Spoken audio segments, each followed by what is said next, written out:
Okay. So we're only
Okay, good afternoon, everyone. This is the fourth meeting of Community and Protective Services. We will begin with a land acknowledgement. The City of London is situated on the traditional lands of the Anishinaabeg, Haudenosaunee, Lenape, and Attawandaron. We honor and respect the history, languages, and culture of the diverse Indigenous people who call this territory home. The City of London is currently home to many First Nations, Métis, and Inuit today. As representatives of the people of the City of London, we are grateful to have the opportunity to work and live in this territory. Just some other housekeeping. The City of London is committed to making every effort to provide alternate formats and communication supports for meetings upon request. To make a request specific to this meeting, please contact cpsc@london.ca or 519-661-2489, extension 2425. With that, we will look for any disclosures of pecuniary interest. Okay, seeing none, I should mention that we are here at the Community Protective Services Committee with members of the committee all present. That's myself as chair, Councillor Pribble, who's the vice chair, Councillor Trosso, Councillor Hopkins, and Councillor Ferreira. We're joined by visiting councillors, Councillor Frank, Councillor Stevenson, Councillor McAllister, and online we have Councillor Cuddy and Councillor Pelosa. Oh, and Councillor and Deputy Mayor Lewis. Thank you all for joining us. And with that, we'll move on to our consent items. At this time, I've had no request to pull any of these items, but I will look to committee to see if there are any requests.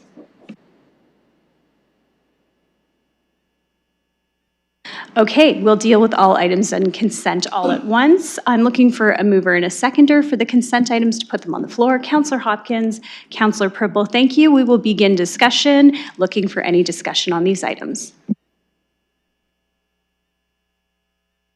Councillor Ferreira, go ahead. Thank you, Chair, and welcome. So I guess I got some questions about 2.5, the negotiated request for proposal for 1364-1408 Hyde Park Road. I have been speaking with staff on this, and I understand there are some, I guess, nuances here, but my question and my concerns would be regarding Block A. And first, I would say good job, good work on this. But I just wanted to know, I do see that as originally proposed, specifically for Block A, the permitted height is 6 stories. And I know you speak to it in meters, but 6 stories is kind of how I read it. And then with the conceptual design that's coming back here, we're looking for a building that is 3 stories high. And I do see that we are kind of hitting the density for that site, but I just wanted to ask, what is the permitted density for the Block A site, and then what is the density that is being proposed here in this report? Thank you. I'll go to Mr. Fehlberg and team. Thank you, Madam Chair. So I'd like to introduce Ms. Espinoza and Ms. Sundercock, who can answer some of those very detailed questions.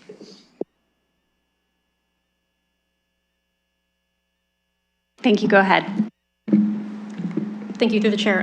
The density permitted on this site is 150 units per hectare. The proposed is currently 156. The R9 zone specifically has a density bonus provision, not to be confused with the former Section 37 bonusing provisions that allows for additional density in exchange for additional landscape open space. In this case, this property would need to take advantage of that density bonus provision in order to kind of meet that 156 units per hectare as proposed. So it is technically over what it is permitted in the zone.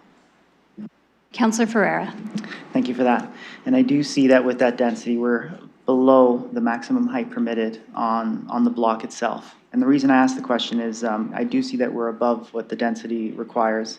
And I have specific interest on the affordable units in that block, because that is our land that we are looking to transfer over ownership to the proponent. But my issue when it comes with respect to affordable units is I see a lot of single and studios, but I do not see very many family-sized affordable units. That's the 2 and 3 bedrooms.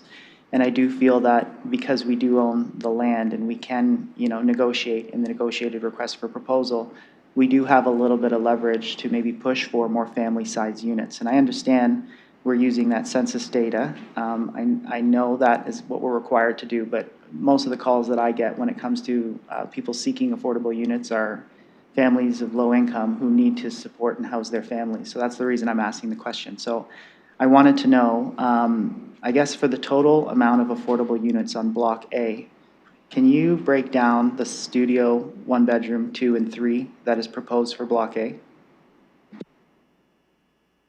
Thank you. I'll go to staff. Through you, Madam Chair. For the studio apartments on Block A, we have 2 low rent, 6 affordable rent, and 18 market. And for 1 bedrooms, we have 1 low rent, 10 affordable, and 20 market units on that site. Councillor Ferreira. I'm sorry, and for the 2s and 3s?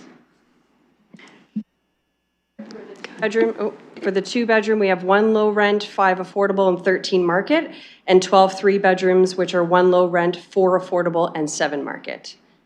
Councillor?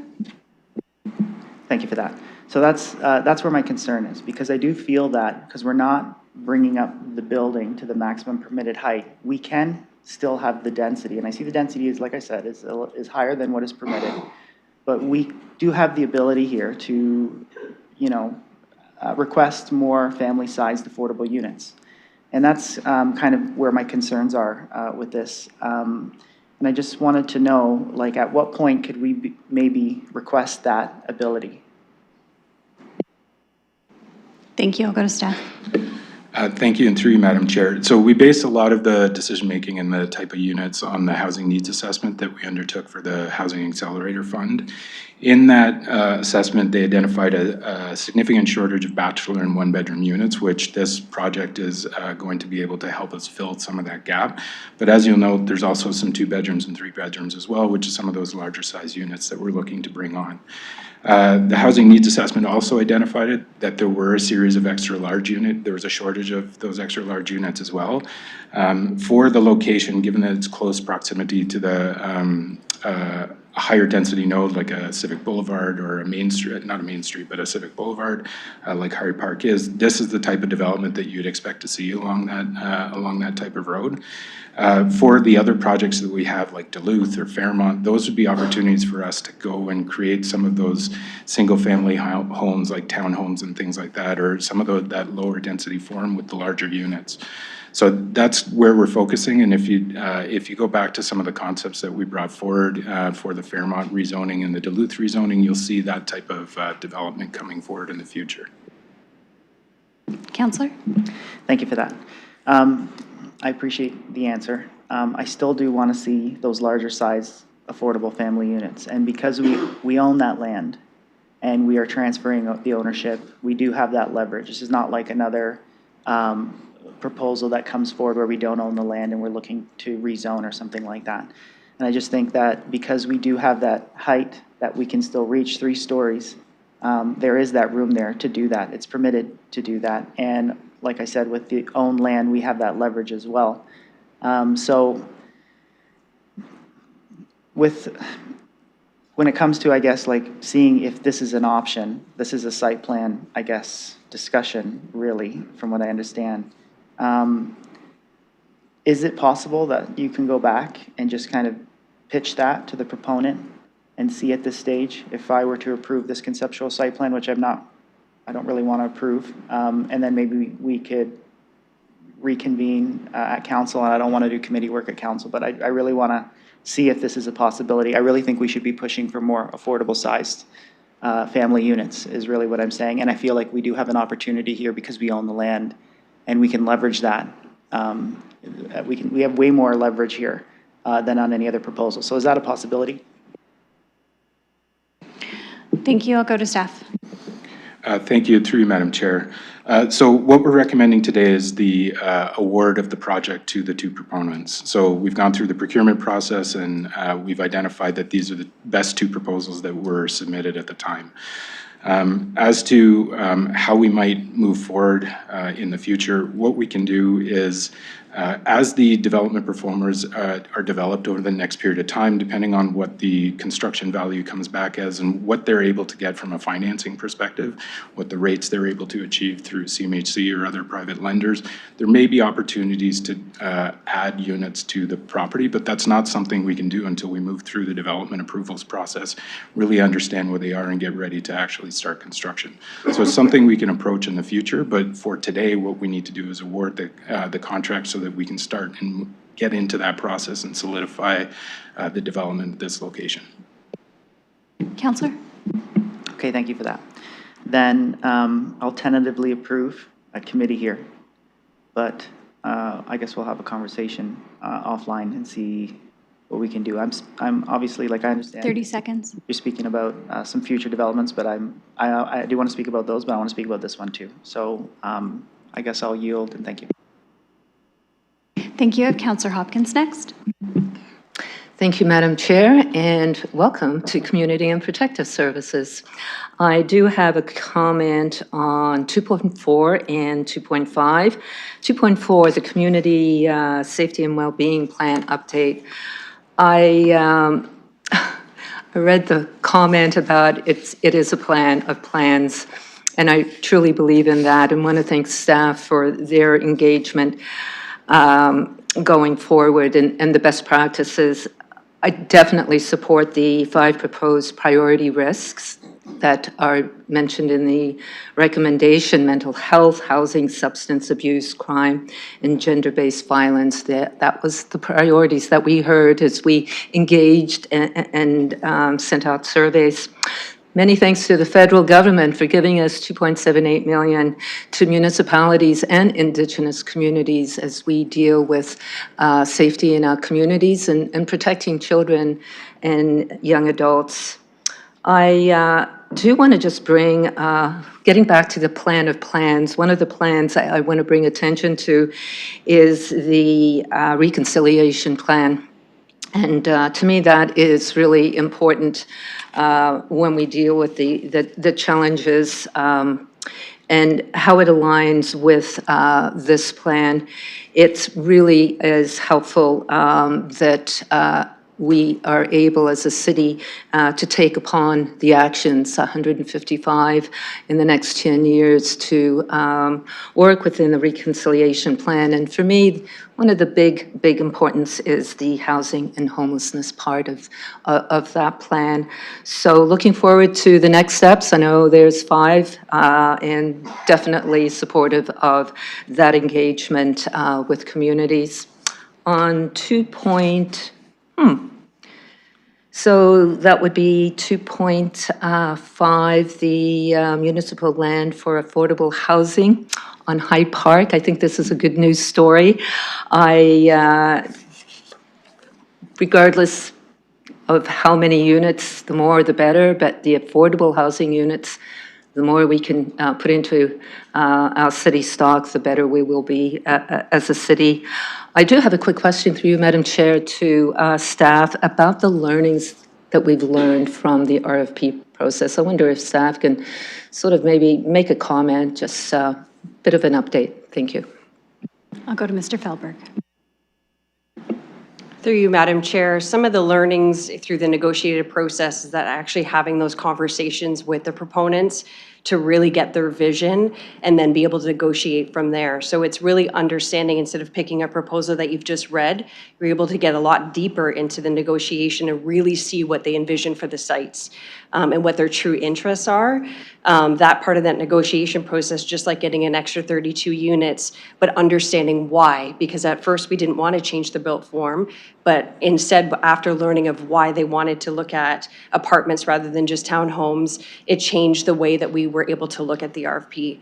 So I would say that negotiated process was key to ensuring a successful build. Councillor Hopkins? Yeah, thank you for that. And I know as we undertake other applications, those learnings I think are going to be very, very valuable. Many thanks to the 2 applicants that put their names forward. I know we had a number of applicants, but not everyone is able to do this kind of housing. So yeah, good work. Thank you. Thank you. I have Councillor Pribble next. Thank you. 2.5, very happy to see this initiative in front of us. So thank you for that. 2.2, the committee is asking or requesting our civic administration to respond to some of the questions, concerns they had. And my question is if it has been done or what will be the process of getting this point completed. Thank you.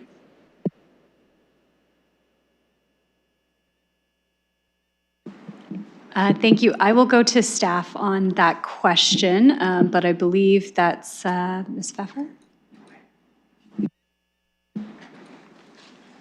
It's just regarding And I'm gonna, ESCAC, the committee, and just the next steps on the questions that they had proposed in the report.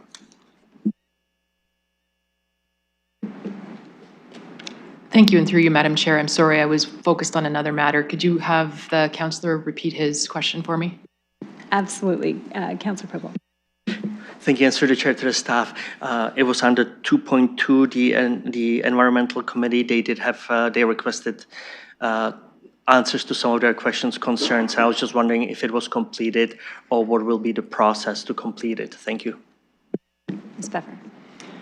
Thank you, and through you, Chair. Yes, so we attended the most recent meeting of the committee to discuss their questions, and we will be providing written answers to all of the questions that were included there. Thank you. Councillor, go ahead. Thank you very much. No more questions. Thank you. Councillor Preble, will you take the chair? I have the chair, and I recognize Councillor Rahman. Thank you, and through you on the consent items. I wanted to start with 2.4, which is the Community Safety and Wellbeing Plan update. So I wanted to start by first thanking staff for the update. I found it very helpful to be able to go through this information, get a sense of what the priorities that we've been working on. One, first, how things have went, what kind of engagement has happened. But secondly, with respect to the plans that align with all the plans, the plan of all plans, I like that expression as well, but also where we're heading. And so I wanted to talk a little bit about the substance use portion of that conversation. Sorry, I'm just looking for my notes. So I was really interested in some of the language that was used in this section and was hoping that maybe it could be broadened. And just looking at some of the recent work by CAMH, I'm wondering if there's a way to introduce some additional measurable outcomes and overarching strategies. And those particularly would be around expanding access to evidence-based treatment services through straightforward pathways to voluntary substance treatment. This is, again, part of the language that we see coming from CAMH, specifically around how to better create opportunities for people to find those pathways. And second to that is looking at an overarching strategy to reduce the wait times for publicly funded drug treatment services.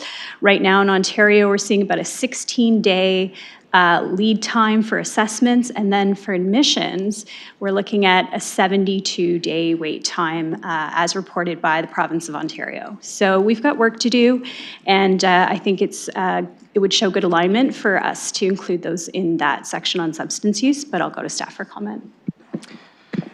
Thank you, and going to the staff.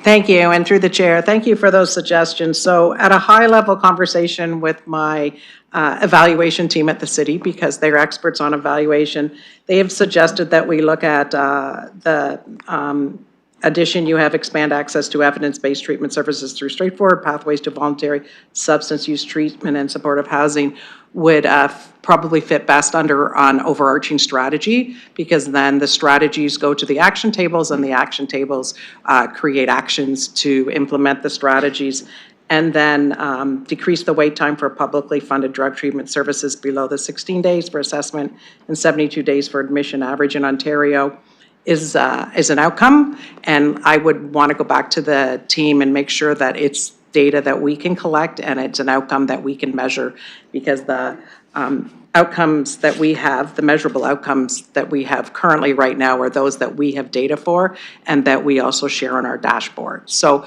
I'd be more than happy to take these back, just confirm them with the tables and the community partners, and then we can make these additions to the plan and bring it to the council meeting on March 31st. Councillor? Thank you.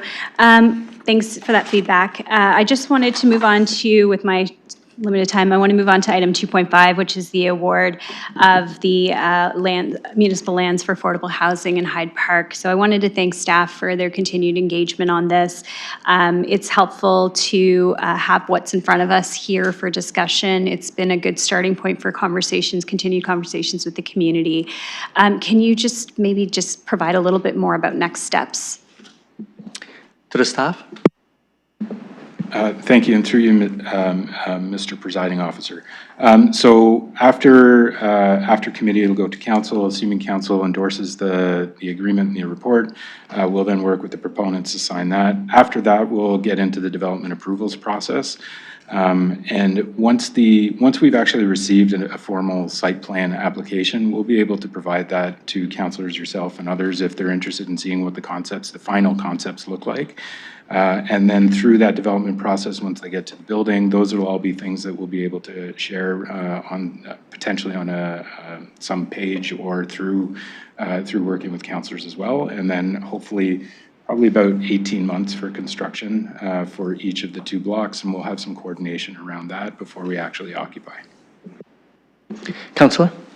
Thank you. That's very helpful. Much appreciated for the work that's done and continued conversation. And I know my ward's very interested, so thank you. That's all my comments. Thank you, and I'm returning the chair to you. Thank you. Councillor Stevenson, go ahead. Thank you very much. I've got a couple of questions on 2.3 and 2.4.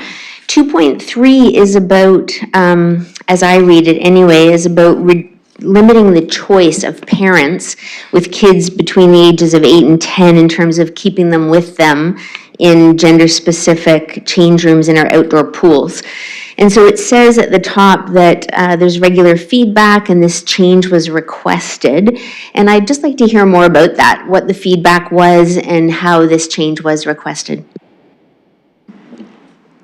Thank you. And I'll through go the to Ms. Smith. Oh, sorry. Thank you. And through the chair, we regularly get feedback, either directly from residents, through our email webpage, through counselors, on our service at our recreation and sport facilities. And this was one of them that we got some feedback from.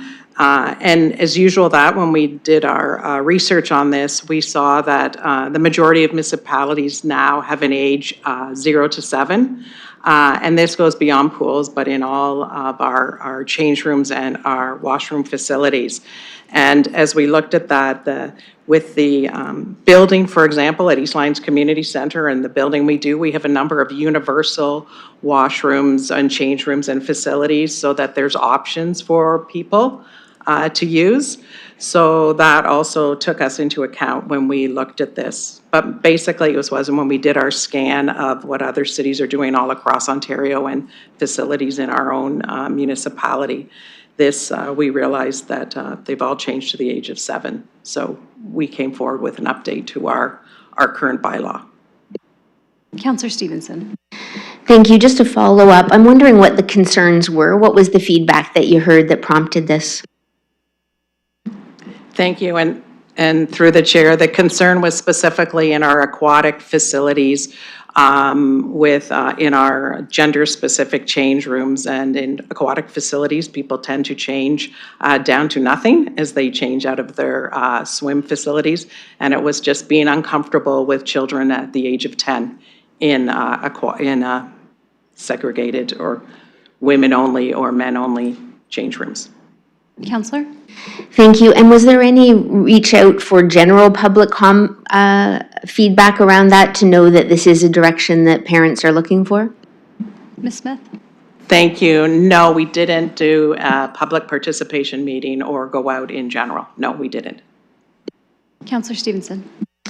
And can I just ask, how long has the bylaw been at the age of 10? I didn't see how long this existing bylaw had been in place. Ms. Smith?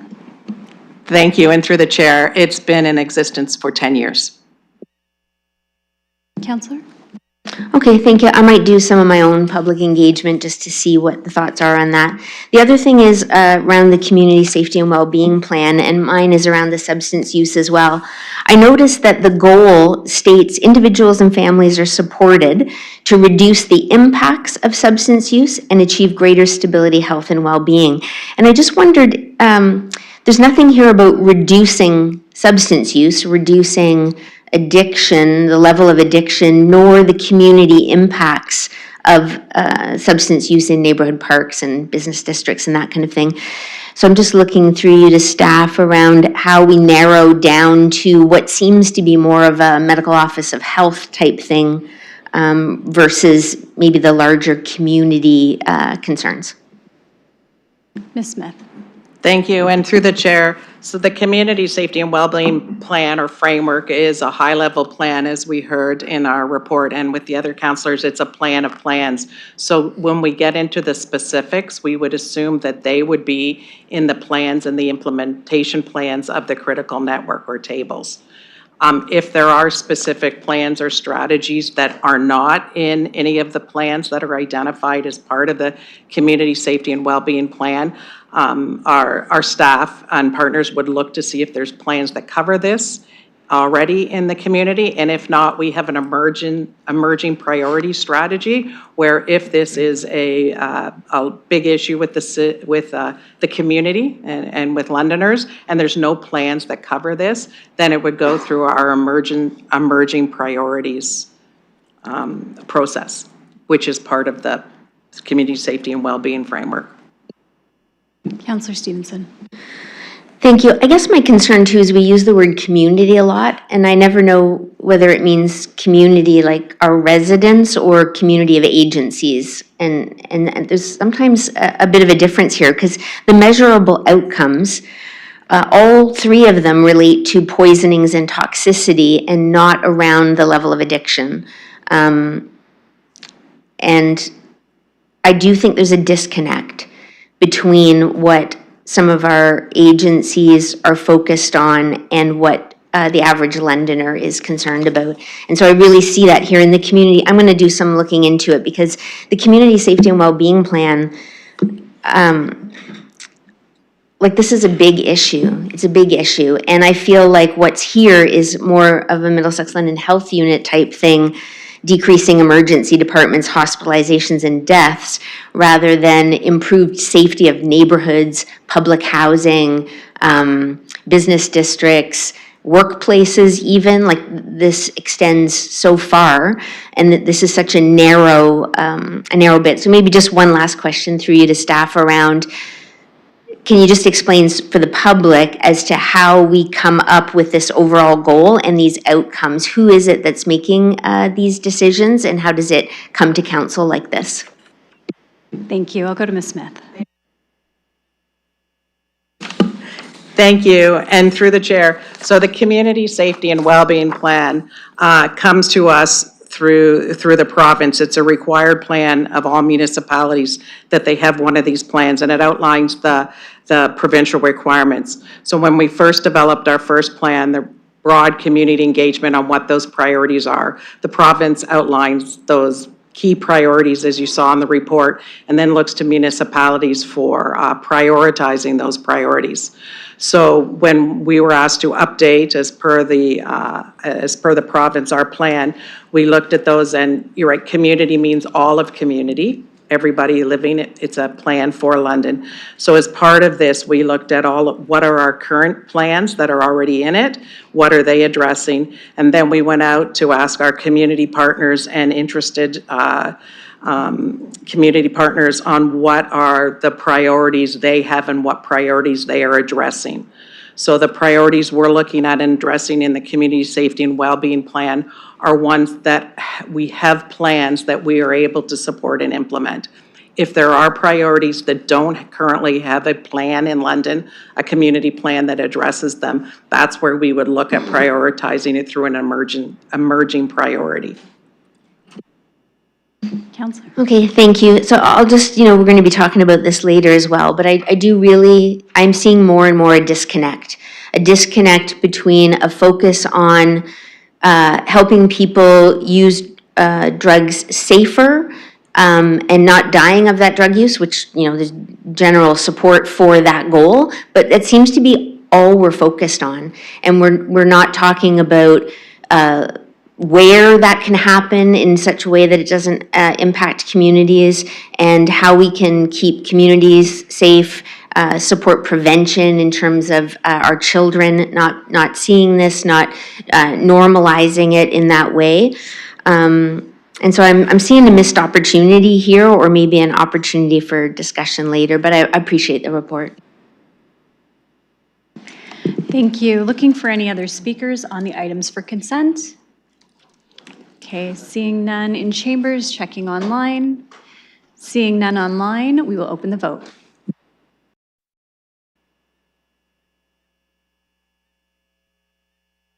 Trussa votes yes.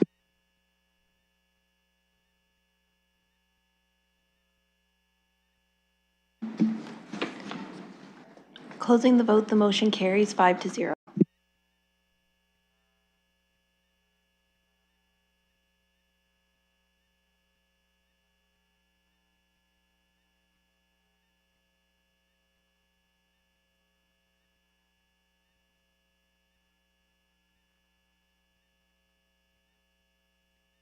Okay, thank you. We'll move on to our scheduled items. That's item 3.1, which includes a public participation meeting.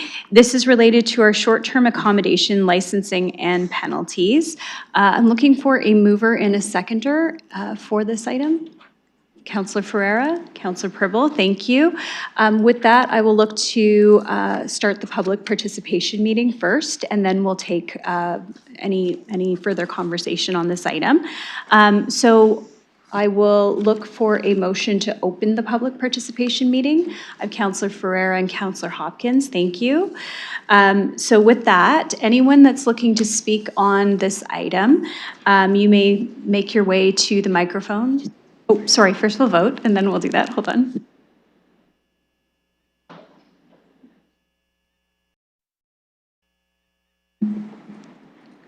Closing the vote, the motion carries 5-0.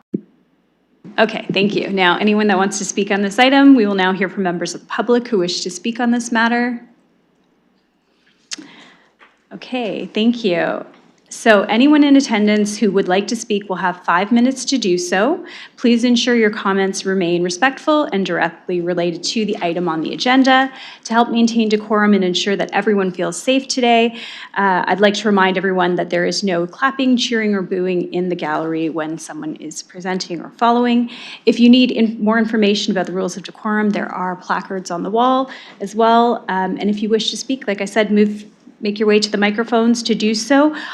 For the speakers, I will let you know when you have about 30 seconds left, just to help you wrap up your comments. And when you begin, please start by stating your name. Thank you. Hi there, I'm Jordan Clausen. I also submitted a letter, so I won't belabor the point, but I live in Old South. I'm on Baseline Road with my wife and 2 kids, and we have a property with an Airbnb in the back, and during the pandemic, towards the end of that, we wanted a place with a bigger yard, and so this place was available. It was still in the neighborhood, but the way that we could afford it was, and make the numbers work, was by using the addition that was on the building as an Airbnb. And so we've been doing that for 4 years, since before this was licensed, and have participated in the licensing program since the beginning. So I do appreciate that the city is allowing Airbnbs and licensing them, and I understand that with the regulations need to change and be tweaked over time to make sure that it works for the neighborhood. That said, I had a couple of concerns, which I've outlined in my letter, but I wanted to just quickly summarize. And they come down to the idea that that it seems to be treating whole home, large group Airbnbs the same way as they're treating add-ons, small units that might have 1 bedroom and be part of an existing house and support like 2 to 4 people. And so one of the rules that was proposed was limiting the number of guests to 2 people per bedroom. Now, if you have a hotel-style unit with, say, 2 queen beds in the same room, my understanding of the proposed changes is that would still be limited to 2 people instead of 4, which would seem reasonable for that size space. So what I would suggest is that possibly the 2 people per bedroom limit only apply for units that were attempting to rent out to more than, say, 4 or some number of guests. I'm not sure what the solution is, but we have a unit like this, and it would really, we rent to a lot of young families, and they're usually visiting other people in the neighborhood, and these families that come back to us every year would not be able to rent it if the parents and their 2 kids can't rent the unit anymore because it's barred because of the floor plan. So that's my first concern. And then the second concern is the increase proposed in the rate. It's more than doubling. It's already gone up every year. The current rate is reasonable, we think, but the proposed increase seems, again, to be treating whole home rentals that take in a lot more revenue with people who are just renting out an additional room on their property or a small space. And for those smaller renters that have not nearly the revenue, raising the price to like over $500 a year is like extremely onerous for them.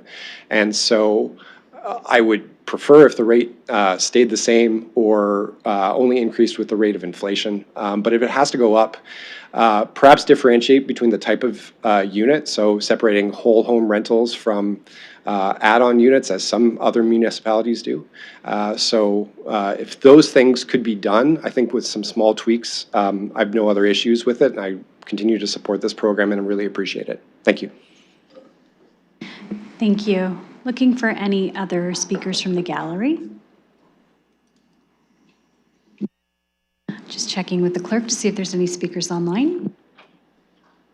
Okay, seeing none online and none in the gallery, we will look to close the public participation meeting. Looking for a motion, Councillor Ferreira, Councillor Hopkins, thank you.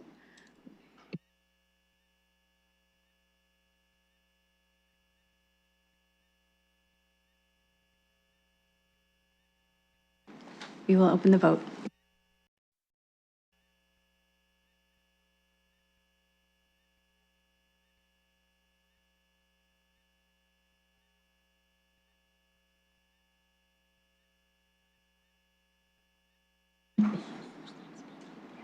Closing the vote, the motion carries 5-0. Okay, I will look for speakers on this item, and I know that there is also an amendment that's been prepared, but I'll await speakers, but just a reminder to everybody to move your amendments on your first time speaking. Councillor Hopkins, you had your hand up first, followed by Councillor Trosso. Yeah, thank you. I just have a quick question through you to staff. Maybe it's a technical question, but wondering if notices were sent out to the public on this public meeting. I just want to have a better understanding if that was done. Thank you. I will go to Ms. Pfeffer. Thank you, and through you, yes, we did send out emails notifying all current license holders of the public participation meeting and when they could expect to review the proposed changes. We did also post the notice on the city's website indicating that there would be a public participation meeting in relation to this. Councillor Hopkins. Thank you for that. I'll wait for the amendment to come forward. Thank you. I will go to Councillor Trosso next. Thank you. Thank you very much. And I'll save my main comments for the discussion on the motion and the amendment. One question, I would have liked to have seen more information on not doing the density part of this. I know we do that for some massage parlors. Given the demonstrated negative effects that many of these units have on the surrounding neighborhood, and I'm sure I'm not talking about anybody in the audience, but there have been owners who have abused this. I would like to probe this further because I think under your licensing authorities, you can discriminate between different types of units. And I think particularly in the near campus neighborhood, there are density problems, and I would like to spread these out. So are you open to discussing this more, or are you really solid on eliminating that as an additional requirement? Thank you. I'll go to Ms. Pfeffer. Thank you, and through you, Madam Chair. We did contemplate the issue of density controls in relation to the improvements or recommended improvements to this bylaw. We believe that in the principal residence clause, that really does speak to density controls because as the primary resident requirement lists, you cannot own more than one short-term accommodation. And so this was looked at as a form of density control, but certainly if we were to receive direction to review this again, we would do so. Councillor Charles. Would we be able to approve, in my mind, the very sensible measures that you put forward, but reserving that other issue for a, not immediate, but for future report? Ms. Pepper? Thank you, and through you, Chair, I think that's possible, yes? Yes, so I'll bring that up Counselor? when we get to further amendments. I was under the impression that there already is a principal residency requirement. Now, the problem with principal residency requirements is there are all sorts of ways of getting around that. And I think the people who are operating these legitimately have to understand that to the extent some of us may seem judgmental about this industry, there are some very bad players out there. And I think there is a industry, there's a website. It's been called to my attention that there are players in London who are doing this many times. And my problem isn't so much the bylaw that we have right now, it's the enforcement. So I really appreciate the attempt that you've made to do this. I'll save that for the motion. But my other question is, how, like if people don't register, how do we know they didn't register other than incidental complaints from neighbors? And we're relying on the occupancy tax from this program to fund a lot of things. And I think it really sets the city back when we don't get that revenue. So I think when we also think of this as sort of a tax evasion sort of device that a lot of owners are doing, that might give rise to justification for broader measures. And again, I'm not addressing this to those who are trying to lawfully comply with this bylaw. But I think that there's a lot of problem out there. Do we have any sense of what the magnitude of that problem is based on complaints that we've gotten about non-registered units? Thank you. I'll go to Ms. Pepper. Thank you, and through you, Chair. So we do have enforcement tools that I can't be more specific about in this venue, but we have enforcement tools that assist us in determining where the unlicensed venues are. Certainly, we receive reports from concerned residents in relation to unlicensed properties, and we also have a requirement written in this proposal that dictates that if a broker wants to list a short-term accommodation, it must have an associated license number. So those brokers will no longer be able to list those short-term accommodations for short-term rental if it isn't accompanied by a license number. Thank you very much. I think you've done some really good work on this, and I'll get back to this when we talk about the motion and the amendment. So there'll be 2 amendments. Yeah. Okay, thank you. So my understanding, Councillor, just because I don't want you to give up your time on your first time speaking, if you want to move an amendment, is you're planning on the amendment to add an amendment? Just to be clear. I would like to amend the motion to add a clause at the end that says, notwithstanding the adoption of this motion, this committee may, at a future time, request a staff report on the additional matter. Is density the right word, or is imposing a density requirement? And I'm not putting a time. I'll leave that to staff.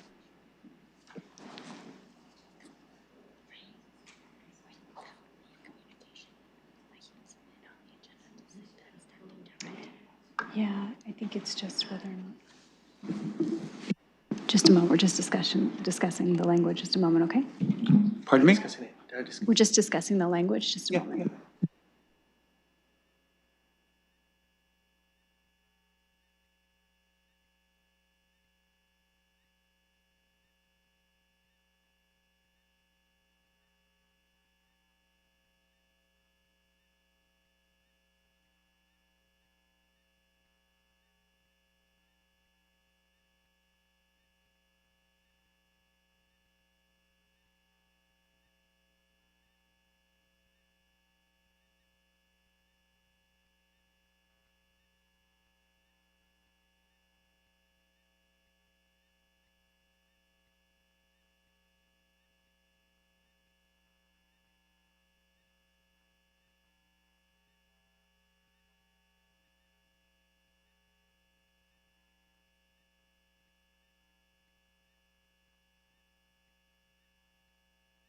Counselor, just to match the language of the report, did you want density controls or do you want minimum distancing?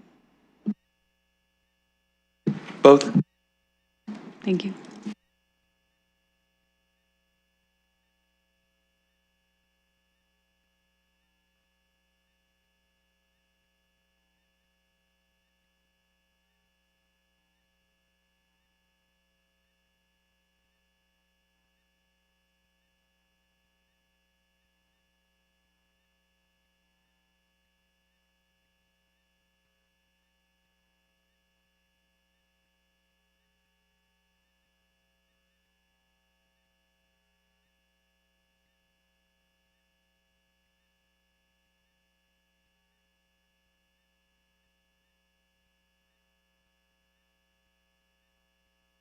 Okay, Counselor, just to confirm the wording for you, it would read that the motion be amended to add a new part that reads as follows: notwithstanding the adoption of this motion, this committee may at a future time request a staff report on the additional matter of imposing minimum distancing requirements and density controls. Does that read correctly? Okay, thank you. Looking for a seconder for that amendment. Counselor Ferreira, thank you. We'll begin discussion on the amendment. Counselor, would you like to speak to it? Only to say, based on what I read in the report and a communication that I received, and what the staff said today, I don't want to preclude this as a decided matter of council, yet I don't want to delay the implementation of these needed changes, which are badly needed. And I also do not want to place any sort of burden, especially in the short run, on the staff for this, but maybe we'd want to revisit this within a year. So I just think that that protects us to be able to do that. Thank you. Counselor Ferreira on the amendment. Thanks, Chair. And just before I ask, is this the amendment that we were expecting? No? Okay. No, this is the other amendment. Because I didn't see that other amendment. All right, well, I guess you have me on the speakers list after this amendment. Okay. So I do see that this was a direction that we did provide in the last direction from the July 25 direction when we discussed this. And I do see the report comes back. And I guess the real concern would be that a density control would be hard to establish because of existing STRs in the area. And if we find that some existing ones are already clustered, that could be an issue because then we would be in a position to revoke a license. Is that, I just want to clarify that, is that correct? I'll go to Ms. Pepper. Through you, Chair, that is certainly a concern that we would have to address if we had imposed density controls. Again, as I said, it wasn't determined to be a significant problem at this time within the City of London.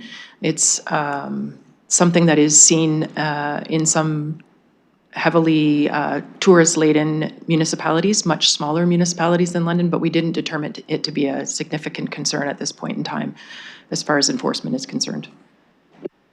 Councillor Ferreira.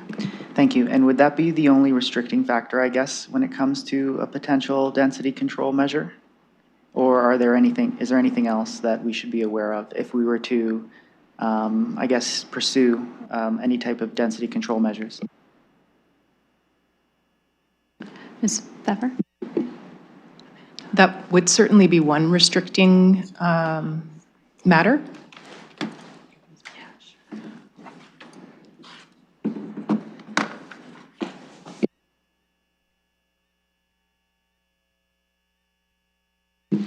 Thank you. Please go ahead. Thank you. Through the chair. Section 153 of the Municipal Act is a restriction with respect to business licensing. It states clearly that a municipality shall not except as otherwise provided, refuse to grant a license for a business under this act by reason only of the location of the business. There are other exemptions to this rule. For instance, it's specifically stated in the Municipal Act that the location can be determined with respect to adult entertainment establishments, for instance, payday loan establishments as well, but there is no provision that allows for restricting the location of the business with respect to these short-term rentals. Thank you, Ms. Marshall. Councilor Pereira, go ahead. Thank you. So a measure that restricts the density and using location specifically because it is considered a business license is not something that the municipality could legally do? Ms. Marshall. Through the chair, as I said, the act is clear that you cannot restrict or refuse to grant the license by reason only of the location of the business unless there's a specific exception in the act, and there isn't one. This, in terms of land use control bylaws, that is certainly a means of determining the location of businesses, but that doesn't apply here. Councilor Pereira. Thank you for that. So I do see the issues with clustering, and I do want to avoid that, but I also see that there's some legal roadblocks that would, I guess, push us back from potentially doing something like that. I do say that this motion is asking for a future report back on the additional matter of imposing minimal distance required for in any density controls. So I would wonder with this language if that is even something, if we would just get the same answer back than what we just got here. So I'm just trying to find like a pathway because I do have concerns with the clustering. And I do want to see if there's any measures that we can take that would avoid that, but I know that we don't want to actually focus it specifically on the locations because we can't do that. So I'm just looking for a little guidance on how we could maybe proceed with that, or if it's just something that we just can't actually do, just some clarification.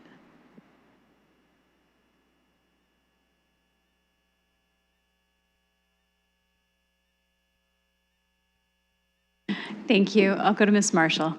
We'd be happy to provide a further report.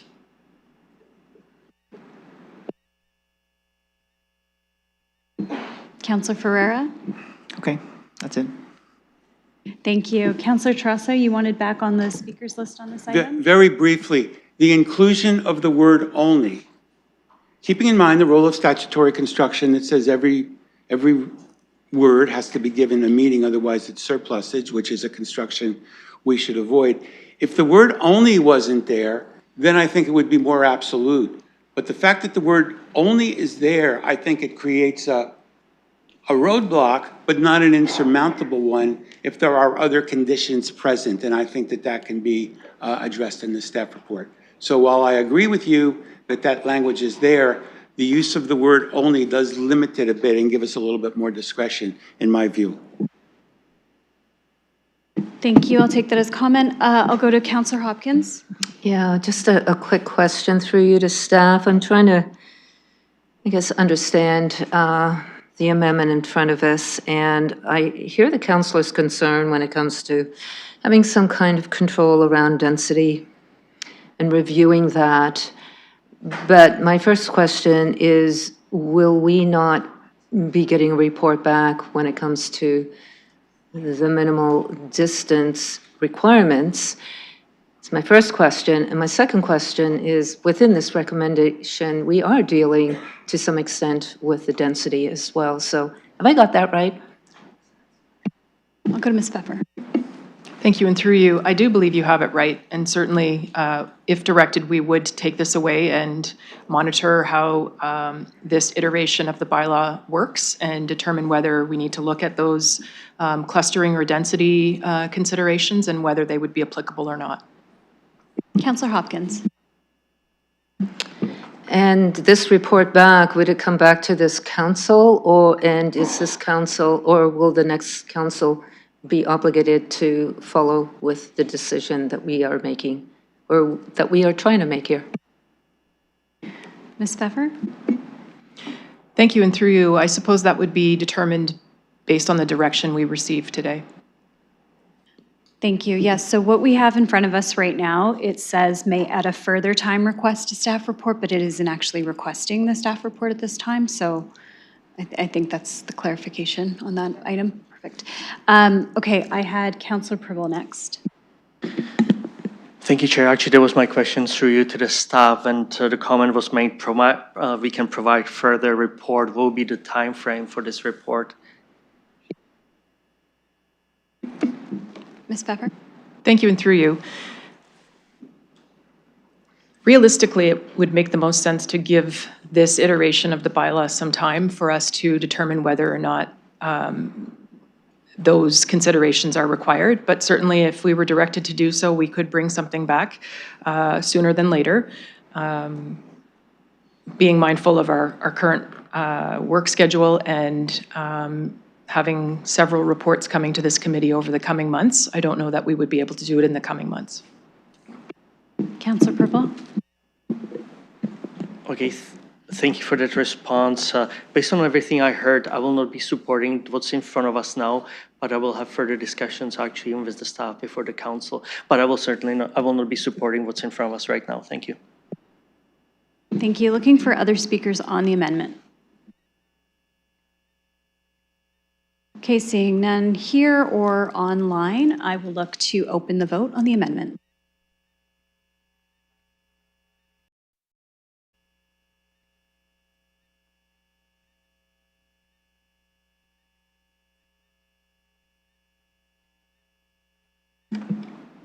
Closing the vote, the motion carries 3-2. Okay, thank you. I will look for a mover and seconder as amended. Councillor Ferreira, Councillor Trossel. And so on the as amended, I have Councillor Pribble next on the as amended. Thank you, and thank you, staff. As was stated actually by my fellow Councillor Trossel, we did have various issues with quite a few short-term accommodations. Again, I don't want to sound negative. There are many more applications or licenses that are out there than we received, but it certainly was on the rise. So I'm very glad that the staff what came back with, because there are some things that I believe they are going to give us more tools to address these issues. I also had conversations with Tourism London and Ontario Restaurant Hotel Motel Association, and in addressing some of the concerns what we heard, including the 3 letters, I would like to put following amendment forward, and that Part B be amended to read as follows: the proposed bylaw, as appended to the above noted staff report, to be introduced at the Municipal Council meeting on March 31st, 26, to amend bylaw number L13116 be amended in section 8.12 to offer or provide short-term accommodation at a dwelling unit for more than 2 individuals per bedroom, not including children under 2 years. Single room short-term accommodations occupant limits will be determined upon inspection but are excluded from this clause. And I think this is the reason why I'm introducing this. It addresses the issues of the 2 individuals maximum. Thank you, Councillor. I'll look for a seconder for this item. Sorry, Councillor Ferreira, I can't hear you. Can you put it up on the scribe, please?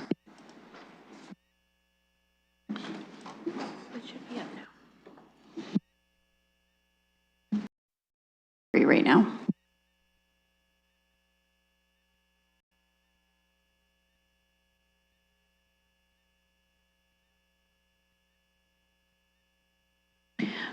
Okay, so looking for a seconder on this item?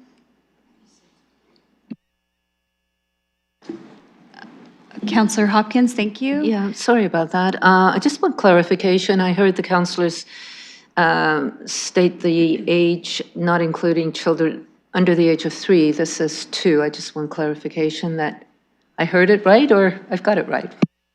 Thank you. I believe I said 2, but either way, it's 2. It should be 2. Okay, thank you. I will, I'm still looking for a seconder, but not seeing one. I will second this to get this on the floor for discussion. I'm looking for committee members first for any discussion on this item, and then looking to other members of council. I'll go to Councillor Purple first. Thank you, Chair. So I already briefly mentioned the reason why I introduced it, but again, I take it accommodation sector, hotels, motels, Airbnbs, try to, the rules to be obeyed and same as much as possible for everyone. And when we look at the hotel rooms and when we look at some of the rooms that was stated, the large rooms to maximize it to 2 individuals, I believe this is more fair towards STAs. I did discuss this with our staff as well, this was discussed with our staff, I'll leave it at that. But bottom line is, some of the letters, by the way, which I was some of them I was disappointed, some of them mentioning in terms of MAT, municipal accommodation tax, everyone has to pay it. And again, some of the comments that were made in terms of the ORMA, so Order Restaurant Hotel Motel Association, they are only involved in the operational stuff, the regulatory, the enforcement, the taxation, it's all by the municipality. ORMA does this, by the way, throughout the entire province. So just going back to it, tied to this motion, I really feel this would be more of a level playing field to the STAs compared to the other sectors of the accommodation industry. Thank you. Thank you. I have Councillor Trosso next. Thank you very much. I'm speaking against this amendment. There's a good reason why it's not a level playing field. And these are residential neighborhoods. Hotels generally are in commercial areas. This is one of the reasons why we need to institute this change in the first place, because there's been overcrowding. I noticed that the motion does not define bedrooms. This is being brought forward because somebody said they have a very, very large bedroom, yet this is being the way the motion is drafted. It's applying to all bedrooms. This would be a little easier to understand if it said large bedrooms, meaning, but basically this is just an invitation to engage in the same type of overcrowding that got us into this problem in the first place. So I really want to, without further clarification of what you mean by bedroom, and without further clarification as to maybe what zones this can be in, which we've already been told would be a problem, I just have to oppose this this amendment, and I would urge my colleagues here to vote no on this amendment. Thank you. Thank you. I had Councillor Ferrara next. Thank you. I was just looking at the motion. I didn't see it beforehand. I know it wasn't circulated. So to get some understanding here, like as I read the motion, it does say to provide short-term accommodation at a dwelling unit for more than 2 individuals per bedroom. So I guess more than is, can be interpreted. So I would just go to staff and say, how many more than 2 is the question? I'll rephrase. I can see staff is wondering, what am I saying here? I'm sorry.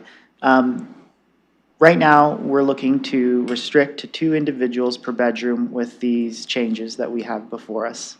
This motion has to provide short-term accommodation for more than 2 individuals, but it doesn't say how many more. So how would you interpret that number? How many more is the question that I would have. Thank you. I'll go to Ms. Pfeffer. Thank you, and through you, Chair. The intent with this specific clause is to enable an inspector to determine the appropriate number of individuals allowed in a single room. It's not a single bedroom, it's a single room short-term accommodation. So that could be quite large, it could be small, but it's impossible to establish a limit on a single-room accommodation without having seen that single-room accommodation during the licensing and inspection process. Councillor Ferreira. Thank you. And with respect to the fees being raised, because we're trying to have a cost recovery model, a motion like this would require the inspector to go in and actually make a determination, which I would assume would take a little bit of more time and more resources. So would that push up the fee potentially? I'll go to Ms. Pfeffer. Thank you, and through you, Chair. So the license fee is not being increased, but we have established an inspection fee for both fire and property standards inspections, which will come with an associated fee.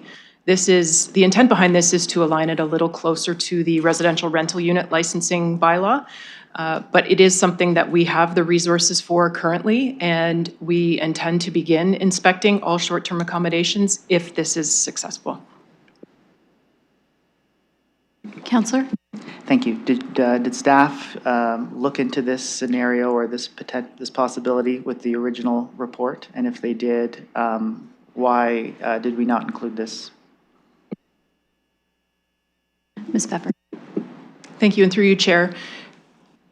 The issue that was brought to our attention in relation to single-room short-term accommodations was not initially contemplated during the review of this bylaw, which is why you're seeing this now. Councillor? Thank you.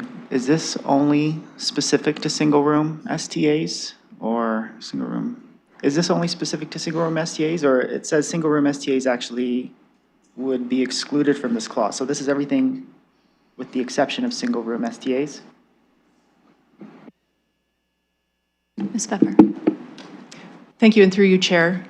So the proposal recommends no more than 2 adults per bedroom in any short-term accommodation between 1 bedroom and 5 bedrooms. Councillor Ferreira. Thank you. Okay.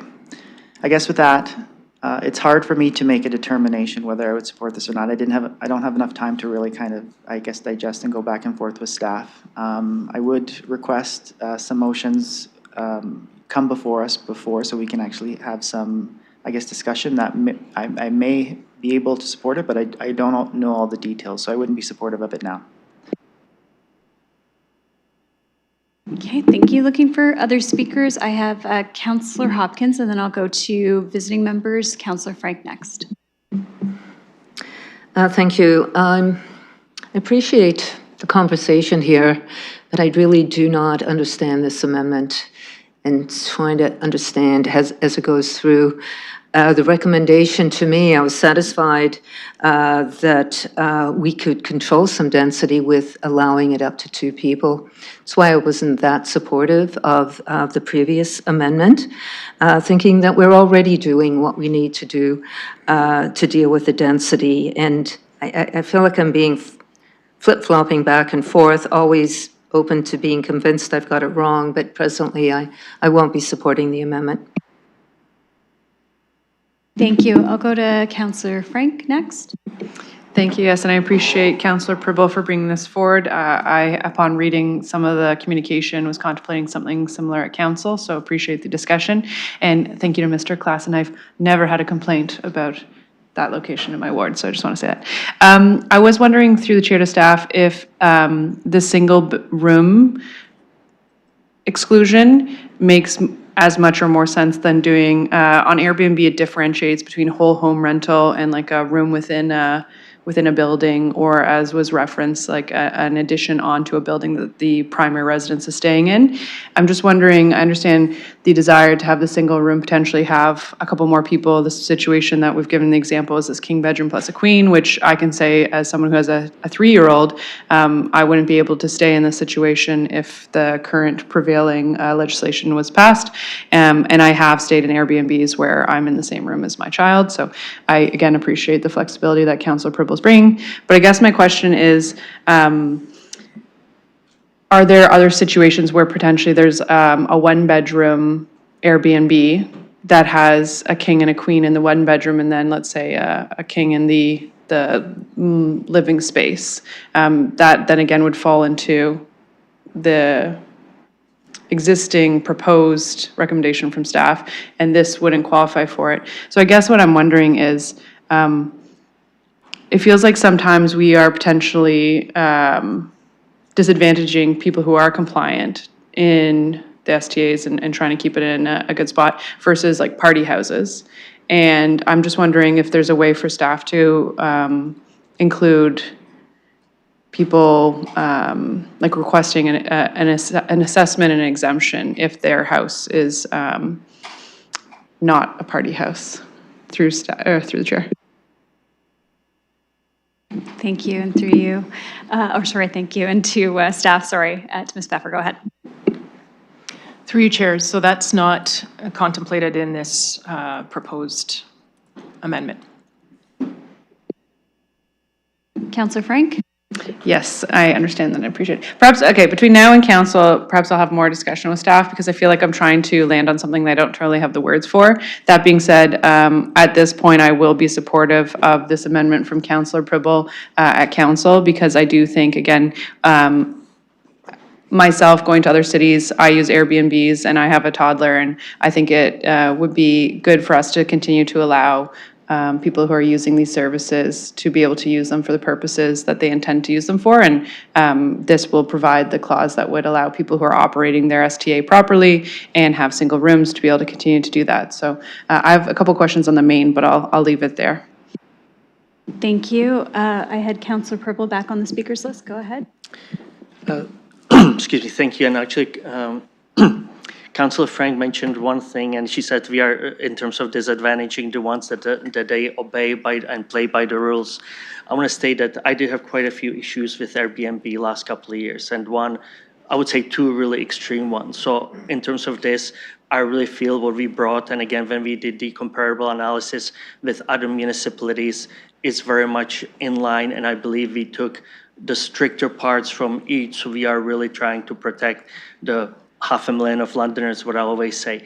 But one thing is that the biggest issues that I actually had, that the owners, they were not present at those premises at that at the building, at the house. And that was the number one reason. So it wasn't kind of in terms of the having 3 or 4 people per bedroom. And as we, there are quite a few STAs that we have, that the owners, they live at the premises and they do have 2 large rooms that they are trying to rent and trying to make the extra income, and they are playing by the rules and they are living at the property. And those are the ones I really didn't want to disadvantage, and I feel this is fair going forward. And as I said, I'm the guy who had probably around the horseshoe quite a few issues with Airbnbs. But again, so that's my main reason. And with the clause, which was already reiterated by our staff, that it will be determined during the application process based on the inspection. So I hope it's going to be supported here. If it's not going to be supported here, I certainly hope it's going to be supported at the council. Thank you. Thank you. Looking for other speakers on the amendment? Okay, seeing none in chambers and none online, we will look to open the amendment.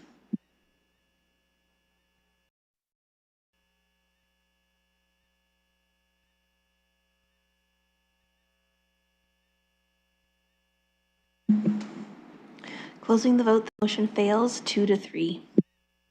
Okay, thank you. That takes us back to the main motion. I will look for any further speakers on the main motion. I have Councillor Ferreira. Thank you, Chair. So I appreciate the report. I appreciate how we're trying to clean things up. I also have short-term accommodation issues in my ward. And I do feel like we are getting closer to cleaning things up as much as we potentially can. I guess my first question would be, and with respect to the fees, I think the fee was like $196 or somewhere around there, and we're substantially increasing that fee.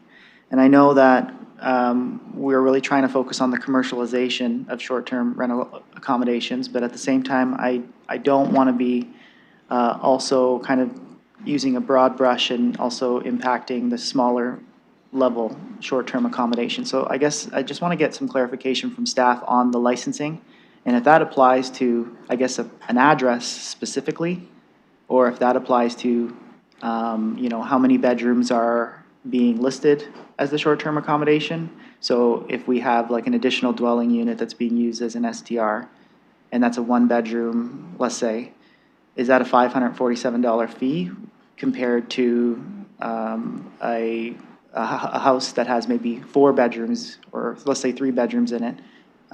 Is that the same fee, for both of those parties? Is it an address-specific fee?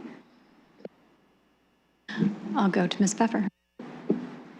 Thank you, and through you, Chair. It is address-specific, and it includes the fees for fire inspection and property standards inspection. So those fees would be a one-time fee. The annual renewal fee would remain, or as it is now, $196. Councilor Ferreira. So it's the fire inspection and property inspection part that's really kind of bumping it up. So regardless of how many bedrooms it is, every single unit or every single address needs to be inspected with respect to fire or property standards or anything like that to make sure we're in compliance. So that is really the reason. So that's why we see that big jump. The bedrooms are not really what's, you know, inflating the fee. Okay. I'll go to Ms. Pfeffer. Through you, Chair, yes, that's correct. Councilor? Okay, thanks for that clarification. For my next question, going through the report, and I guess specifically, I guess, you know, the report is pretty clear. We're looking for a one provider, one property, kind of one license model. And that's kind of what I see of an overarching theme throughout the report. And I do see there's references for a single party to operate the STR or have consent from any stakeholders, whether it's an owning party or any other stakeholders on the property. And I do see that that was something that was brought up, but I also know that I think that was something that we already did. From what I understand, if there is an owner on title and there's a renter of the property, that owner did have to provide consent previously, so there's no change in that regard. I just wanted to ask that. Thank you. I'll go to Ms. Pfeffer. Through you, Chair, yes, that's correct. Councilor? Okay, thank you for that. And then I guess my last question would be, as I was looking at the report, and I guess specifically with Appendix A on page 231, the report does make mention that there could be more than 2 short-term accommodations at the same time. And I just wanted to confirm, because we are looking for a single party that owns or has one license for one accommodation. We're trying to clean it up on that, and we're trying to make sure that we don't have that commercialization of things. So I'm finding this on page 231. And let me just go to the report of 231. I just wanted to confirm that language specifically on that. And that was in, I can't find the clause, but it's there. Let me just, sorry committee, just give me a second. Okay, yeah, so it's clause 8.4, and it says no person licensed as a short-term accommodation provider shall operate, advertise, broker, carry on the business of, or permit the operation, advertising, brokering, licensing, or carrying on the business of more than 2 short-term accommodations at the same time. So I just wanted to get clarification on staff with that. Thank you. I'll go to Ms. Pfeffer. Thank you, and through you, Chair. So that section is being deleted. Just if you refer just above that to number 9 and the instructions there, we'll be deleting that. Councilor? Okay, that's good. Then with that, I wouldn't have any more questions further. I do appreciate the work that staff has done. I do really want to move away from the commercialization of short-term rental accommodations. I do have problematic areas in my ward, specifically in some neighborhoods. I do have concerns with the density. I know that we legally may be very restricted on being able to, you know, either permit this type of business license or not when it comes to the address itself, but I am interested to see what other tools can be had or what other tools 30 seconds. so we don't have those clustering issues. So with that, I will support the motion as it is, and I guess I only have a couple seconds left, so I'm done. Thank you. Thank you. I'll go to Councillor Hopkins next. Yeah, thank you. And on the main motion, maybe a quick question through you to staff before I make my comments. I did hear from the public the challenges of the increased fees, and I'd like to, especially as it relates to smaller rentals compared to the larger ones. Did you look at the differences of the rentals to come up with the increased fee? Sort of looking at just a one-time short-term renter, part of the house compared to a house itself that's always on the market, or did we not discriminate when it comes to the increase in the fee?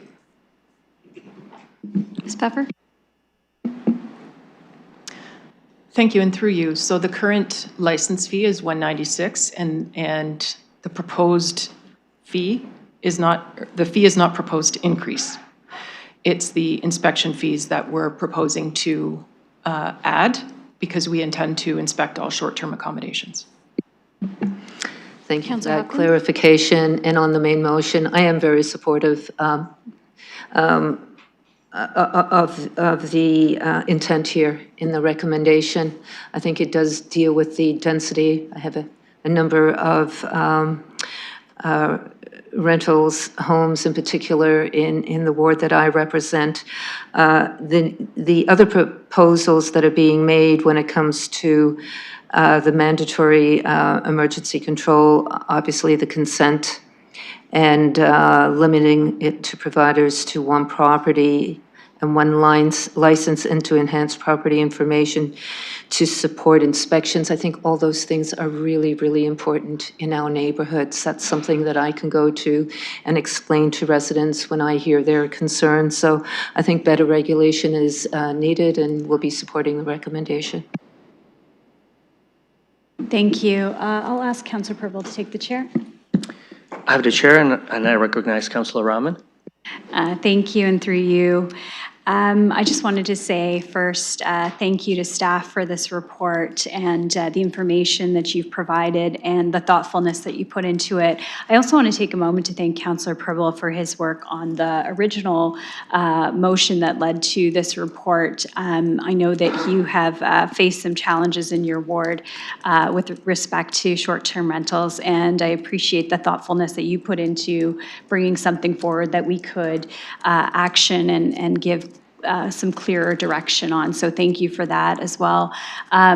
Looking forward to further discussion at council. I think this will be something that we'll need some input further on. But I do think this is a really good starting point for where we go to next with this, and as this continues to evolve in our community. Thank you for your comments, and returning the chair to you. Thank you. I will go to Councillor Frank. Thank you, yes. And I just have a few more questions on the entire report through the chair to staff. I'm wondering, I looked at the comparable fees across other municipalities, and there are some that had an initial upfront higher cost, and then the subsequent renewal years were decreased. I'm just wondering if staff contemplated that option for London and why we didn't go in that direction. I'll go to Ms. Pfeffer. Thank you, and through you, Chair. With the implementation of inspections, that is a new expense for short-term accommodation holders, and we recognize this, so we didn't contemplate increasing the licensing fee because of that reason. And certainly going forward for renewals, the licensing fee will remain as it is. Councillor Frank. Thank you, and perhaps you've already explained this and I'm just confused, but so the additional $547, that's not the licensing fee, that's a different fee? Thank you, and through you. So that is a fee that includes a licensing fee, a fire inspection fee, and a property standards inspection fee. Councillor Frank? Thank you. So then every year they'll get a fire inspection and a inspection by our city staff on their location, which is part of the 547? Ms. Pfeffer. Thank you, and through you, no, it's not intended that they'll be inspected every year. It's intended that they'll be inspected upon initial application for the license or for those existing. And following every renewal wouldn't require an additional inspection. Councillor Frank? Thank you, yes. See, that does have me a little bit confused because it sounds like the first year that they pay the $547, that's their licensing fee, their fire inspection fee, and then an inspection fee, which is 3 different fees in one, which makes sense to put them all together. But then the following year, they're not going to get a fire inspection and an inspection. But then the price is still $547 each year? I guess that's a question. Ms. Pfeffer. Thank you, and through you, their renewal licensing fee would be $196. Councillor Frank. Okay, I think I'm almost there. So then they're only paying the $547 the first year, and then they go back to the $196 subsequently. Ms. Pfeffer. Yes, that's correct. Councillor Frank. Thank you. Sorry to make you go through that. You probably already have again, but I understand now. I appreciate it. The only other question I had was, is it possible to send an email to all the STA folks about the outcome of today's meeting, including a link to the report and a link to the amendments we've made, ideally in the next day or two, so that if there are any additional comments that can be submitted to council by the STA folks?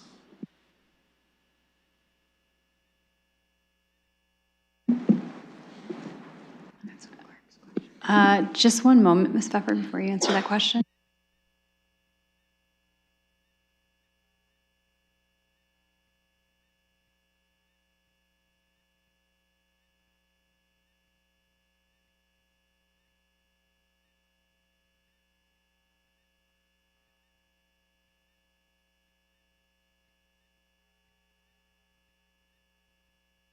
Counselor, just procedurally, just in conferring with the clerks, they wouldn't normally have the report ready for it to go out from a standing committee that quickly. So to anticipate the turnaround then for staff to send it out, so it might be better for us to do our own engagement as counselors and they've done the outreach to let people know that this was coming to the standing committee, but I'm not sure if in between now and council that's procedurally possible for us to get that and get that feedback in time. Councillor Frank? Sure, yes. I think the only unfortunate part is we don't all have an email list of all the STA folks, so we'd just be putting on our socials, and that would go out to, the 2,000 people that follow me. But I would love if, I can't direct staff at committee, and it'd have to go through council, I understand that, but it'd be really great if staff were able just to send a blast out to the list that they already sent the first blast out to, and just say, we had the meeting, here's a link to the website.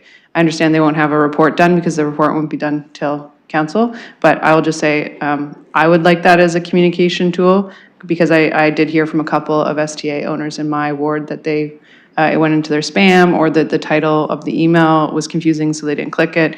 I know that we sent out an email and I do appreciate that, but I think, again, for folks who are following this, it might be nice to give them that additional information. At this time, I don't have anything else, but I do want to reiterate I will be supporting Councillor Pribble's amendment that did not pass at this committee at council.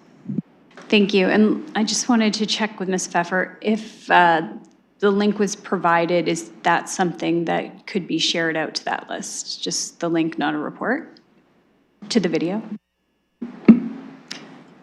Thank you, Chair. And yes, we would be able to do that. Thank you. Councillor Hopkins, I'm just trying to read your mind there, Councillor Hopkins. Okay, thank you. I have Councillor Pelosi next. Go ahead. Thank you, Madam Chair. One, thank you for chairing, and two, just following along with the conversation. I appreciate the councillor's, Frank's desire to get more information out fast. I would say everything's available on the website. Just looking if we start doing this for individual topics of council business becoming committee business when not all members are present, and if committee has a different viewpoint than what is changed at council, it really muddles the conversation.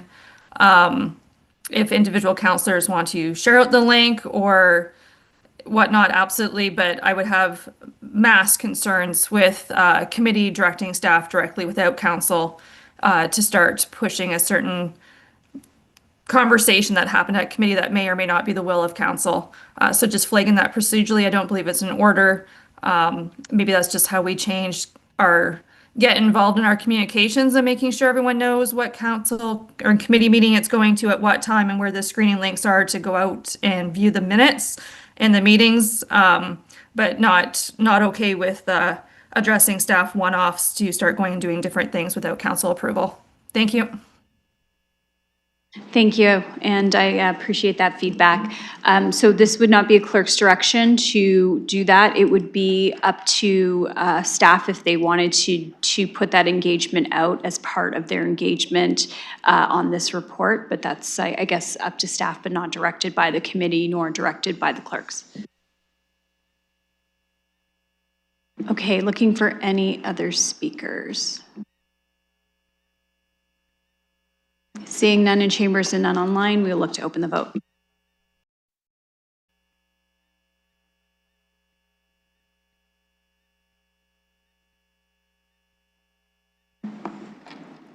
Closing the vote, the motion carries 5-0. Thank you. That takes us to items for direction. Our first item for direction is item 4.1, which is communication from Councillor McAllister, and it's a request to expedite the review of the Property Standards Bylaws CP 24 as it pertains to property conditions that enable rat infestations. We have two requests for delegation related to this item. I will look for a mover and a seconder to allow those requests for delegations. The motion would read that the request for delegations from R. Shields and A.M. Velastro as appended to the added agenda be approved. Looking for a mover and seconder, I saw Councillor Hopkins and Councillor Ferreira. We'll open the vote.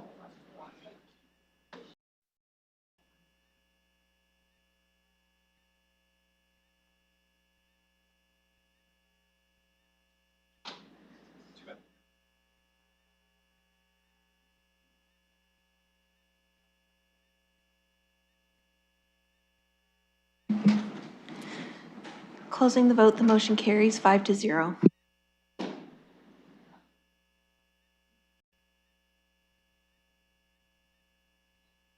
Thank you, and I will start with Mr. Shields. Good afternoon, I'm Robert Shields. Hi, Mr. Shields. Thank you for joining us today. You have 5 minutes, and I'll give you a 30-second warning when we're close. Well, 5 minutes ain't gonna really touch this too far, but I live east of Adelaide, and we have a rat infestation. The rats are about the size of squirrels. They're eating everything we own. They're eating through concrete. Nobody's doing nothing about it. We can give people stuff to do drugs, but we can't do anything for us.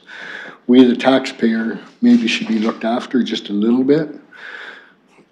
It's getting to the point where it's crazy. I kicked a hornet's nest when I talked about this. I was on TV last week, and people are constantly coming to my door now, emailing me, texting, calling. I wasn't going to come here today, but so many people have come to my door. Now it's time to do something. We want to be like Toronto. Toronto has a task force for a rat problem. Why don't we call them and see what they do so we can do the same thing? It's not just a couple houses. It's a big area. And it seems to be the east-west area of London that the problem's been in. This problem was brought up in October. I don't know if it was in this or council, but nothing's been done. So that's been 5 months. Just think of how many rats have babies every day, and this is how we gotta live. We're not talking a little problem, we're talking holes through our walls. They're not scared, they're going in their houses, they'll look right at you and then turn around and walk away. They don't even run. I thought I had a mice problem. My dog brought me a rat in his mouth from my basement. It's beyond embarrassing. I was embarrassed at first, but realized it's just not my problem, it's everybody's problem. It's not just a garbage problem. Rats will eat anything. They'll eat each other. But if we don't do nothing about it, It's not gonna get any better. Can the city do to help us so we don't have to live like that? I don't wanna move. I'm old, I'm too lazy. I just want somebody to actually look after the problem. That's all. Thank you. Thank you for sharing your feedback. Ms. Filastro next.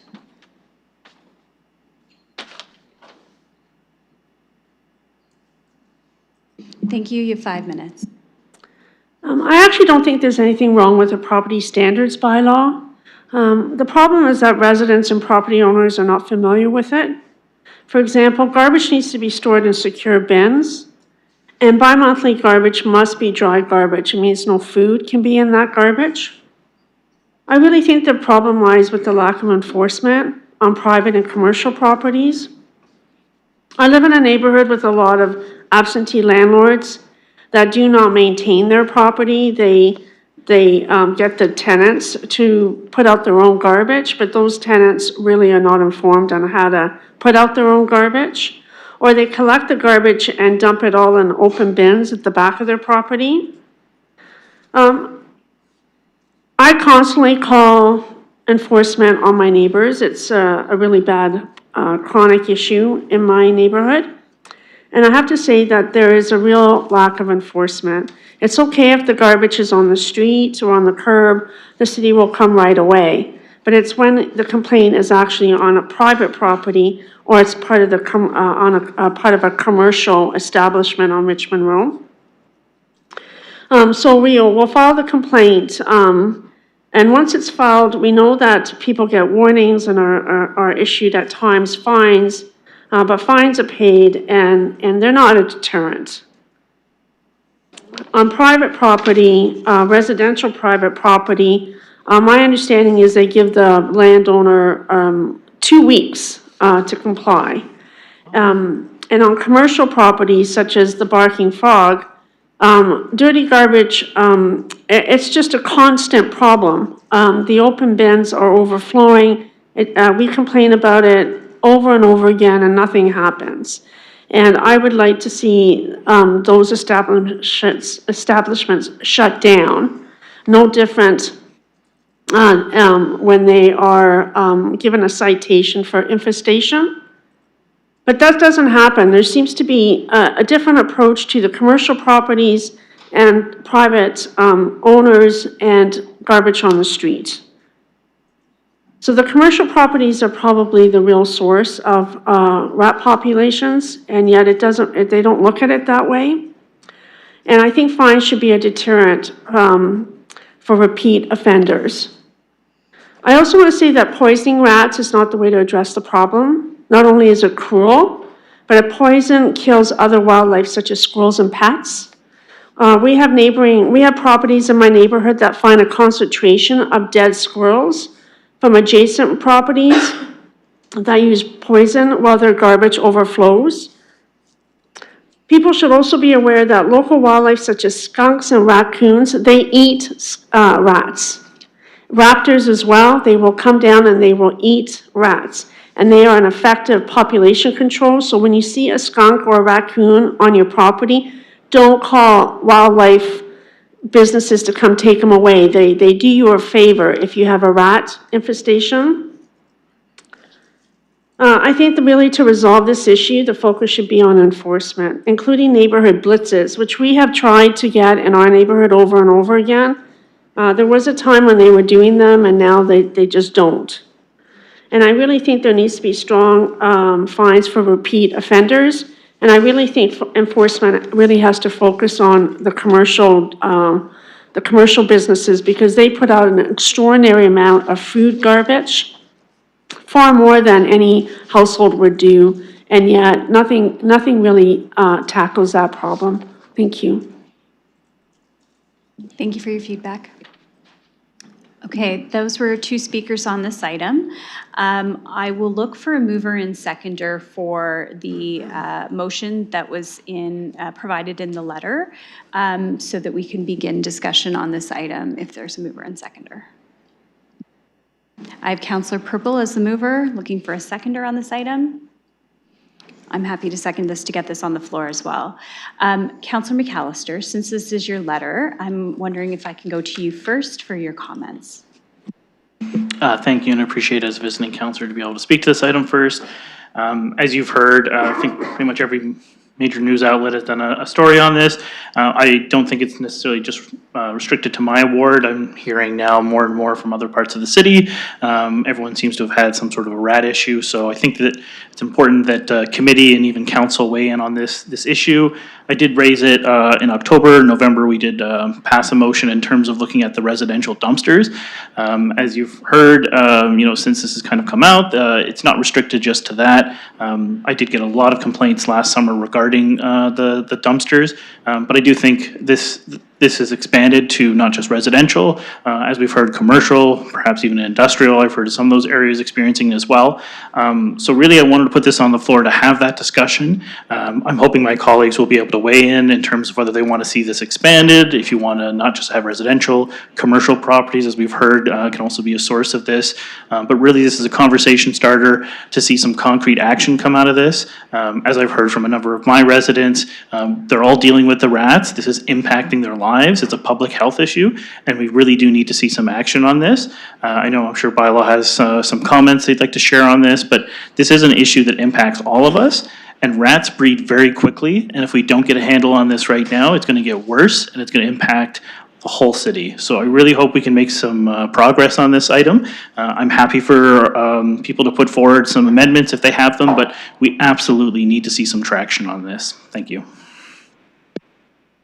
Thank you, Councillor. I had Councillor Ferreira next, then Hopkins and Trosso.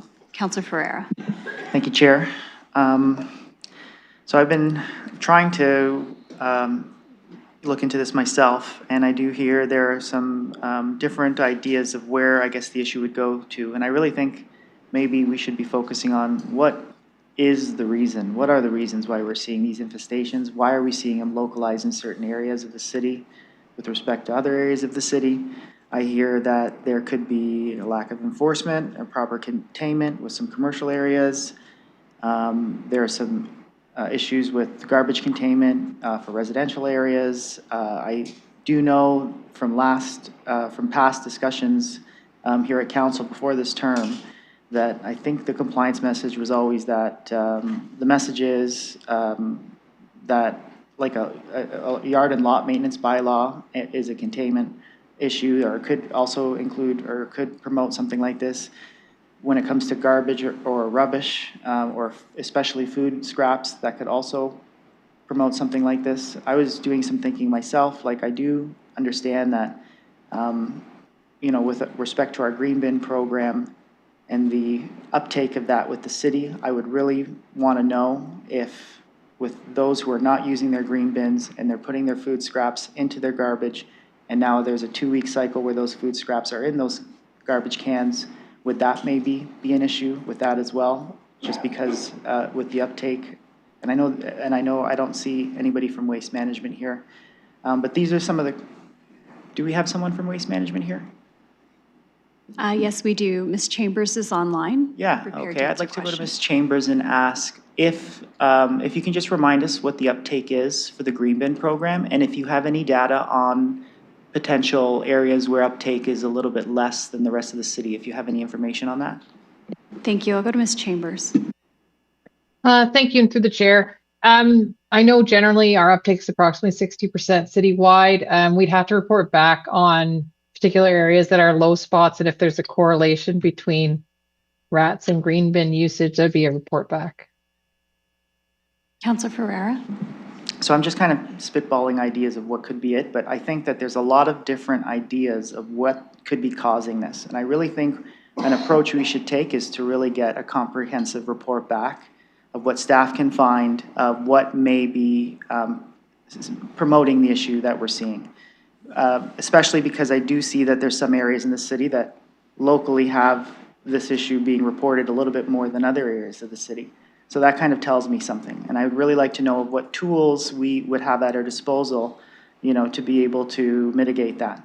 So I like what Councillor McAllister is doing, but I would want to add a report back from staff to just really hone in on what the issue is and really go from there, just to understand what's happening, because there's a lot of ideas that I see coming my way of why the reason would be, but I think that we should really kind of try to refine that and reduce that down to what the real issues are. And I think, you know, a deeper look, more comprehensive look might help us on that.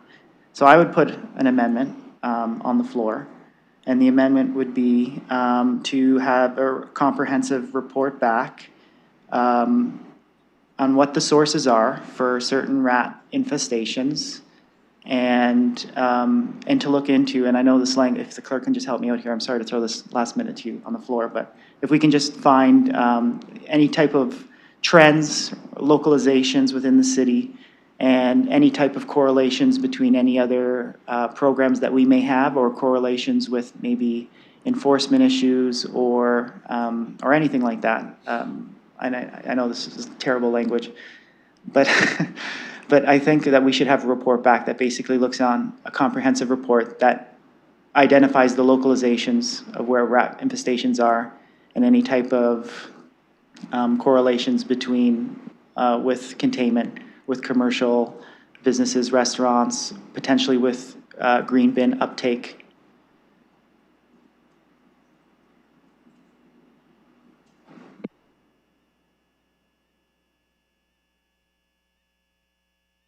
Okay, thank you, Councillor. Just before I go to your amendment and the language contained, I just want to go to staff for a moment, because the direction is a report back, but it's a little bit more specific to the bylaw piece.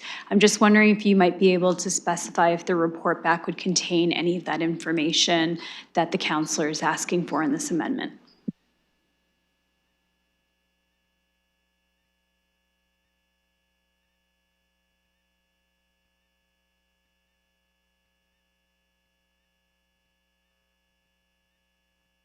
I'll go to Mr. Mathers. Through the chair, just the time frame around this report is extremely short. Like it's Q1 this is the last month of Q1, so Q2 is by June. If you want any kind of a detailed analysis, that's going to take more time than this. Also remind you that the same team that's working on this has, I believe it's 4 other requests related to major bylaw changes that are being proposed that have come out of other council resolutions. So just want to highlight that if you're looking for any kind of a detail, that it really will require a longer period of time before bringing forward the report.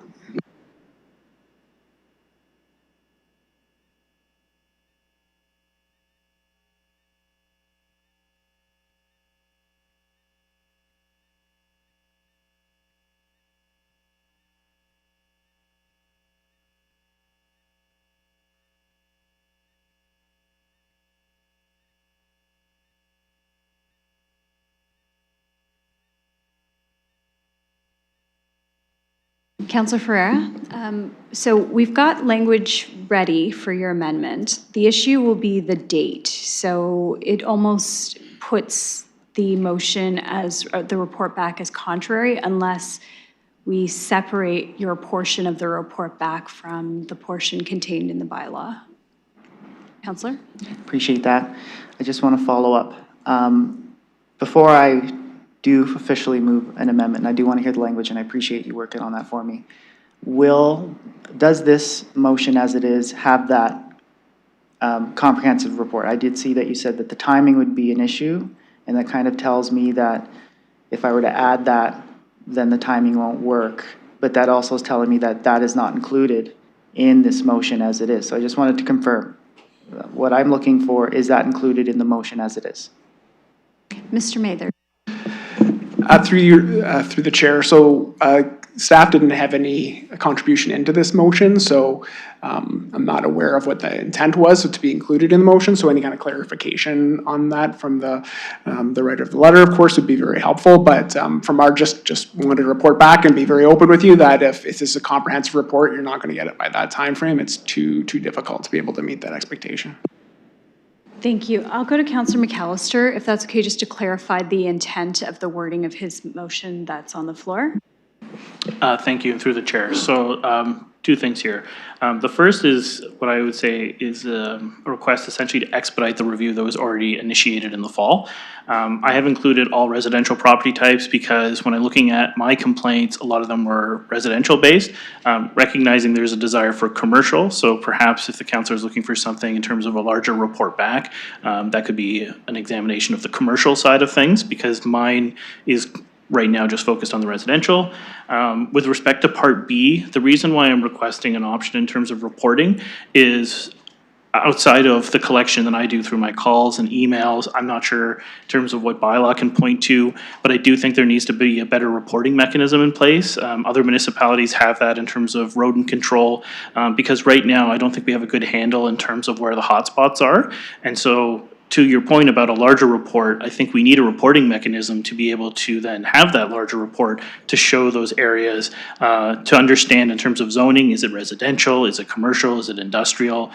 So that was kind of my intention with these two, recognizing that there would probably be discussions in terms of where else people would like to go with this, but I was trying, recognizing, as Mr. Mather said, the tight timeline, but the reason why I put Q2 is this process was in place, and I was just trying to capture as much residential before that report for this came back.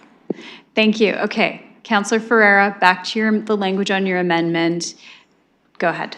Thank you. Before I get to the language, I think we need to be coordinated because this is an issue that's been going on since I hear it really kind of enhanced after COVID, and there was an issue. Councillor, before. sorry, I just want you to be aware you have about a minute left and you want to introduce an amendment. So I just want to keep you in time to be able to do that. Go ahead. All right. I think we should be coordinated. If we focus on the residential, we may start pushing issues towards commercial. I think the time frame, especially considering that this is we don't even know what the issues really are, we should maybe push the time frame out if the staff needs that for that comprehensive report back. Can the clerk read me back the motion?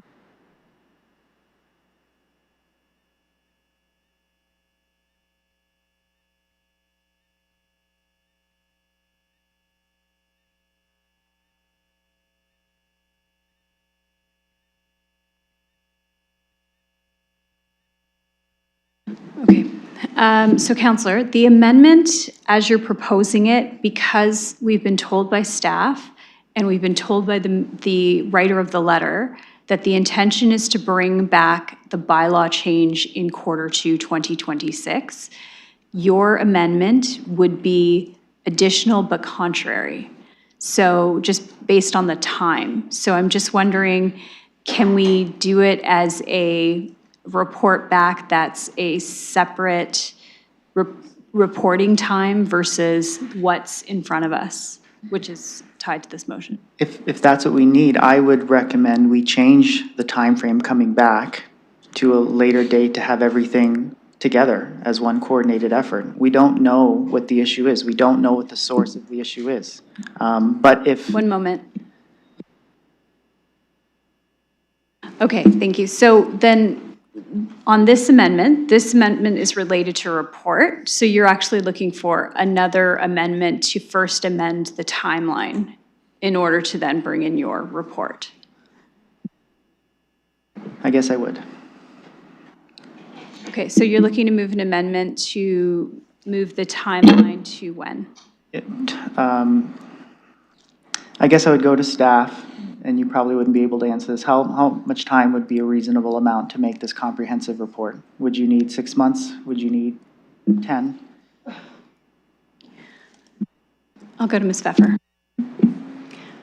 Thank you, and through you, Chair. I estimate that we would need until at least Q3. Okay, Councillor, so you're looking to move an amendment. You have 20 seconds, so I'm trying to help you to get the Q3 amendment out. 2026? Okay, I'll amend to Q3 2026 if that works, and then I would add the motion, the addition. Thank you. Just a moment. We're just clerking it.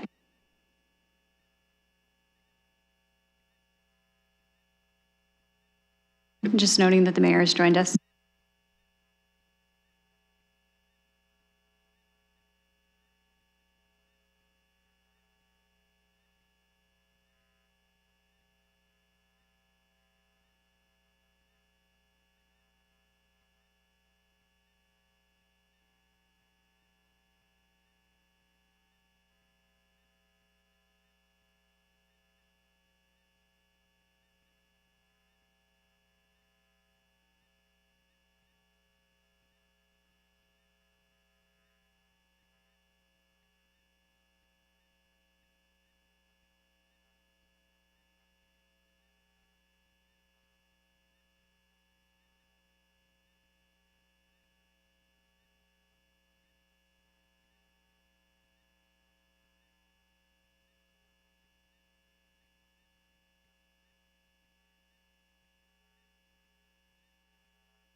So Counselor, I'm just going to read it back to you, just make sure the language correct, again, noting that you're short on time. That Part A of the motion be amended to change the reporting back to Q3 2026 to allow staff to provide a comprehensive report back related to sources of rat infestation, trends, localization, correlations with programs, and enforcement issues. Does that language suffice? That's perfect. When I say programs, I mean city programs, but if staff interpret that with city programs or any other, I guess maybe it's good to stay broad. Thank you, we're adding city program. Okay. Okay, so I'm looking for a seconder for the amendment.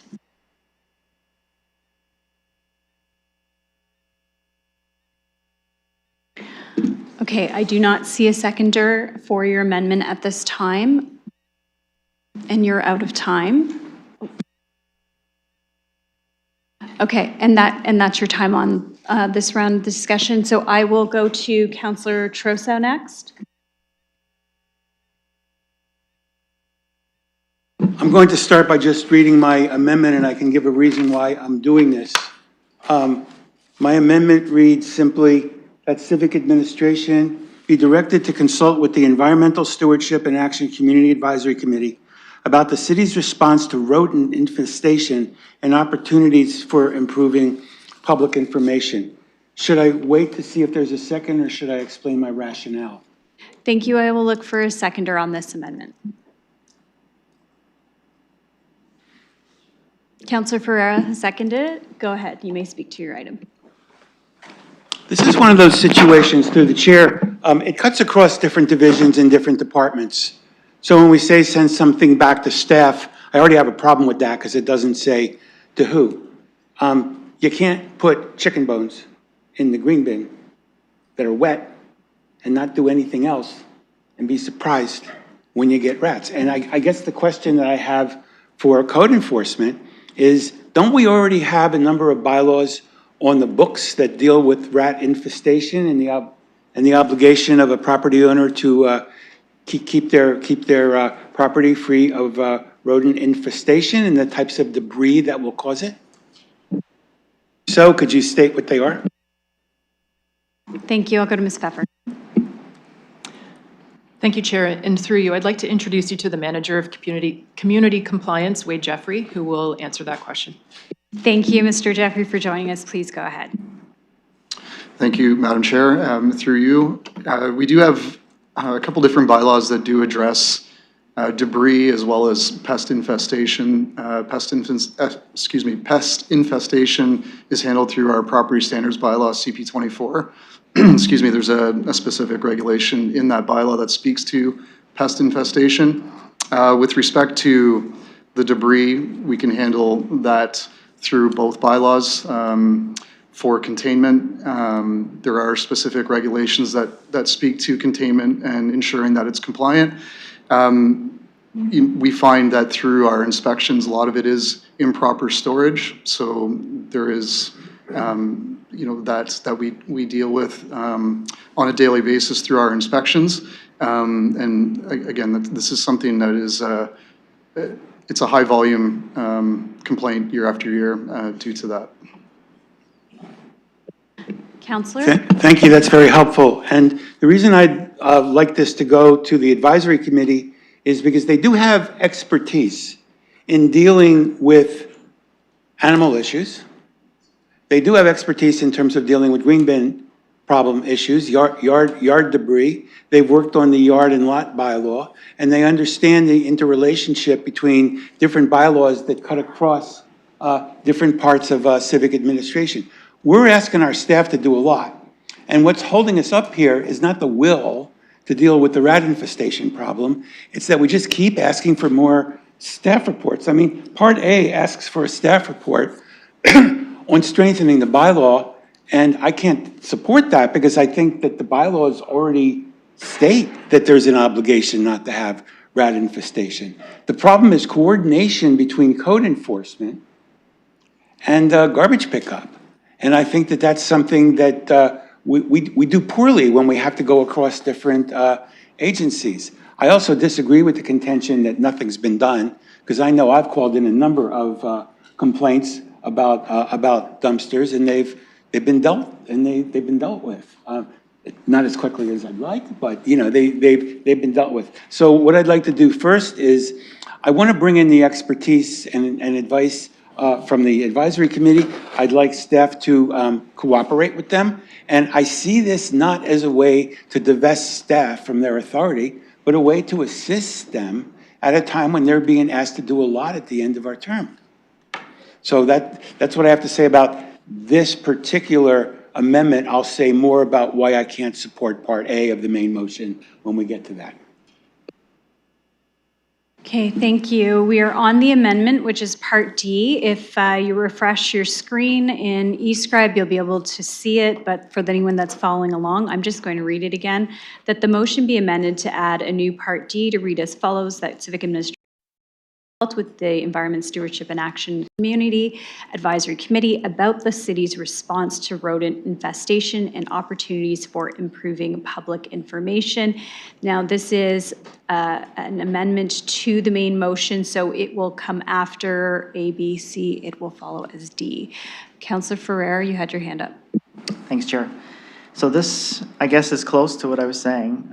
I think we need more information. And if the Environmental Stewardship and Action Committee does have expertise here and they can make a scan on different city programs and really see maybe any type of correlating trends or localizations and issues like that, I will support it. I agree with Councillor Trusso. We need to potentially have coordination between our enforcement and garbage pickup. I do see that there could be different areas with some of our programs that may be contributing to this, but I don't know for sure. And I worry that if we don't really understand the full, I guess, scope and breadth of the issue, we're just going to be putting in resources and taking shots and just gambling to see if it works or if it doesn't. And I really think we need to coordinate our effort and really understand the issue before we do anything. Because if we have a motion as it's proposed above, I worry that we're going to do that work and we're not going to see any difference. So just that understanding of really what the issue is, where it lies, and what are the contributing sources for the issue, I think is the first step that we should really take. So I'm going to support the motion as it is. I hope that we get that scan of where the issues lie, what type of city programs or not programs may be involved, and how we can identify to, I guess, mitigate really what the issue is. But because I'm hearing a lot of ideas of why we may have infestations in this area or infestations in that area, and I see that, you know, they're kind of all over the map. I really want to understand really what the contributing factor is. Now, we may have issues that are aligning with one area that are different from the other, and maybe we can have a better coordinated approach with that. But again, it's really about understanding, because I don't want to be telling the public that this is going to solve your issue and then it doesn't. I worry about that, and I don't want to be wasting city resources on trying to put these resources in to solve the issue and then nothing comes out of it. I don't think that's a good spending of taxpayer funds. So I understand the issue, and I want to have a real understanding of why that issue is occurring. I really want to see where these infestations, why they're happening. So I'm going to support this as it is. I'm hoping that we get you know, a good amount of information of what is contributing to the rodent infestations, and hopefully we can get some good ideas of what opportunities there might be to mitigate those, and maybe we can coordinate that with our efforts in the future. But because this is something that has been going on for years, we need to really have a good understanding if we want to make an effective action and approach. So I'm going to support the amendment. I think it is going to take what my last amendment was bringing about. I understand it's maybe even better because it's not going to waste or really tie up city resources as it is, but I'm going to support it as it is, so I appreciate it. Thank you. I just wanted to seek clarification from staff on the order by which this is being discussed. So I just want to clarify that the report in Part A would be the expedited piece that would come forward in Q2 2026, and that there is time to go to the ESCAC committee in that cycle before it comes back to committee. Mr. Mathers? Through the chair, so I can confirm that that wouldn't be possible without, well, giving some, we don't want to go disingenuously to this group and say that, hey, we're going to reflect your comments, but then not have our information available until after or right before their meeting, and then not be able to that turnaround to bring it back to committee. So it is be very difficult within this time frame. We can absolutely do that still within that Q3 timeframe, but any of those more significant issues or items that were brought up by Councillor Ferreira as far as that additional information, just by adding this isn't going to necessarily get that into this report. So yeah, it would be very actually not possible to be able to do that in that time frame. Okay, thank you. So, Mr. Mathers, just to clarify, so we would be able, though, to, before it comes back to report to the committee, bring it to ESCAC. They can provide in the minutes of their meeting any suggested changes, any advice that they have to committee to consider while this bylaw is brought forward. So that could still meet the timeline? Through the chair, yes, there could be a parallel process, but if you're looking for the content of what comes out of that committee to go back into the report and the findings before it comes to you, then that wouldn't be possible. But if you want to go in parallel and provide them at the same time, we can absolutely do that. Thank you. Okay, I'll go back to Councillor Ferreira. Thank you, Chair, for asking that question. I have concern with the parallel process because as we make an implementation here with this direction that could, I guess, skew some of the information that the Environmental Stewardship and Action Committee gets. I honestly ultimately just want a real solution that will actually work, that's informed.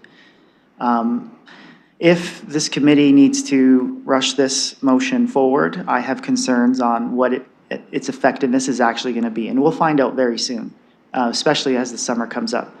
But if that's the intent of the committee, then that's fine. If I wouldn't want to speed this review coming back from the Environmental Stewardship and Action Committee. So whether it's parallel or not, it depends on the work that they do and how long it takes them to do it. But I think the report needs to be quite deep and comprehensive in really kind of analyzing the issues. Because I think even if this motion does work and the actions from the motion work, I really want to understand what's going on. And if that work takes a little bit longer for the Environmental Stewardship and Action Committee and they have to be separate in that regard, I guess that's fine. But ultimately, I just want to see a real solution, and I think we need to understand the issue, and we don't understand really what the issue is.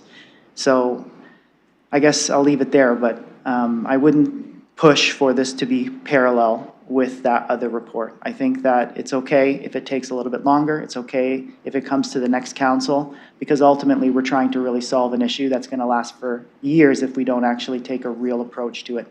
So 30 seconds. So I'll leave it there.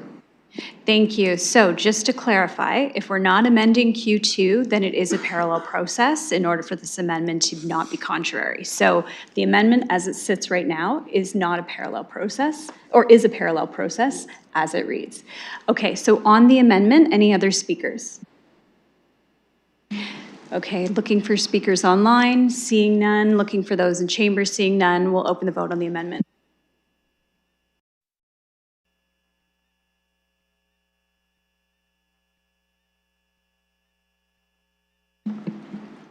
Closing the vote, the motion carries 5-1. Thank you. I'm looking for a mover and a speaker on the as amended motion. I have Councillor Trosso, Councillor Hopkins, thank you, and I will look for speakers on the as amended. I'm going to go to committee first. I'll go to Councillor Trosso, then Councillor Hopkins, and I have Councillor Stevenson after that. Councillor Trosso. Thank you, and I don't want the councillor who brought this forward or members of the public to think that I'm minimizing your concerns, which are very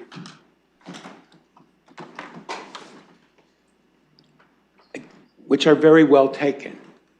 My problem with the way A is written, however, is as I understand the state of our bylaws, which I've studied, and this has been confirmed by staff, we don't need to change the substance of the bylaw to say, well, you can't just like ignore rats and vermin, and you can't leave things away. We've got a number of bylaws that do that.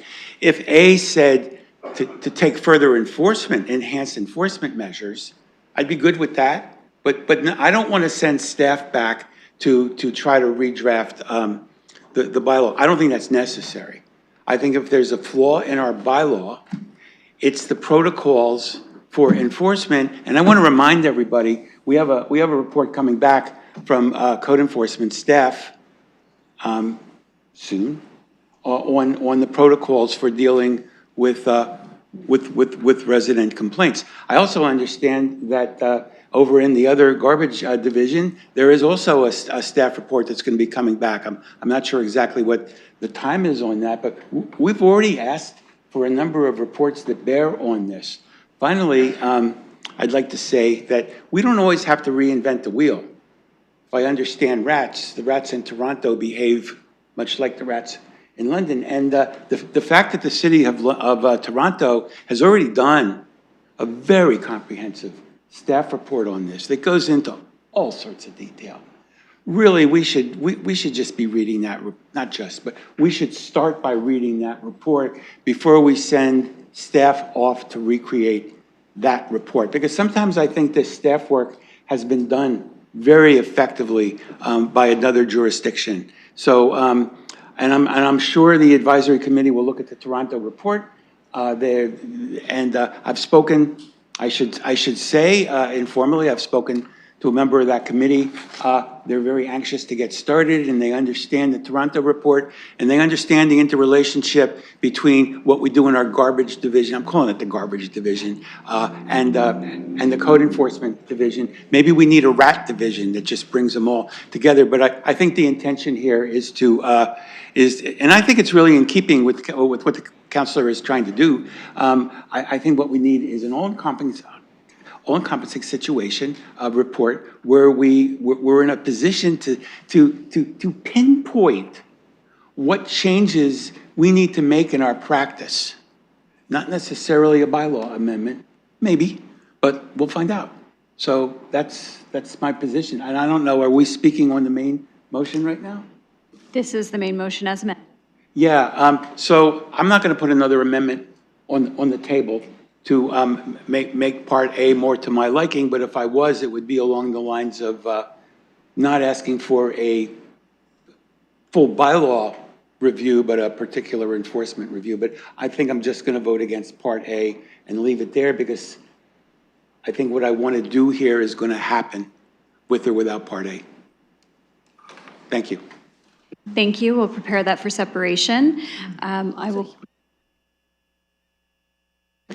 I will go to Councillor Hopkins next, then I have Councillor Stevenson and Councillor Pelosa.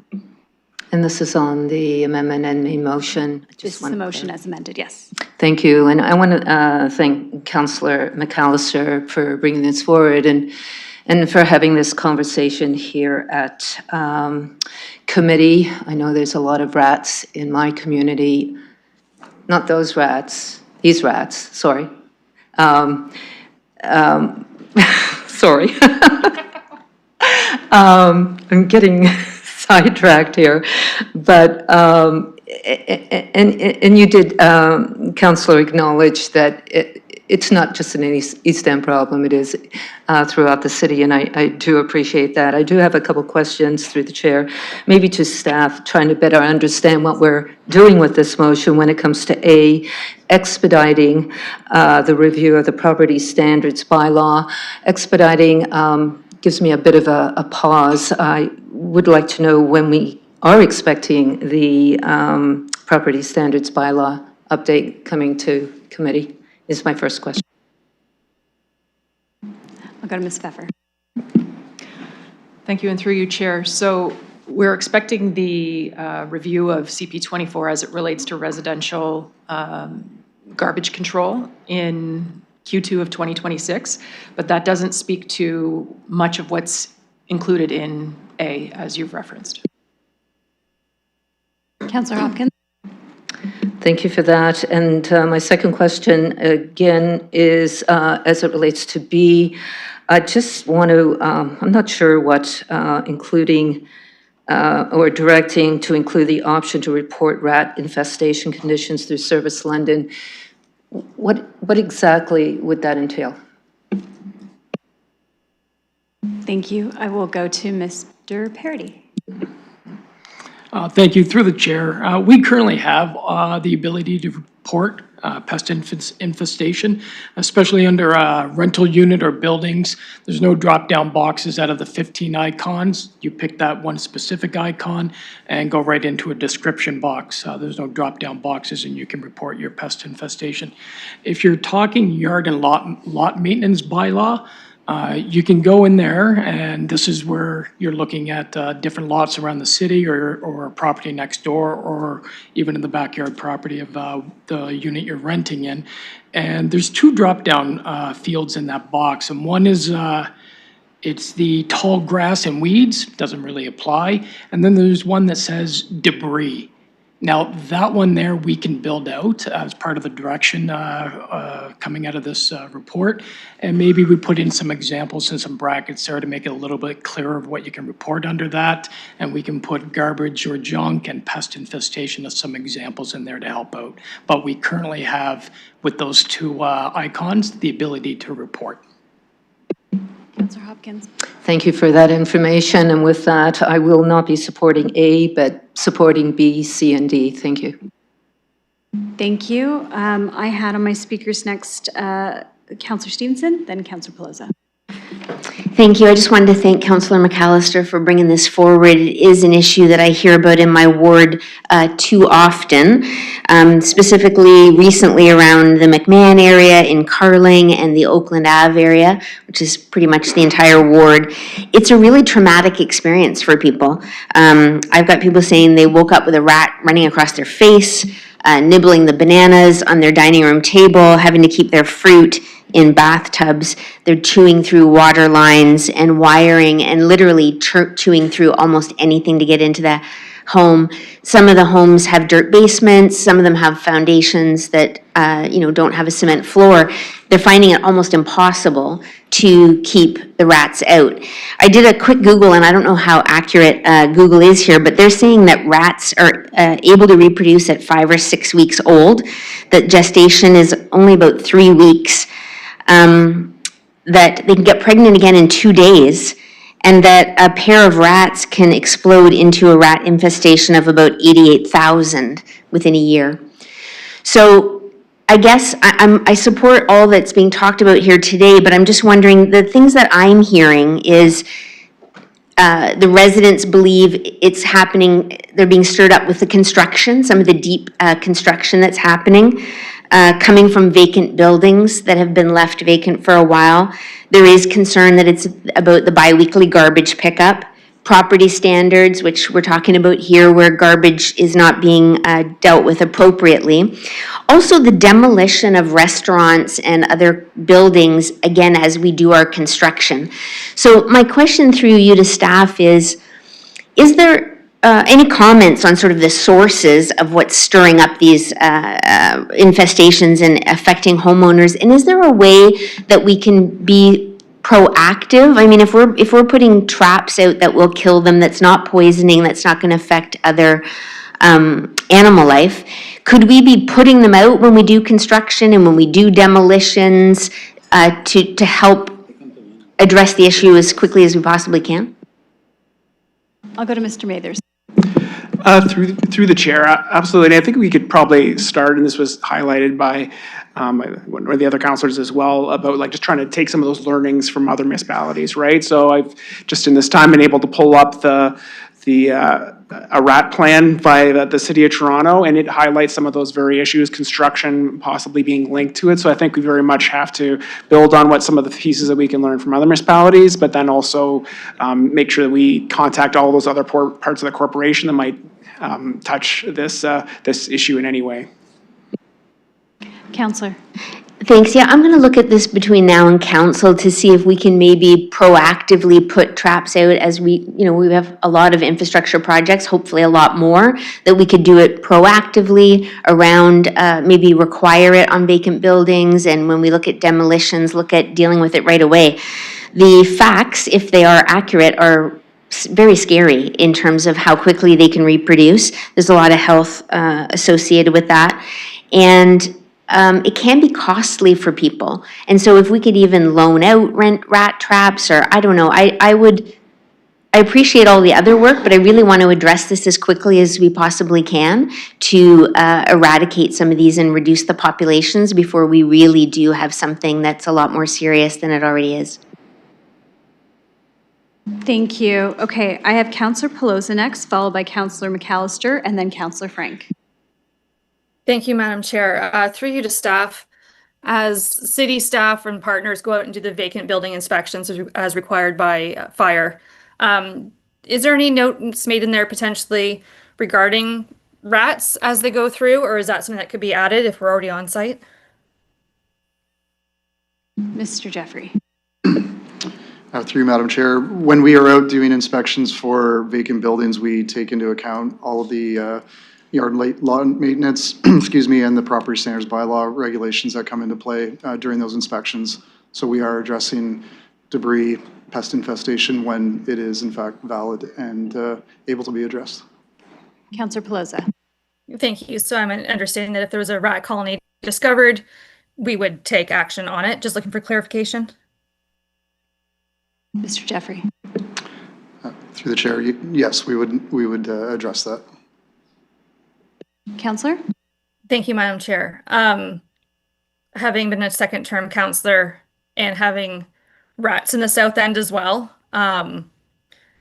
when staff have been involved in the past, it came back to property standards, hoarding at homes, hoarding in the yards, hoarding of yard waste and sod piles, residents who lovingly feed wildlife, usually the flying happy bird kind, the feathered kind, and overfeeding, which falls to the ground and creates rats in the neighborhood and under neighbors' sheds, to which colonies have formed in the past in the South End, or commercial waste within the dumpsters.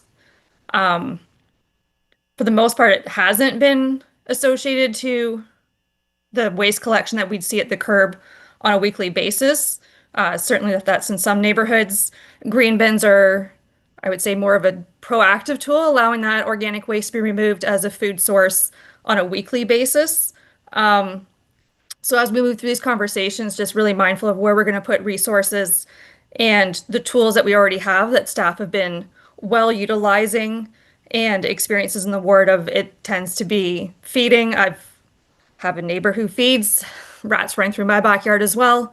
So just really cognizant of when we're asking for staff stuff to be done, of just looking if is it just, and maybe through you to Ms. Pfeffer and her team, if someone does lodge an untidy property complaint, how quickly is there a staff complement who could usually get to address that concern for the resident? Thank you. I'll go to Mr. Jeffrey.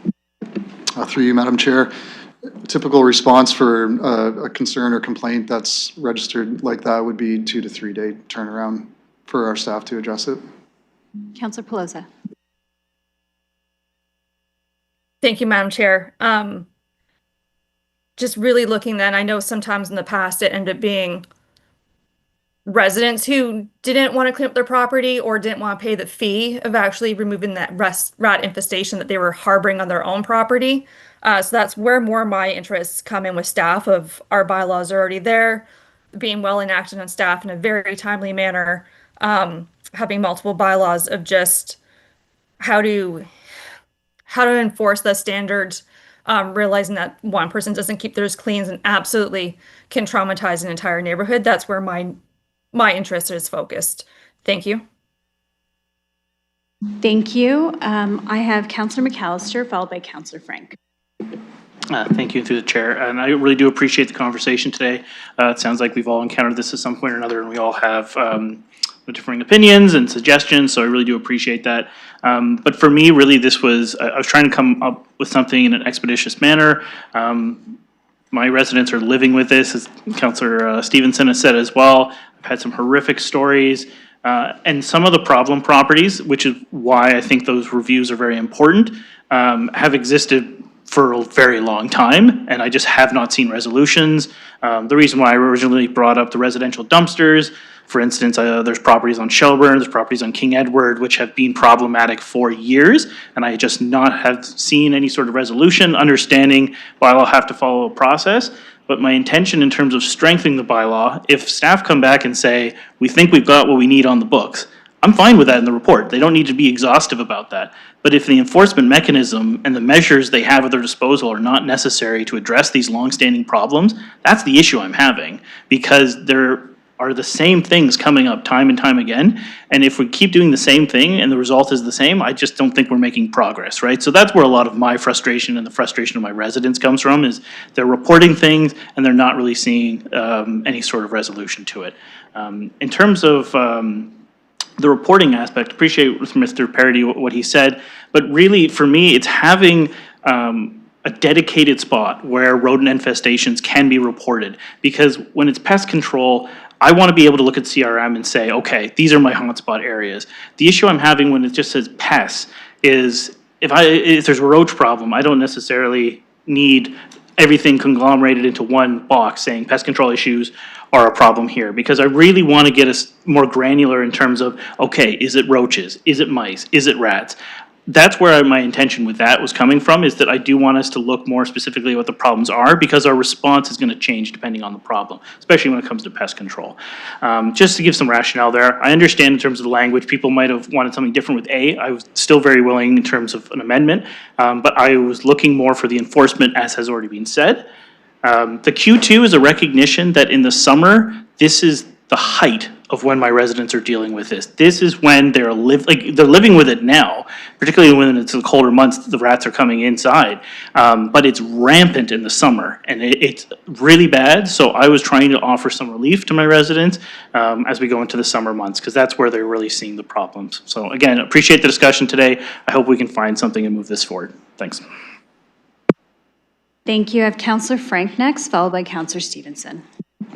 Thank you. And I thought I heard clearly, but that Councillor Stevenson said eradicate, and I really liked it. So I hope that somehow makes its way into a clip somewhere.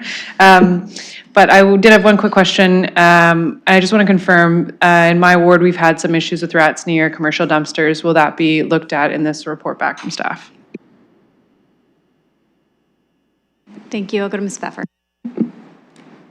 Thank you. Through you, Chair. Yes, that's the intent. Councillor Frank. Great. Thank you. That's all. Thank you. I'll go to Councillor Stevenson.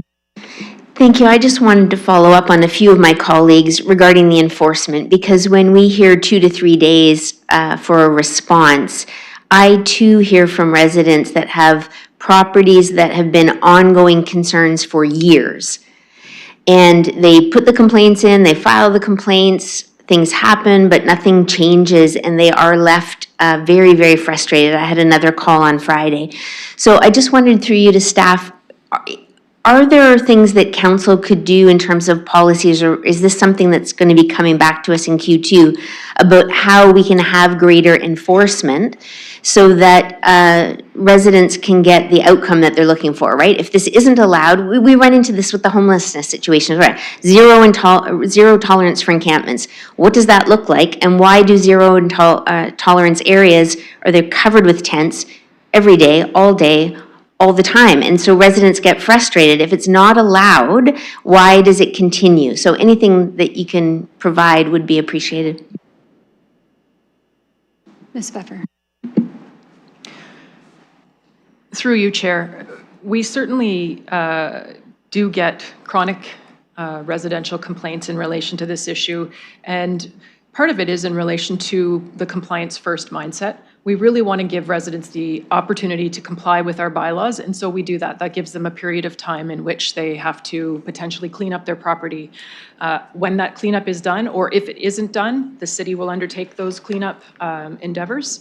But we sometimes see that this is sort of a rinse and repeat cycle where the problem resolves itself temporarily and then renews again. And so we really do understand and understand the frustration, but we need those continuous complaints to come through to us so that we can resolve it. In terms of what council can do, we'll look at that in this report coming back, and if there is anything that we identify, we will certainly put that in the report. Councillor Stevenson. Thanks, I really appreciate that. It's about managing expectations as well, right? Like you want to tell the public this is the way it is, and then this is what you can expect, and a lot of that is important here. Thank you. Looking for other speakers, I have Counselor Trassa. Thank you, through the chair. I think this is a very productive discussion, and I sense that we're getting very close to having unity on this. So I'm going to take back something I said, and I am going to offer an amendment to A, because I don't want to vote against A. I'd rather just fix it. And if we substitute the word bylaw, where it says recommendations to strengthen the bylaw, take out the word bylaw and put in the words enforcement of the bylaws, then that would take care of my objection to the fact that there's more than one bylaw and that really the problem is enforcement and the bylaws are already there. So if we could make that small amendment, I don't think it's contrary. Counselor, so the only issue is that you already, on your first round speaking, you moved an amendment. So that's the only issue. But I just want to clarify just a moment. Okay, because we just get it. I want this to be unanimous if possible.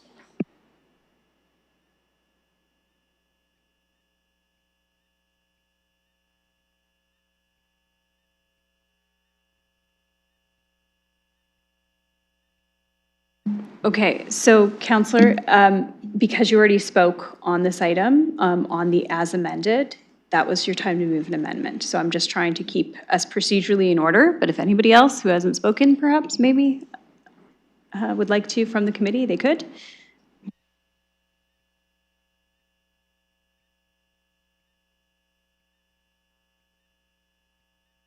Thank you. I'll go to Mayor I'll do it. Morgan.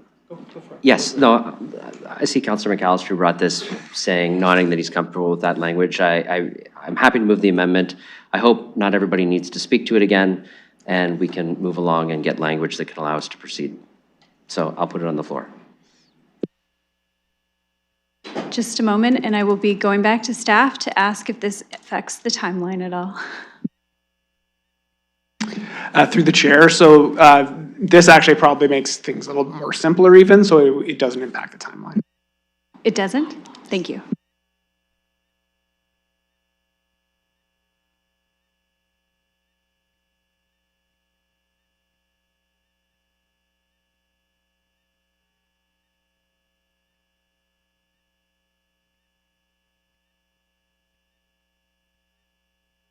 And I have Councillor Trasso as the seconder. We're just preparing the language. Just a moment, please.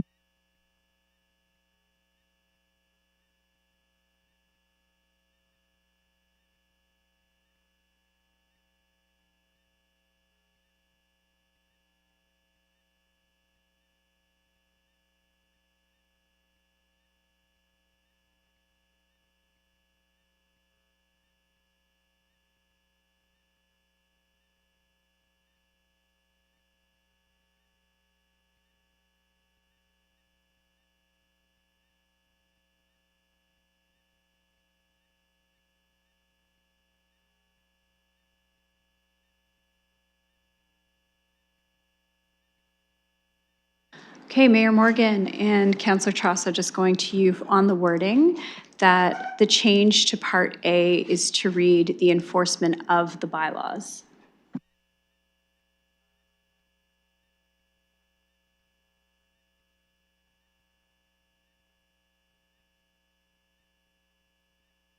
Thank you. I'll go to the mayor in case you wanted to speak to this item.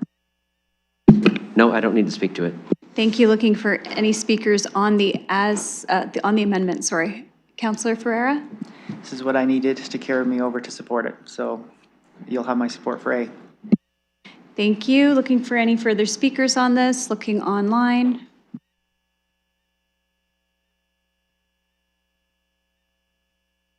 Okay, looking in chamber, seeing none. On the amendment, we will open the vote.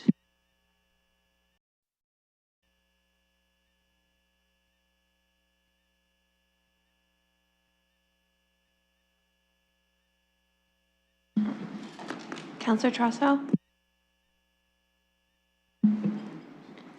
Closing the vote, the motion carries 6-0. Thank you. I'll look for mover and seconder on the as amended. Councillor Ferreira, Councillor Hopkins, thank you. Look for any final speakers on this item.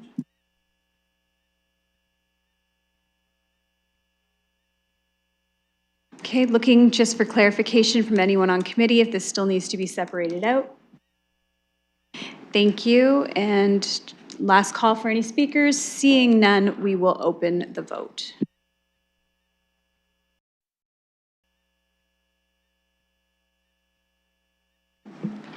Closing the vote, the motion carries 6-0. Okay, thank you, everyone. Committee, I'm in your hands if you'd like to take a break now, or if you'd like to wait until after the next item to take a break. So I'm in your hands, looking for anything.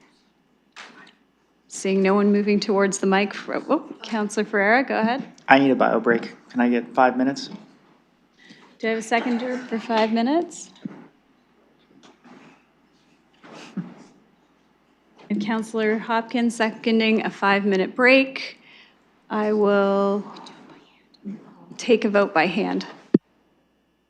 All in favor?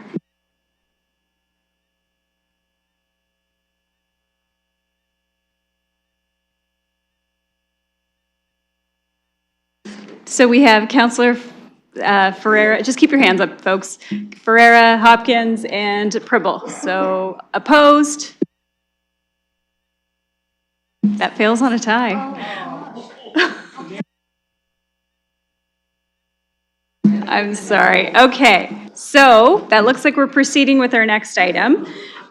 We are on item 4.2, which is Councillor Stevenson's letter stating restricting city funding organizations from distributing safe-use drug smoking supplies.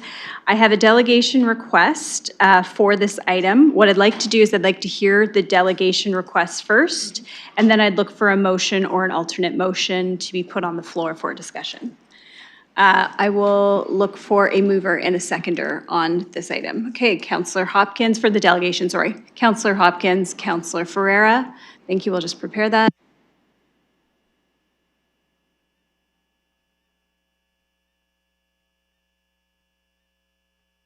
Okay, we'll open the vote.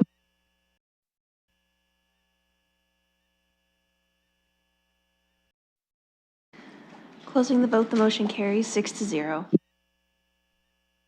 Thank you. This was a delegation request from Ms. Castro. You may come to the microphone, please. Thank you, and you have 5 minutes. Harm reduction policies were adopted decades ago after people were dying from drug-related diseases such as HIV and hepatitis C. Hepatitis C in particular shows no symptoms for 30 years or more, at which point people were in late stages of liver disease. Harm reduction policies were pushed by healthcare workers because it is cheaper on the healthcare system to prevent disease rather than try to treat it in its late stages. Premier Kathleen Wynne, just before leaving office, made hepatitis C drugs available for free under the Ontario Trillium Benefit Program at a cost of approximately $50,000 per treatment. It was still cheaper than letting patients either die, as hepatitis C is a death sentence, without access to the drugs that purge the virus from the body. That's why safe-use drug supplies are important. They alleviate pressure from the healthcare system, and why the program is under provincial jurisdiction. So I really don't understand what's motivating the councillor to bring this forward. I can't help think that it's a form of showmanship, because I don't understand why the councillor doesn't understand that it's a provincial program that the cities are obligated to administer, because it's pragmatic. It's a pragmatic program because of the burden it places on the healthcare system. It's important to bring these supplies to the people that are the users, because then it's a sure thing.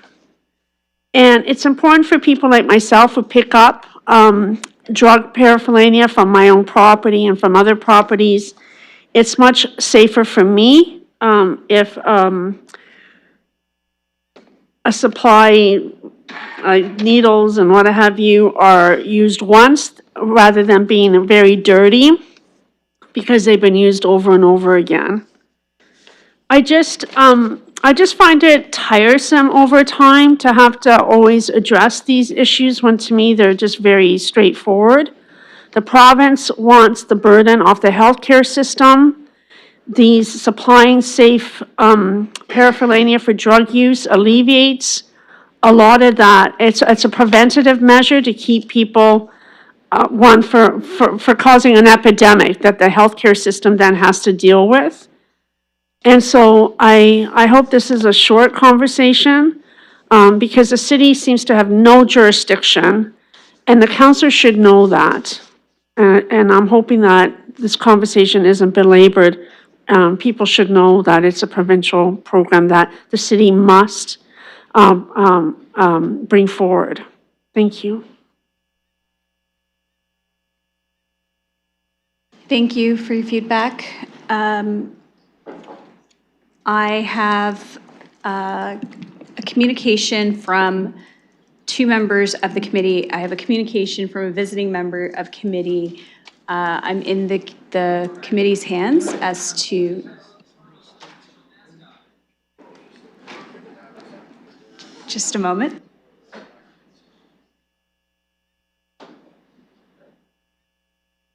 Okay, sorry about that. I'm in committee's hands for next steps so that we can continue the conversation. Councillor Ferreira. Thank you, Chair. Councillor Trosso and myself, we did add a communication because we do feel like when it comes to this topic, we would like to get as much information, especially from the professionals in the field as possible. So we did reach out to the Chief Medical Officer of Health at the Middlesex London Health Unit. I just texted him. From what I understand, he's ready and online. So if the committee would permit me, I'd like to request that you would allow me to move a motion for a delegation for Dr. Summers. He didn't submit a delegation before, so I guess before I would move that motion, I would just want to know if this is in order and how to go about that. Okay, thank you. So, Councillor, I don't need a motion to delegate for Dr. Summers, but I would like something on the floor before we ask people to speak to an item. I don't have a motion. I do have a motion ready for items to be received, if that's a motion that committee would like to entertain. And then we can ask for anybody else, any questions of anyone else that has questions. And the items to be received would be the letter from Councillor Stevenson and the letter from Councillor Truss and myself? Okay. As well as the delegation. I would move that. And I have a seconder in Councillor Hopkins. Okay, so now that item's on the floor, you may begin your questioning. Dr. Summers, I understand you are online. Thank you so much for being here and for your patience, because I know you've been online since about 1 o'clock. I will direct any questions that come your direction to you, should members of committee or visiting council have any questions. And Councillor Ferrer, go ahead.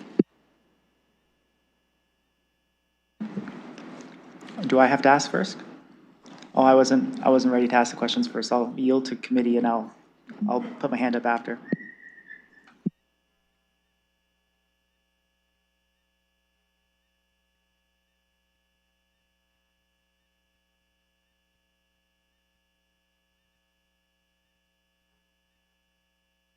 Councillor, the motion is to receive the communication. If you have questions for Dr. Summers, this would be the time where you'd ask questions.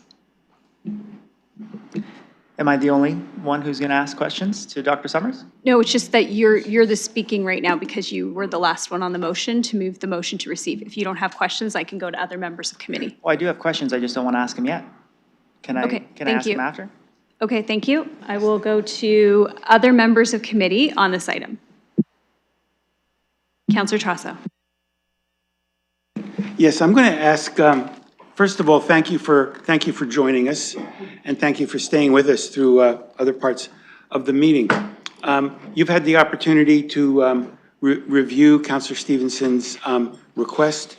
You're familiar with the program, and what I'd like to ask you for, and this is a general question, and if it's too general, I'll make it more specific, but do you and your office have an opinion on the matters under discussion. I hope that's not too general. Thank you. I will go to Dr. Summers. Sorry, Dr. Summers, go ahead. Through you, Madam Chair, good afternoon, everyone. What I can speak to, and thank you to Councillor Trossau and Ferreira for the invitation to delegate today. What I can comment on is certainly that there are potential health implications from limiting access to safe consumption supplies, including inhalation supplies. These are critical tools in minimizing the risks of infection transmission, particularly bloodborne infections like hepatitis C and HIV, as well as respiratory viruses and bacterial infections as well. It is essential with these programs for them to be successful that the materials are available. And we recognize that people who are consuming drugs and have problematic substance use are often somewhat limited in where they're able to access these materials. So it is certainly, from a health perspective, advantageous ensuring that these materials are broadly available. Thank you. My next question is, given the fact that your office and your board is an independent board pursuant to provincial law, could you just briefly tell us what the involvement in your office has been in this program? I'm not sure council can direct you to stop doing this, although that's not the motion, but it would have that side effect. So could you please speak to the origin of this program, where the funding comes from, and under whose authority it's carried out? Thank you. I'll go to Dr. Summers. Through you, Chair Rahman. As a local public health agency, we receive our direction on the minimum programs we have to deliver in our region through what are called the Ontario Public Health Standards. Within those standards, there are a number of guidelines, including some that refer to this program directly, and we are expected to ensure the availability in the region of safer drug use supplies. We, as a board and as an agency, ensure that that's the case through directing funding to a partner, the Regional HIV/AIDS Connection, to operationalize this program, which includes the distribution of the materials, which are often received through other programs from the province, through things like our CarePoint site, the health unit's offices at City Plaza, as well as through a number of satellite locations, including outreach programs. It is through those variety of mechanisms that the materials are distributed. So yes, as a public health agency, we're required to ensure the availability of these types of supplies. We then fund our HAC to operationalize it through a number of different satellite sites, as I've mentioned. Councillor Trossau. And my next question is, given that it seems that you are under an obligation to delve into this area, and maybe this is better for the city solicitor, I don't know. Does this council have the authority to pass, just from a jurisdictional point of view, does this council have the authority to pass the measure that's the motion that's on the table without causing a conflict? And that could go to the solicitor, it could go to your office. That's up to staff. I'll go to Mr. Shand. Thank you, through the chair. The way I've read the direction is that it relates to city funds and city programs. So I think the jurisdiction is sort of limited to what the city would already have control over. And that probably would not include the Middlesex London Health Unit. But if you wanted further exploration of the legal authorities, we'd have to provide a report for council. Councillor Trossau. I don't want to create another motion, certainly not in closed session. if it's not necessary, so without knowing how Councillor Stevenson's motion turns out today, it's hard for me to ask the next Sorry, the question. motion's not on the floor. The It's motion not on the floor. Okay. is just Would to I be able receive to come back and communication. re-ask this if it gets on the floor? Or am I done? The motion right now is to receive, so if a motion failed, then that would be your opportunity to do so. The motion on the floor is to receive Councillor Ferrera's and my letter. Is it on? It's to receive all communication as well as the delegate. Okay. I have a side question that's related to my jurisdictional question, which I'm hesitant to get into, but given the risk of not being able to come back to this, if this council passed a measure, this is for the solicitor, if this council passed a measure restricting the distribution of the, I'll call it safe supply gear that's been described, would that have potential charter implications under Section 7 with respect to claimants' rights to life and security of the person? So in order to answer that properly, we'd have to go into closed session and likely we'd need more time to prepare a fulsome report for council. Thank you. Councillor? Thank you. I think that's it for me, and I hope that other members of this body have questions, because this has been very illuminating. Thank you. Okay, so I have Mayor Morgan next, followed by Councillor Ferrera. Thank you. So I have a couple of questions for Dr. Summers. First, though, I just want to be clear that I support the notion behind Councillor Stevenson's submission of the desire to reduce and decrease drug use in our community, and investigating avenues to try to determine how to best do that. And so I just wanted to put that out on the floor first. But with respect to Dr. Summers, and I appreciate you being available today to answer a couple questions, I want to ask a couple of questions about the history of the programs, and then some questions about what we might be able to do to achieve that goal that may or may not be along the lines of what the council proposed in the letter. So first, I recall in my first term of council near the end, there was this, near the end of the term, there was a significant outbreak of HIV in the community, and the health unit, through a number of these programs, decided to take action. I believe this was mainly on the injection drug side of things, not the inhalation. But could you comment on that and what the effects of that health intervention were on the rates of HIV and I believe hepatitis C in the community? Thank you. I'll go to Dr. Summers. Through you, Chair. Yes, from 2016 through 2018, the Middlesex London region, concentrated within the City of London, experienced a significant spike in HIV cases, well outpacing the rest of the province. And that spike was driven within the population of people who used injection drugs. So 2015, 2016, 2017, we would see about 40 to 60 cases of HIV, new HIV diagnoses in those years. Again, about 75% of them identifying a risk factor of people of using injection drugs. In response to that, a multi-pronged approach was taken, increased outreach from the health unit to support people getting HIV treatment, an expansion of safe drug consumption supplies, the opening of the CarePoint site, which is the consumption and treatment facility, a number of different modalities. As a result, last year, we saw 7 new HIV cases in the Middlesex London region, with none of them reporting a risk factor of using injection drugs. There are very few success stories that I'm able to share that are that positive. This part is one part of that response, but the distribution of safer supplies has been a critical component in addressing that HIV outbreak.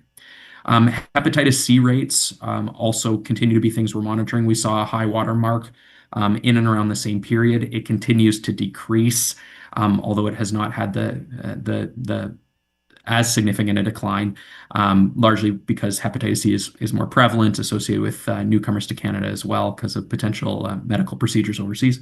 But all in all, certainly we've seen significant progress. Mayor Morgan. Yes, and I appreciate that, but I also recognize that the counselor's focus has been on inhalation materials. And so I guess my question to you, and I'm unsure if you can answer this, and if the chair will just allow me just a little bit of information I can share to help preface my question. One of the challenges with the London Police Services open air drug strategy is if they come across an individual and they're trying to make a referral, if they're an intravenous user, they can take them to CarePoint and provide a connection point. CarePoint doesn't currently provide any sort of inhalation oversight services from my understanding. And that feels to me like a bit of a gap in the system because, you know, there can be an intervention, but if there's nowhere to safely take someone, there's a challenge with that. So that could be, you know, the lack of, you know, treatment and recovery beds in the community, the lack of the ability of the facility we have to actually deal with some of the problems and challenges that people might be facing. Can you articulate, I know the counselor has provided a suggestion on a path we could take to reduce this, but do you perceive other paths that may be effective that we could pursue either ourselves or through provincial advocacy related to the area specifically around inhalation drugs and reducing that challenge that we see on the streets of our community? Dr. Summers? Through you, Madam Chair. Thank you for that question, Mayor Morgan. I want to preface this by echoing your comments previously about the critical issue that has been highlighted through this letter of ongoing open drug use and the impacts that has, the negative impacts that has on community. Certainly the health unit and myself are fully aligned with the London Police Services open drug strategy. That's been work that has been co-developed through our Community Drug and Alcohol Committee, which I chair. So fully supportive of the work that needs to happen there. When we look towards what those solutions might be, we can consider the prevention activities that need to happen, which includes things like addressing poverty and trauma, continues to be things like early childhood supports, but also increased access to treatment for those that are suffering from severe addiction, and that includes inpatient beds, outpatient services that include wraparound supports with primary care. And we also need to explore additional services that give people safer spaces to use the drugs they would be using anyways, so that we can reduce it on our streets. There are other jurisdictions in Canada that have implemented safe inhalation facilities. That is not currently a funded resource here in the province of Ontario, but over the last number of years, given the increase in inhalation drug use, it is a service that I would be highly supportive of exploring for the City of London. The CarePoint Safe Injection Site has been a critical part of our response, but as you mentioned, it is not for inhalation, and it is a notable gap in our region. Unfortunately, when individuals who are stricken with addiction, such as the folks that we see on the streets, they are folks that are going to be using these drugs in their current context, regardless of the types of materials we provide them. The effort to provide them with safer equipment is to minimize their risk, and I think it is very fair to state, as you have, that we need alternative places for them to use since we know they'll be using regardless. Mayor Morgan. Yeah, my other questions are for our staff. I don't know if you want me to do that at this time or let focus on Dr. Summers. I'm in your hands if you'd like to continue with your part of the discussion. Sure, then just a couple more. And to our staff, I just want to, so I understand the emergency treatment, I think it's the emergency treatment fund that the federal government gave us that provided a variety of services, had a component within it that required us to fund in some way harm reduction materials being distributed. And my understanding is that that funding expires at the end of March and there's no continuation of it. And so that funding of that program would end. So recognize that the city does have at least one program that the feds have required us to fund the distribution of materials. Beyond that, are there any contracts or dollars specifically allocated by the municipality to distribute inhalation kits or kits in the community? Is that something that we've specifically put in a contract beyond the federal one, or something specifically that we've allocated dollars towards. Thank you. I'll go to Mr. Dickens. Thank you, and through you, Madam Chair, that is correct. The only reference to harm reduction kits or safe use gear was through a Health Canada funding agreement from the federal government. That funding expires on March 31st, as council is well aware, as we've brought that forward. Our other contracts, we fund, we fund 3 organizations for outreach, 519 Pursuit being the one that's receiving the emergency treatment funding from the federal government.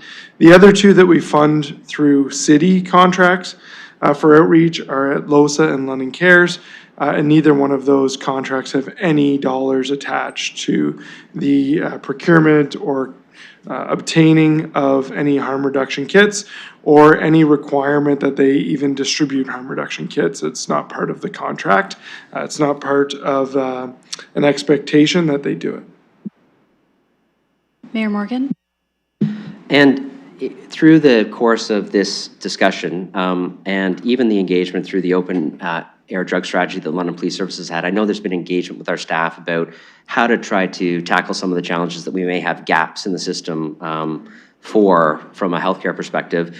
Has there been any engagement with our staff, with the agencies who may of their own accord be handing out kits about them potentially modifying the areas that they hand them out in, or being sensitive to some concentrations within, say, the downtown core, or on Dundas Place, or a place like that? Has there been any engagement on that side of things to see if we're not funding it, but others are doing it, has there been any engagement to say, can you modify what you're doing without the need for a motion? I'll go to Mr. Ladouceur. Yeah, through you, Madam Chair. So there has been engagement with the outreach teams since this concern was raised. Through that discussion, the outreach teams at this point have decided that they would not be distributing on specifically Dundas Street for 24/7. Wouldn't continue distribution at that area, realizing that their distribution in other areas would continue as normal. Mayor Morgan, you have about 30 seconds left. Okay, so do you want me to, I'm going to use the last 30 seconds for debate. Do you want me just to squeeze that in? Because I do actually have to leave at 4:30 as well. So, or do you want me to hold so others can ask questions? You go ahead. Okay, start my 30-second clock now. Okay, so in debate and very tight, I appreciate the answers to the questions. I appreciate the councillor's goal, and I appreciate the attempt and desire to align with some of the other things we're putting with the open air drug strategy. To me, it seems like we're not necessarily funding this directly. There's some modification that agencies are willing to do, and I would support at some point a renewed advocacy position with the province on increasing the number of treatment and recovery beds, or even the investigation about whether inhalation services at CarePoint is something that we want to pursue to provide an alternate drop-off for London Police Services. So I think there's alternatives to the motion. I respect where the council wants to go. I support decreased drug use. Thank you. Okay, I have Councillor Ferreira next, and then looking for other speakers to add onto the list. Thank you, Chair. Thanks for the questions, Mayor and Councillor Trusso. I'm going to start with this. Councillor Stevenson's motion does point to a very real issue. Open drug use on Dundas is a real thing. It is a real thing citywide. I've seen it in bus shelters. I've seen it on the bus. And I know that there's a lot of impacts downstream for the Greater London when it comes to this. At the same time, the direction that's being taken is kind of where I depart from that, because I do understand, as far as I see it, is, you know, we are lacking that full comprehensive healthcare system, which is not there. And that's really the issue that has arisen here. The questions that the Mayor and Councillor Trusso has asked to our Chief Medical Officer, I guess I would ask one more question. And I do see that the councillor has referenced for a provincial declaration in 2024 to move away from the harm reduction model. But I also understand that the Middlesex London Health Unit uses the provincial health standards. And I just wanted to know, have you seen any legislation change with that declaration from the province, or are you still operating under how the provincial health standards mandates your work to operate when it comes to safer supply materials? Thank you. We'll go to Dr. Summers. Through you, Madam Chair. We continue to operate under the Ontario Public Health Standards. And just to expand ever so briefly, harm reduction as an approach and treatment and recovery as an approach are not mutually exclusive. They are work in tandem and in partnership as part of that comprehensive way to respond to problematic substance use in any community. Councillor Ferreira. Thank you. And I feel some of the big issues that I see when it comes to this, obviously the lack of provincial support when it comes to this. There's little pieces here and there, but they don't have the full system, and there's a big misunderstanding of how things are actually going to be translated into a pathway or stabilization for treatment and recovery, and the fact that that system is not there, and that's really on the province's hands. I usually say this, but I don't appreciate how the debate is usually crafted, where you have the province kind of behind us, the people are in front of us, and the people are looking at us saying, what's going on, we need answers, give us solutions. When in reality, we have no real tangible ability or direct control when it comes to actually doing something. And I really would like us to have that aware when we bring items like this to the public debate, because we have the province pushing us in the middle, and with a motion like this, we're wedging ourselves in the middle.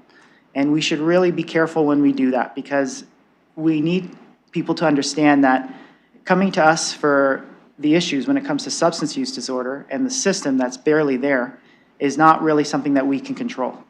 And we really need to start focusing the conversation and really have like an educational component on it, on where people should go when they're trying to advocate for an actual change. Because I think we need some serious changes. We need a real, comprehensive model, as I'm saying. But we have to be really careful when we position ourselves this way, because if we do, then we are making some promises that we can't achieve and promises that we have no direct control over. I want to go back to the medical health officer. Now, I understand that we, in our contracts, we have a harm reduction approach, but we don't directly fund any of the distribution of these services. And the Middlesex London Health Unit is using the Ontario Provincial's health standards on how you go about things. We can't control that. That's correct. If you can just answer that. We have no ability to actually give you a direction to say to you, you cannot hand out safer supply materials. That comes from the province.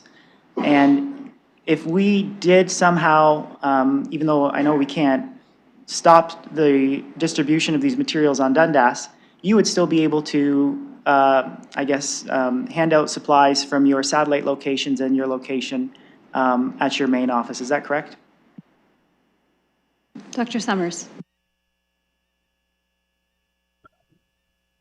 Through you, Madam Chair. Our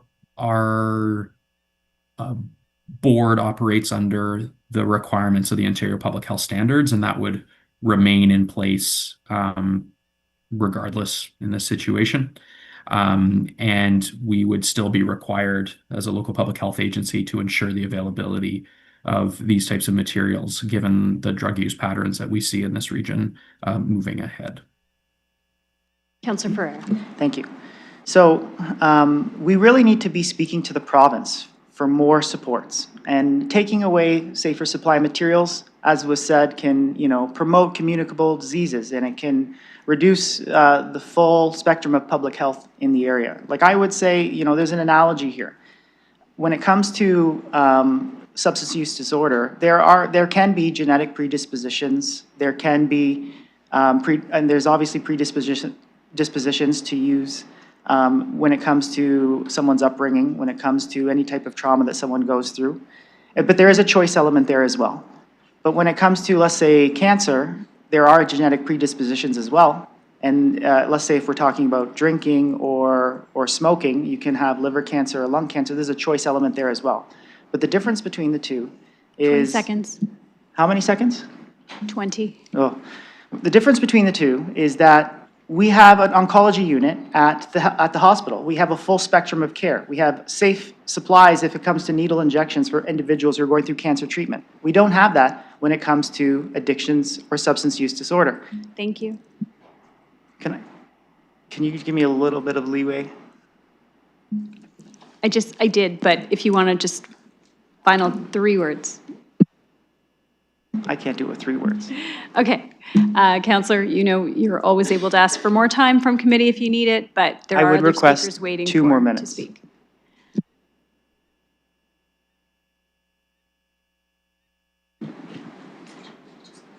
So at the end of your time, you've moved a motion for 2 minutes. I have a seconder in Counselor Trosso. I will, one moment while we prepare.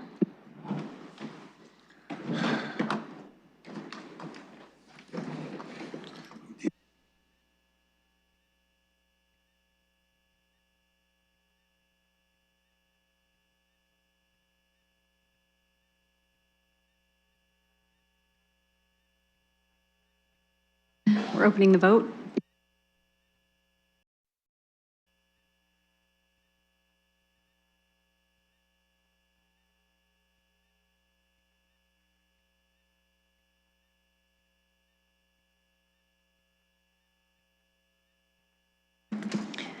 Closing the vote, the motion carries 5-1.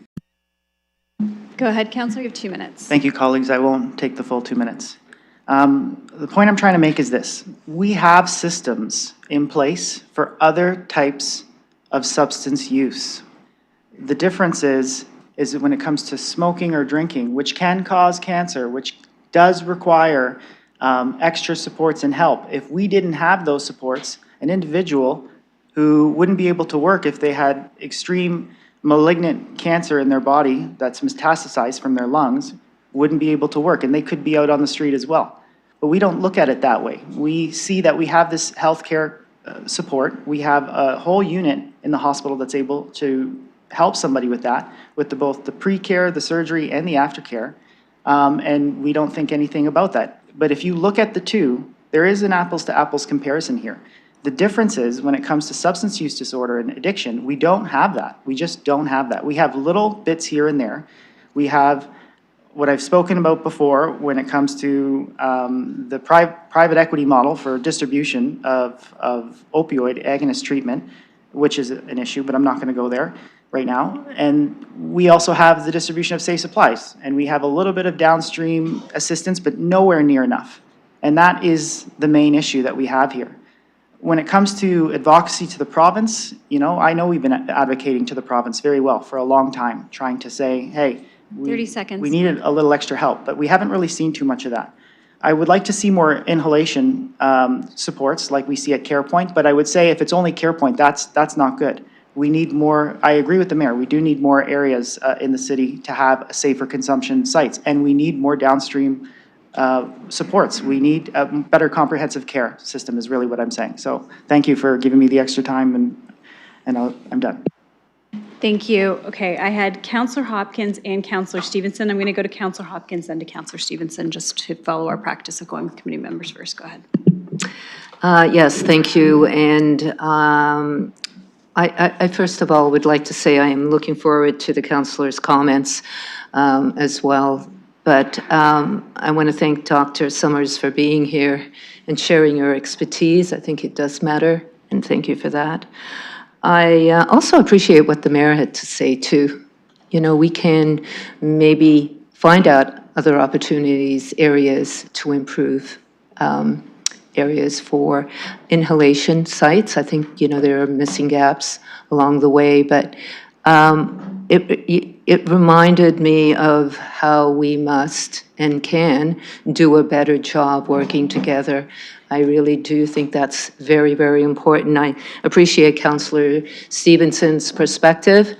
It may not be my perspective, but I do and would like to encourage you to work with city staff, work with agencies, and come up with opportunities where we're all in this together, working together to solve, I think, the same goals that we all have, trying to protect our vulnerable community.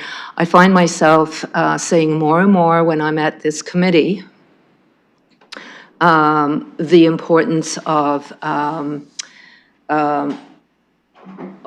of how we do ourselves a disservice when we look at good policy. I think we fail to protect the community when we ignore, try to change, try to divide.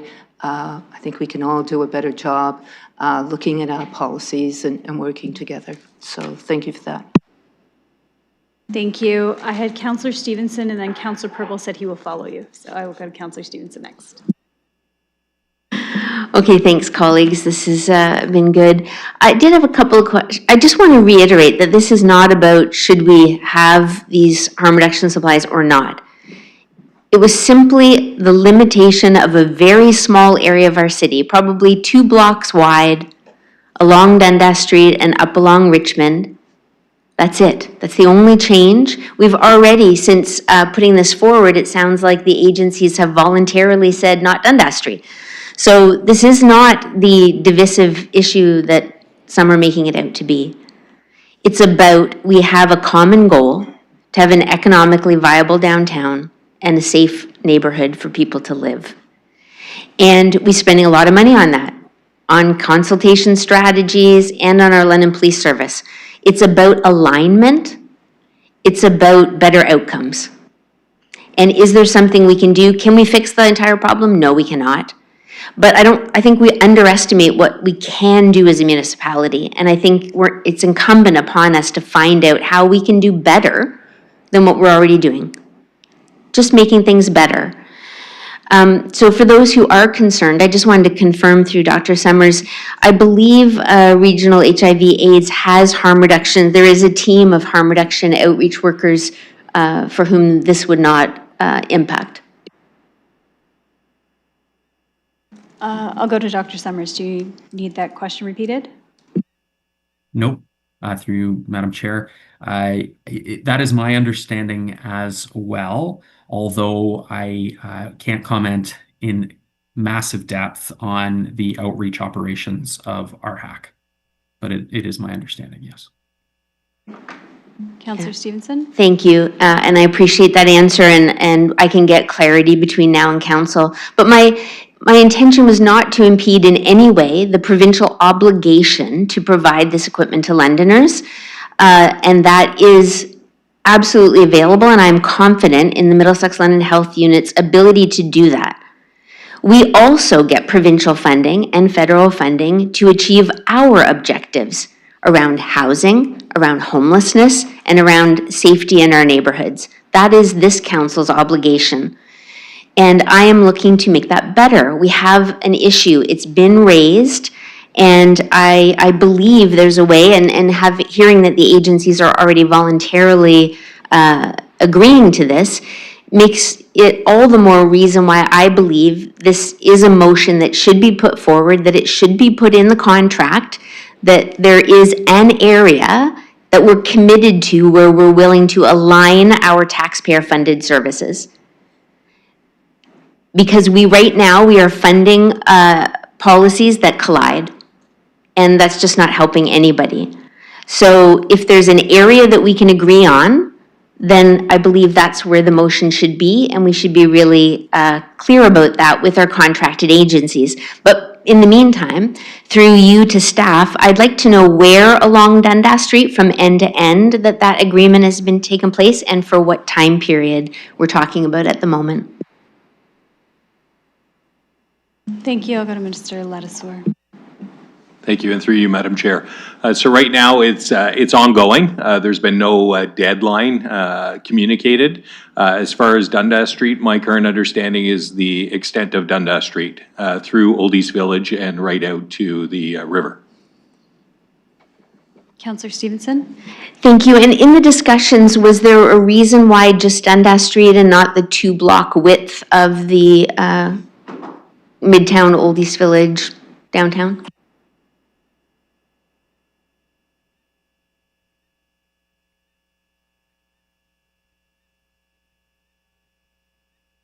Thank you. I will go to staff. Through you, Madam Chair. At this time, there was no communication in other areas. It was specific to Dundas Street, but we are early in those communications. So this was just over the last day or two that those communications have taken place. Thank you, and through you, just curious why Dundas, not Richmond, not, like, was there a reason, like, how did it come out that now it's Dundas Street? Mr. Ladouceur? Through you, Madam Chair, I wasn't directly involved in those communications, so I think it was, and I don't want to speak on behalf of London Police, but where the majority of their work is occurring in the open air project as well, and looking at how that collides with the work being done on Dundas Street. So I think that was the nexus of that conversation. But again, I wasn't directly involved in that conversation. That was with the manager of CIR. Thank you. Councillor Stevenson. Yeah, thank you. So I just want it to be clear to see how easy this can be, right? That we can come together and agree upon an area. It's not going to put lives at risk, or the agencies wouldn't have agreed to that. It's not getting in the way of provincial health matters. It's simply us taking control over what we can control and giving Londoners what they need and deserve, and what supports all of our objectives. We want the downtown to be viable. We want businesses and residents to flock downtown. And the abuse of substance abuse and the open public drug use is a #1 concern. #1. And London Police Service has done their bit, and this is about how we can do our part to come alongside that and say, not here. Just in this one small little area, not here. That's what the motion is about. I'm hoping that we'll have support, if not here at council, in making our policies and systems better. Just a small tweak. Thank you. Okay, I had Councillor Purple next. Thank you. So no doubt, and we all know that, I'm not saying anything new, we do have these issues, and we do need to address them. In terms of the harm reduction and such initiatives, there are cities in the world that it works for them and they support it and they go further, and there are some that it doesn't and they go the opposite way. It's really interesting worldwide where it goes one way and the other way, well, some where it goes the other way. The issue I have is this: we do have London Police and London Cares, which London Cares is the primary outreach organization that does this initiative. 519%, they don't do it. 519%, all they have is naloxone, and they don't distribute it. And I don't see a reason. I think that, and I said it a few times during the 3.5 years, I don't think that we have to do everything through motions. We just need to work together. And if we have London Police and London Cares already working on this, and they, by the way, just so you know, the Dundas is first. They're talking about the other two areas as well that are being discussed and kind of everything around it. I just don't see, I prefer to work with the teams, with the organizations. Let's work faster, let's get it done, let's address it, but that's my issue. So if it does come to the council, I will not be supporting it because I want this to be driven by police and the organizations, and I believe it's going to be more successful and more faster addressing these issues. And the other thing is also involved in the enforcement. I really think that if we look at this, and if we are going to go through the city first, if we are going to pass. If we are going to pass this, then the next step is going to be enforcement. How are we going to enforce it, et cetera, et cetera.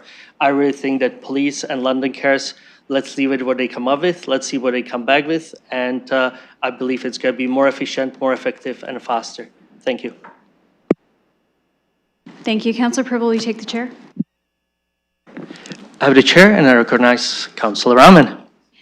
Thank you, and through the presiding officer, I wanted to say first, thank you to Dr. Summers for being here today. We really appreciate having you on the line and the care that which you've provided answers to us today.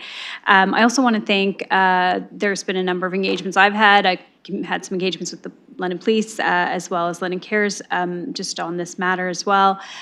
What I find very helpful, and city staff, sorry, I should say. Thank you for all the information. It's good from the perspective of getting more information and just having more background, what I did appreciate was how quickly London Police had been able to, in partnership with London Cares, been operationalizing other changes as needed throughout. And to me, this is very similar to some of the initiatives that London Police are taking on around even things like officers on buses. These are things that they're able to move and operationalize before even we can bring a motion and address it. So this is, to me, is very similar. So I thank the councillor for providing, all councillors that provided communication on this matter, and the delegation. I think it's important that we are having these conversations at committee. You know, it may not be that every motion is moved forward, but the actions and the conversations are just as important. And I'm glad to hear that this is already starting to see some changes and impacts in the areas that were outlined in the letter as well. With that, I will conclude my remarks. Thank you for your comments, and returning the chairs to you. Thank you, and I will look for any final speakers on this item. Seeing none online, seeing none in chambers, we will open the vote.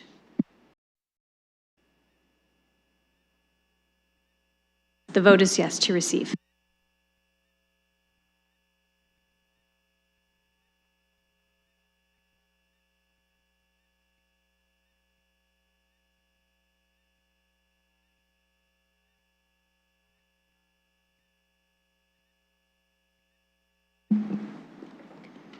Closing the vote, the motion carries 6-0. Okay, thank you. Committee, I'm in your hands for a break at this time. I'm looking for someone to move a motion on a time for a break, as many are in need of one. Councillor Trosso. I'll move 10 minutes. Councillor Trosso has moved 10 minutes. Councillor Hopkins has seconded. All in favor by hand.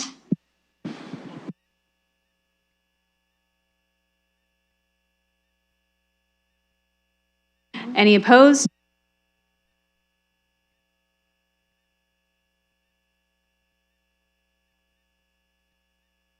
Motion carries. For those in the gallery, we are just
our committee to consider a change of order for the items that are under deferred matters and additional business so that we can deal with 5.2 first as we have a delegation for that item, and then we can deal with 5.1. So I'm looking for a mover and seconder to move that those items. Councillor Pribble?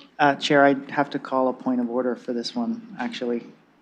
And it's just procedurally, going through the procedure bylaw. And I'm looking at Part 4 of committee, Section 39(1) of the Deferred Matters Additional Business item. And it says it includes matters or a deferred matters list or other business of an emergent nature that must be dealt with before the next regular meeting of a standing committee. So I just wanted to know if this is on, if both of the items actually are on the deferred matters list, or what would be the reasoning of the emergent nature to hear them today? Thank you. So you're asking me as the writer of the motion? Okay, thank you. I will turn the chair over to Councillor Pribble so that I may answer those questions. I have the chair and I recognize Councillor Rahman. Thank you, and through you. So item 5.1, the reason that I brought this item forward was as we were dealing with an item at council, and this item was directly connected to the item that we dealt with at council, so I was trying to move it forward as a remedy to follow up on that discussion. 5.2, again, was an item that came through committee and council, so after those discussions happened, I was looking to sequentially move those items forward following those matters. And as you'll see, there was also additional communication submitted from Councillor Stevenson on a matter that I would say residents in that building are also raising for consideration, which is why the delegation's in front of us as well.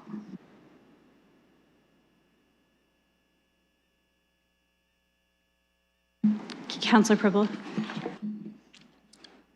Thank you for your comments, and I'm returning the chair to you. Sorry, I think because the councillor is calling a point of order on motions of which I've submitted, I'm going to ask that you deal with the item. I'm dealing with the item. Can I challenge the chair on that? Sorry?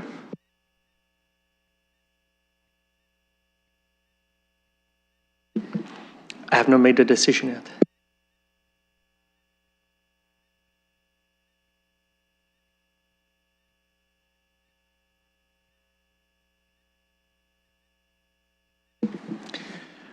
Based on the comments I heard from Councillor Rahman, my decision is that the items on the deferred matter stays as they are, and her explanation in terms of the last meeting, follow-up from the last meeting agenda. Thank you.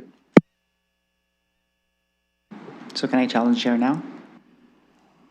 So I would challenge because section 39 for an emergent motion speaks to we need to hear this before the next council because it will cause irreparable harm or loss to the corporation. So I need to know just to be procedurally in order because I do want to keep things as procedurally in order as possible. And we did speak to that earlier today in this committee meeting. I haven't heard how hearing these motions today would need to be heard or discussed because there is a potential irreparable harm or loss to the corporation.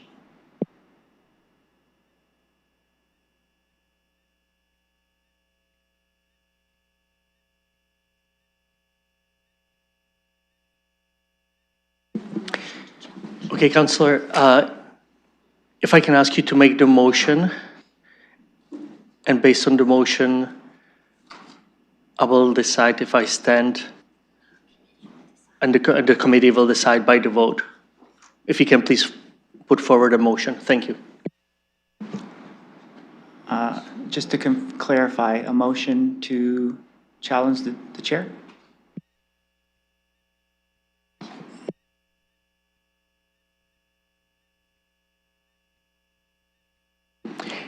It is to appeal the ruling of the chair.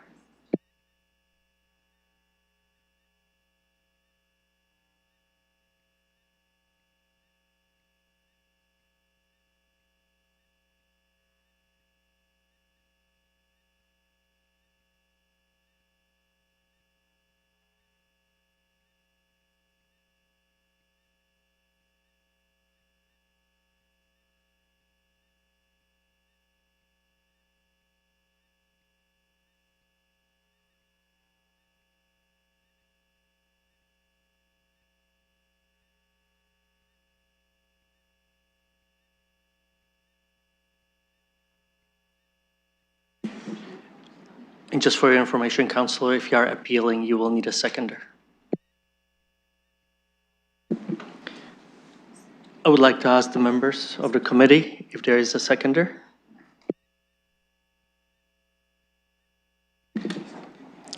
I don't see a seconder, so my decision stands.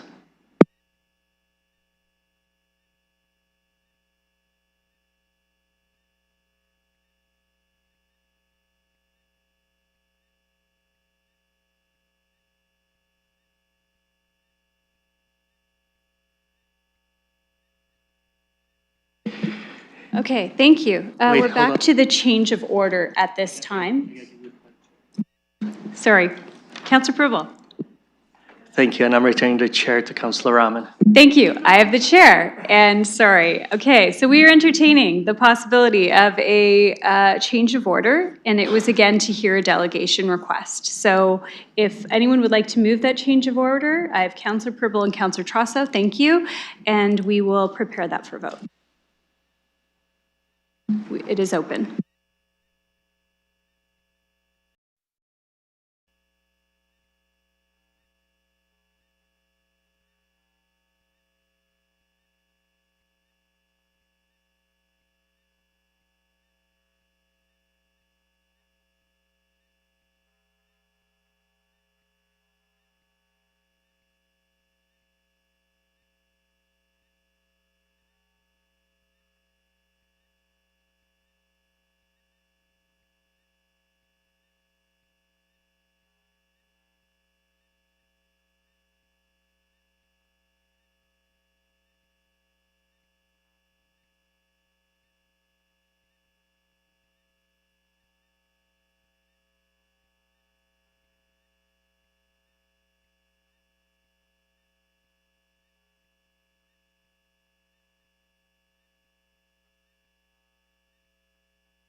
Closing the vote, the motion carries 4-0 with 1 abstain.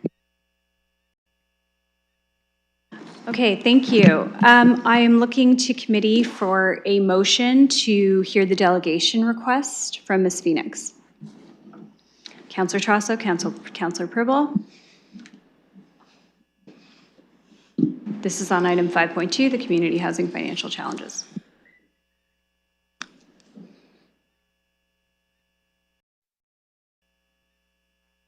Thank you. That is open to vote.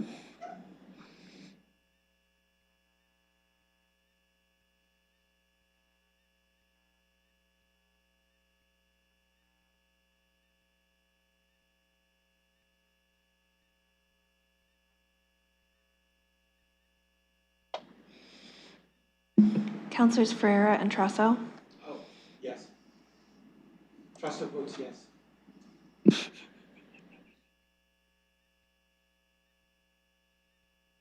Councillor Ferreira?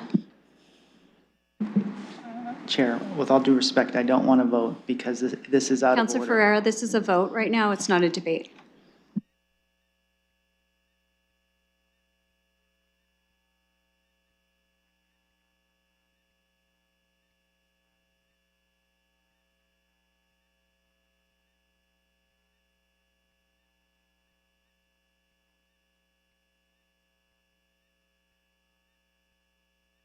One more call for Councilor Ferreira.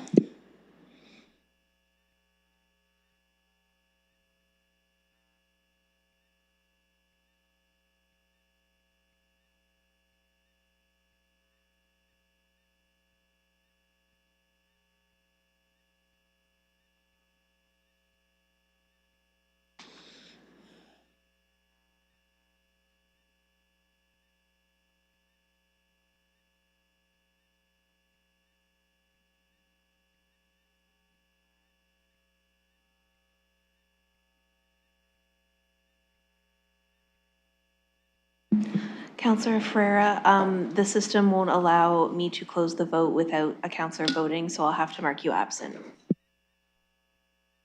long as he's absent from the subsequent vote on anything. Closing the vote, the motion carries 4-0. Thank you. Ms. Phoenix, thank you for joining us. You've been very patient. Please go ahead. You have 5 minutes. Thank you, Madam Chair. My name is Jody Phoenix, and I'm currently the president of the Board of Directors at Toe Puddle Housing Cooperative. Many of you in the room know me and have worked with me in the past. I've been a long-term resident of Toe Puddle for approximately 11 years. Most recently, I'm sure we've all seen the news story of last Friday, Thursday or Friday. I had a whole 5 minutes worth of something I prepared to say, but recent actions, or again inactions, of council has diverted my attention. If anybody in this room does not feel the urgency of this issue, I don't know what it is we can do to help you. We house 134 units of highly vulnerable, low-income people, and we've been given no assistance from the City of London via their staff. Nobody at council stood up and asked questions. Nobody did the footwork to find out what I was going to talk about today. We have tried as a board of directors to work in partnership with the City of London through your staff on many occasions for funding, for solutions, for help, for resources, and we have received nothing but crickets. There was a change in Housing Division staff that we weren't even made aware of. As a matter of fact, the last meeting that we had was with somebody who's not even with the department anymore. We were told that there was going to be a security audit. That was 16 months ago. The city staff hasn't followed up. Our most recent meeting with 3 city staffs, it took me 6 weeks to coordinate because they were unwilling to meet on site with us. They were unwilling to meet on site. And when they did meet on site, we were told they had a limited 30 minutes. They were going to talk and we were going to listen. That is not a partnership. That is not what the city manager stood up and told council about last week, that we work closely to form partnerships to see what resources we can extend. That's not happened. And it hasn't happened at Toe Puddle for 10 years. Toe Puddle has been the victim of many decisions by council, the victim. Most recently, we've been the victim of the housing list because those people aren't vetted. And council, for some reason, wants to pat themselves on their back when they house somebody who's homeless. You're not doing them or the community any services or any favors. Somebody who is suffering deeply from mental health and addiction issues, they need help. They need to be made well. I just heard the counselor speak to Dr. Summers saying that exact same thing. But we want to take somebody off the street in the active throes of addiction, in the active throes of a mental health crisis, put them behind a closed door at Toe Puddle, and say, we've done our job. Toe Puddle doesn't have the resources to help that person. As I said last week, we are a piece of the puzzle. We're not the first step. Council has done nothing to help those people, but to try to house them. What resources do they have at Toe Puddle? They have zero. So what happens is they rely on the support systems they have from the street. Because government at all levels, it's not just you guys, it's all levels. The resources they have on the street, the support they have on the street, they invite them into their homes. And then we have to deal with it. because council through staff isn't giving us any resources. We now have 24/7 security. 24/7 security. I was told by a previous housing division manager that the city was doing a security audit and that there would be money attached to that. As I said, that was about 16 to 18 months ago. We are in an operational deficit. If we don't get help now, it is going to be an urgent matter that the city has to deal with. Thank you, Madam Chair. Okay, thank you for your feedback. And I will hand the chair to Councillor Purple. Thank you, and I have the chair, and I recognize Councillor Rahman. Thank you, Councillor. I failed to mention to you that staff did have an update for us before we go to my communication. Okay, so before I go to the Councillor Rahman, I'm going to the staff for the update, please. Through the presiding officer. So I did prepare a memo with Matt Feldberg, our director, on just providing a little bit of information on our role as a service manager versus the housing provider and operating agreements. This is just because we're used to dealing with a lot of different matters with LMCH or some of the other city buildings like Sylvan, Thompson, or Baseline. These providers are inherently different. So the city doesn't have an ownership stake. We have a role through the Housing Services Act, and those tools that we have are mostly financial related. So we very much are there to be able to support the various housing providers, and that requires financial controls as well to ensure that we're spending money appropriately.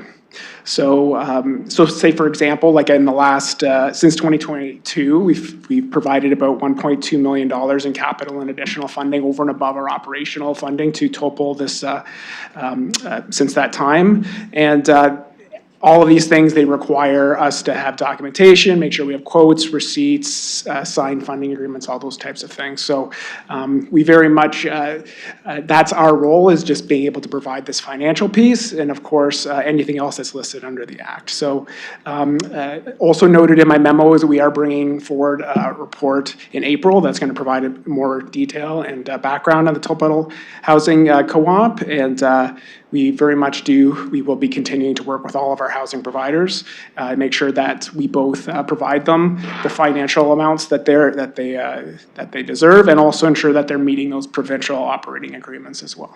So, thank you very much. Thank you, Scott. Thank you, Mr. Matus, for your update, and I'm going to go back to Councillor Rahman.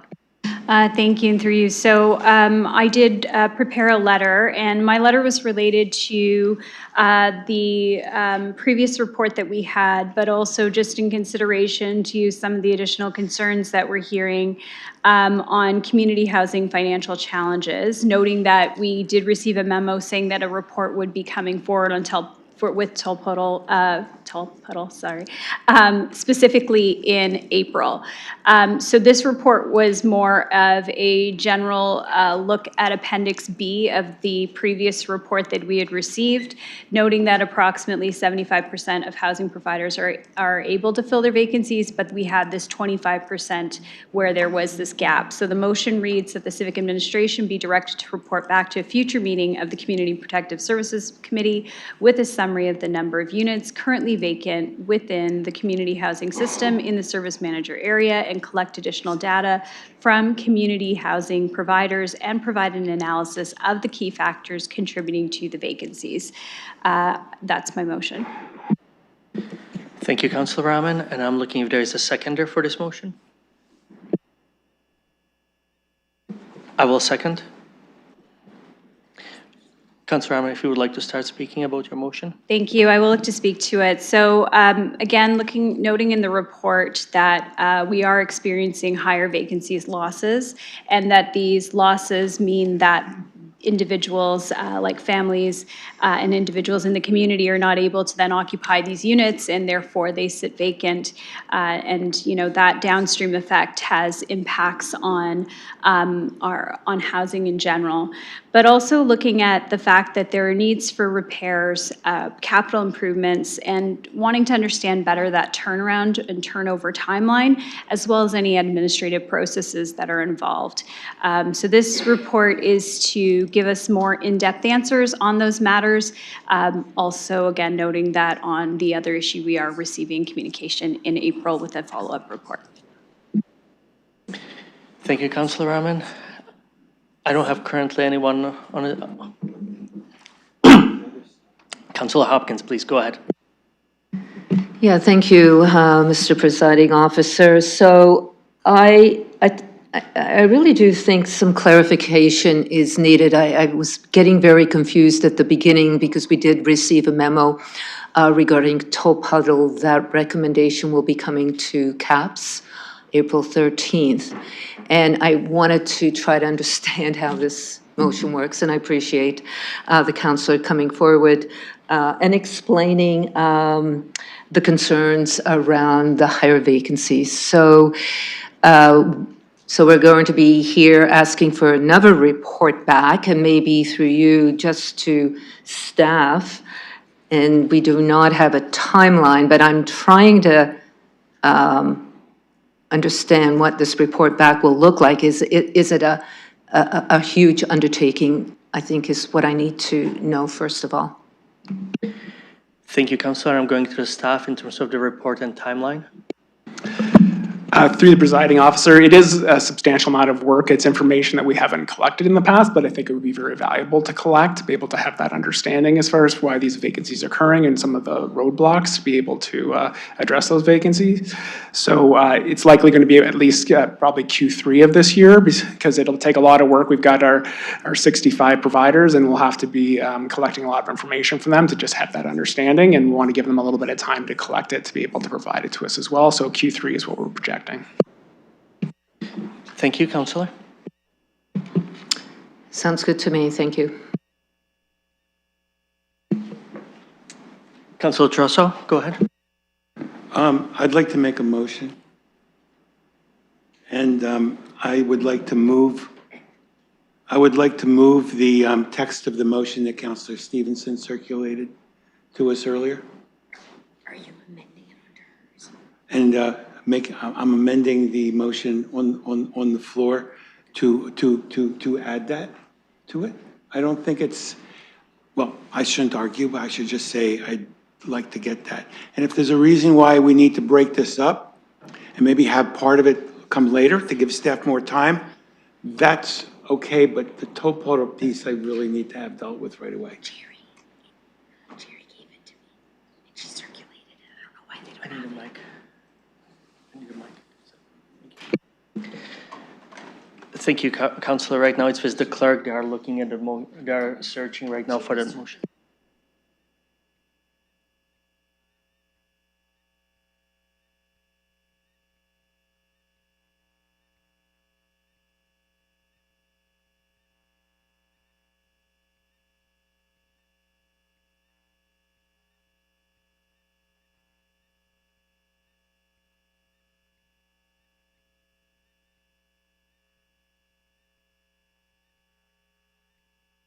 And presiding officer, I'll second that.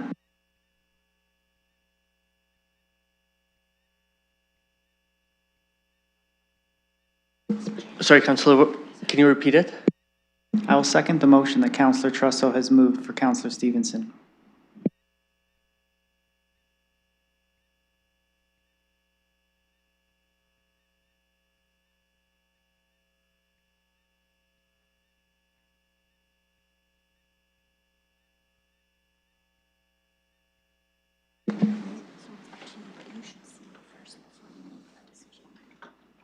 Okay, I was advised by the clerk that I want to see it first because the two motions, they are different.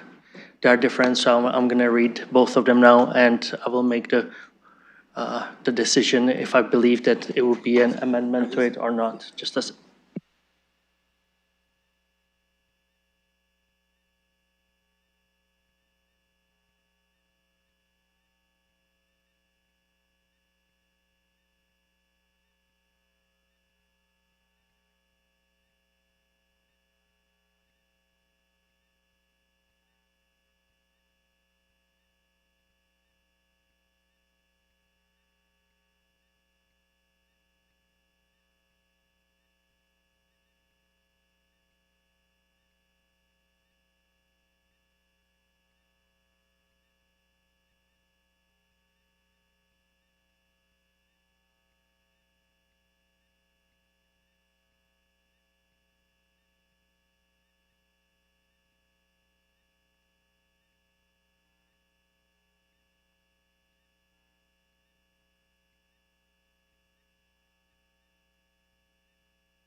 Thank you all for your patience. I was comparing right now with the clerk to both motions, and I made a decision that they are not the same. The one that's in front of us, it's addressing the number of units and the data analysis contributing to these units. And the one, Councilor Trosso, it is different. So my decision is that it's not the same, and my decision is to deal with the motion that's in front of us first.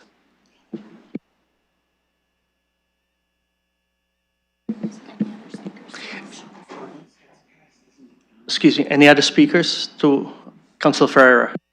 So I saw this motion out of order, because it is, and there's no urgency to the nature. Now, I understand what the delegates are saying, but this motion, the motion that's on the floor is for a report back. The motion that Councilor Trosso and I just seconded is specifically for you. The chair, the presiding officer just deemed that out of order.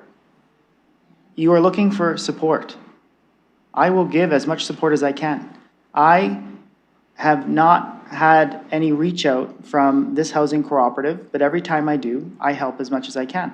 I would like to see staff and I would like to see council do everything we can to support housing providers as much as possible. That's what I do all the time. The reason I deemed a report back out of order is because it's going to take months for it to come back. We are on the same page here.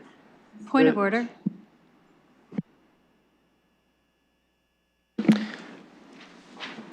What is the point of order? Thank you. The counselor is referring to the motion being deemed out of order, but you as the chair have not deemed it out of order. Thank you, Councillor, and I stand behind it as it is. To what is in front of us, the motion that was proposed by Councillor Trosso is not in order. Thank you. Can I continue?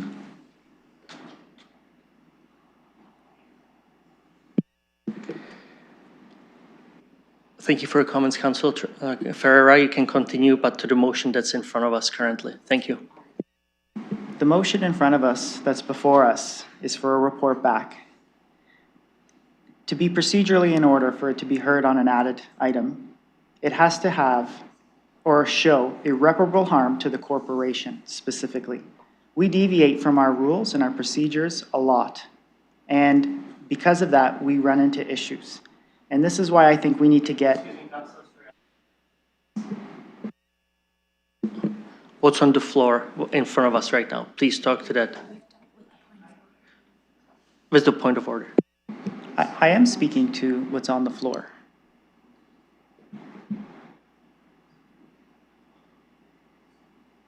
But if I don't want to be heard by the committee, then that's fine.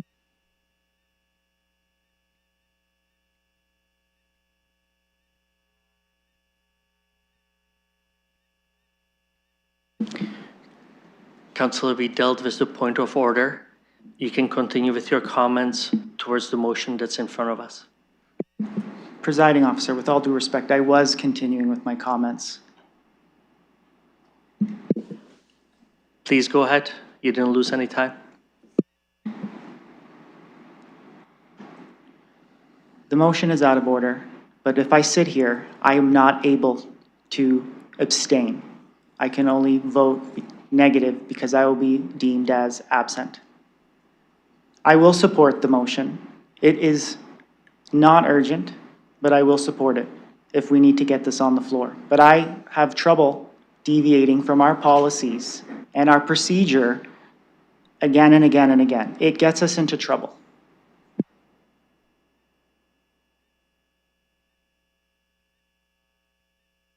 Councillor Trosso, go ahead. How would, this is a procedural question through the chair to the chair or the clerk or solicitor or housing staff. If I feel that the situation at Toll Puddle is currently an emergency, how would I make that finding at this meeting so we could proceed with at least the Toll Puddle part of it? Because based on what I understand and my knowledge of that building, I believe that there is a substantial emergency in terms of the condition of the building, particularly at Toll Puddle. And I'd like some guidance in terms of how I could move that urgency forward. And today I'm just talking about Toll Puddle. I'm not even talking about.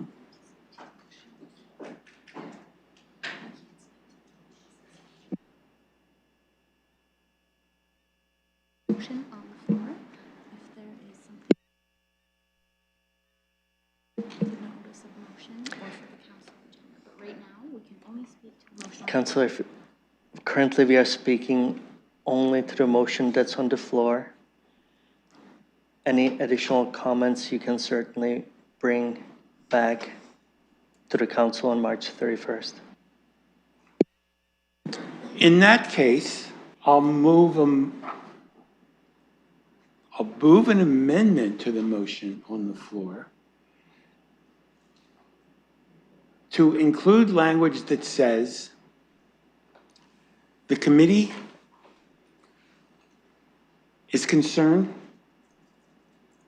that the current conditions, as we understand them, constitute a threat to the health and safety of Toll Puddle and surrounding residents, and we request that this matter, with respect to Toll Puddle,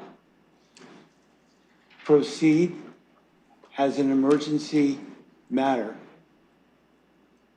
at this time. Is that right?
So Council throws out the comments and your amendment, it has to do with the motion that is not in front of us, and that's the one that you are speaking with.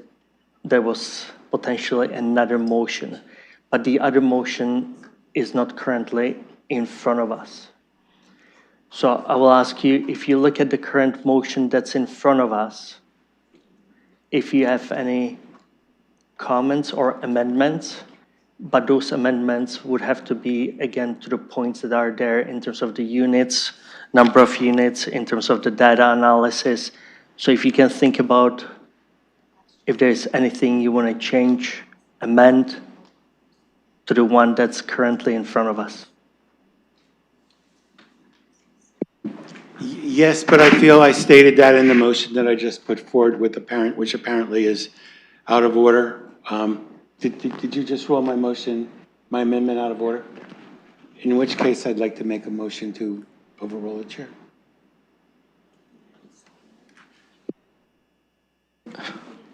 Yes, there's a seconder, Councilor Ferreira.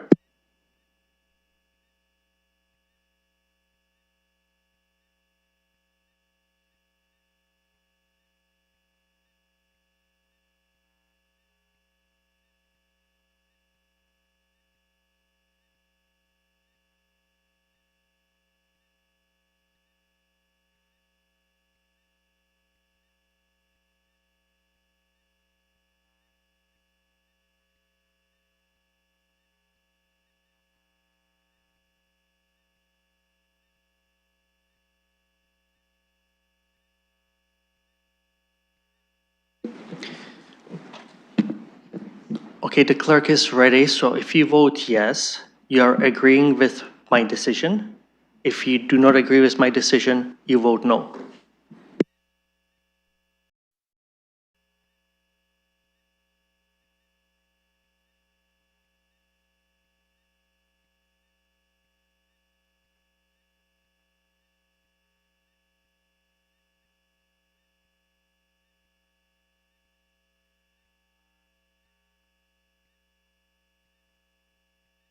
Counselor Ferreira? Are you calling the vote?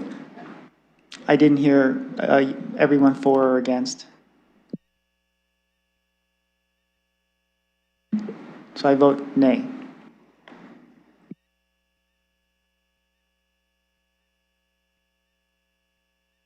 Closing the vote, the motion fails 2-3.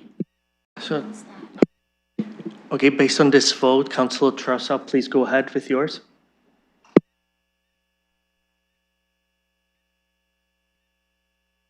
I put the motion on the floor.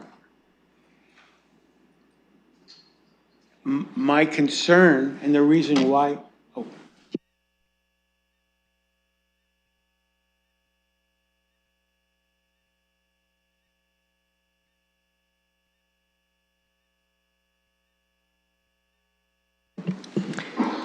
Okay, thank you, Councilor. So currently, the clerk has, the committee is concerned that the current conditions constitute a threat to the health and safety to the residents and Talpadal, and that we request, and that's all we have so far. So if you can think about the rest, what you would like to move.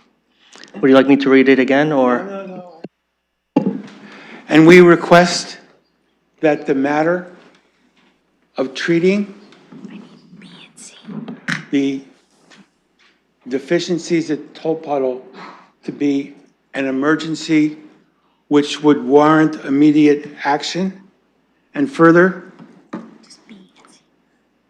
what is already been provided in parts B and C of the motion that Councilor Stevenson circulated previously, which I could read, but I think we already have that. Right? And I'll second that. Thank you, both. Clerk is working with it right now. Yep.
Okay, thank you all for your patience.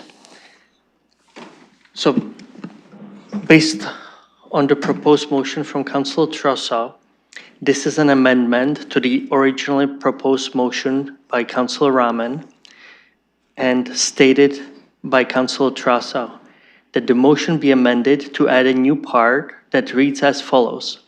The committee is concerned that the current conditions constitute a threat to the health and safety to the residents at Tolpuddle and request that the matter of treating the deficiencies to be an emergency which would warrant immediate action, and that the following actions be taken. I, the civic administration be directed to immediately advance the funds and approvals necessary for 25-26 Kochi project, security system, fire monitoring system for Toll Puddle, housing cooperative as outlined in Appendix G of the Feb 1726 CPSC 2.5 affordable and community housing update as approved projects and without any conditions regarding a lien payment. II, the civic administration be directed to report back on the lien situation regarding the Toll Puddle Housing Co-op, including the amount, any concerns regarding the amount, supports to be offered, and timeline to April 13th, 26 CPSC. Is that accurate, Councilor Trosa? Yes, it is.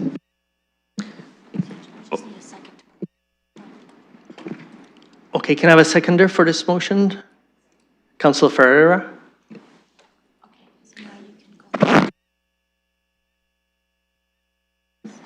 Councilor Trosa, would you like to speak to it first?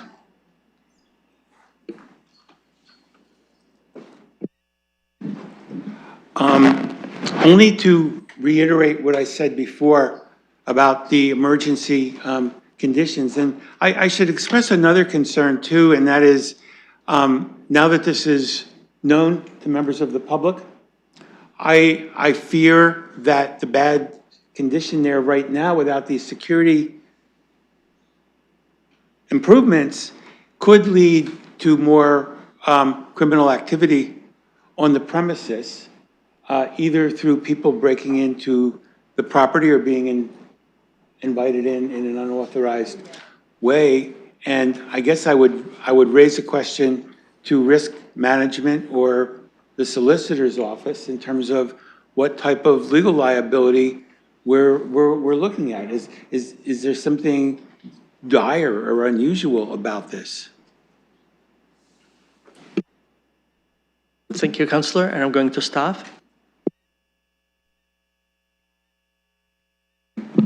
Through the chair, I just wanted to make sure that we're all on the same page with this because there seems to be a bit of confusion. So the $91,000 that's already approved, there's no limitations on us providing that funding.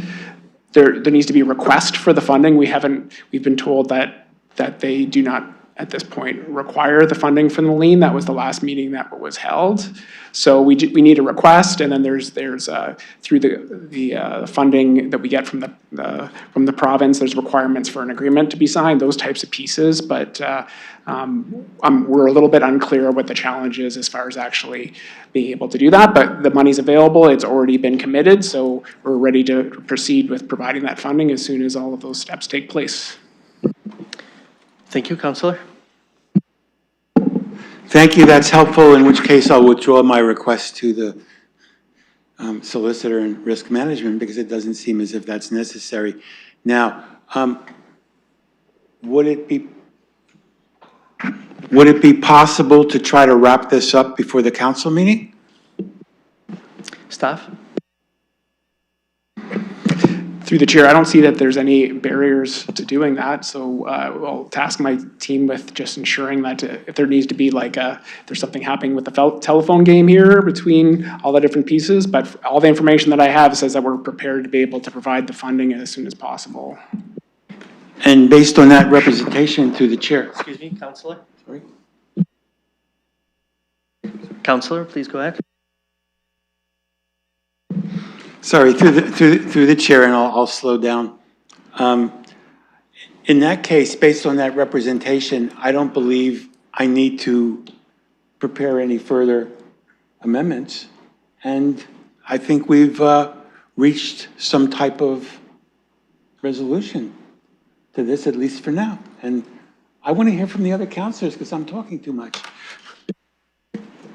Thank you. I have first Councillor Ferreira and then Councillor Hopkins. Thank you. And this is a motion that is urgent. And this is a motion that is specific to what's being asked for by the delegates. A report back wouldn't do that. And it is procedurally still out of order. But for me to tip and break procedure I need something that actually will bring resolve to people.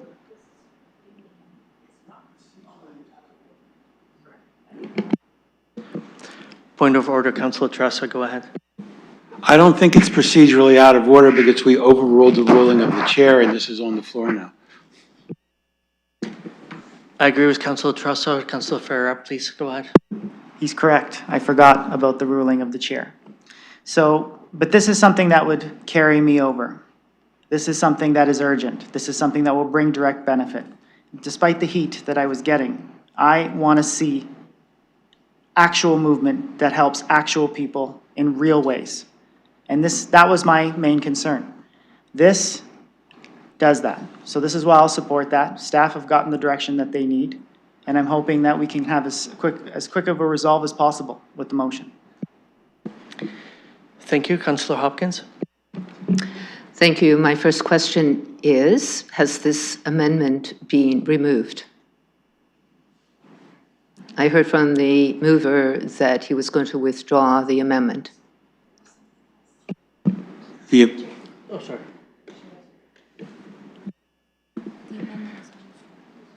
The amendment currently is still on the floor. So it was not pulled out. Councilor Tressa didn't ask to pull it out. He was just making a comment statement after the 91,000 that no other necessary additional amendments need to be done. But I will go back to Councilor Tressa if he can confirm what I said or if there is anything else he would like to add. Yes, that's correct. And what I withdrew was what I said about wanting to ask some questions to risk management and the legal staff, and I said that's not necessary in light of what's been said by staff. Thank you for that clarification very much. I will not be supporting this amendment for a number of reasons. We heard there is funding available right away. All you need is a request from Toll Puddle to get that funding. The next CAPS meeting is April the 13th. So any report back will happen along with the report and recommendation coming from staff. I'm satisfied with that and will not support the amendment.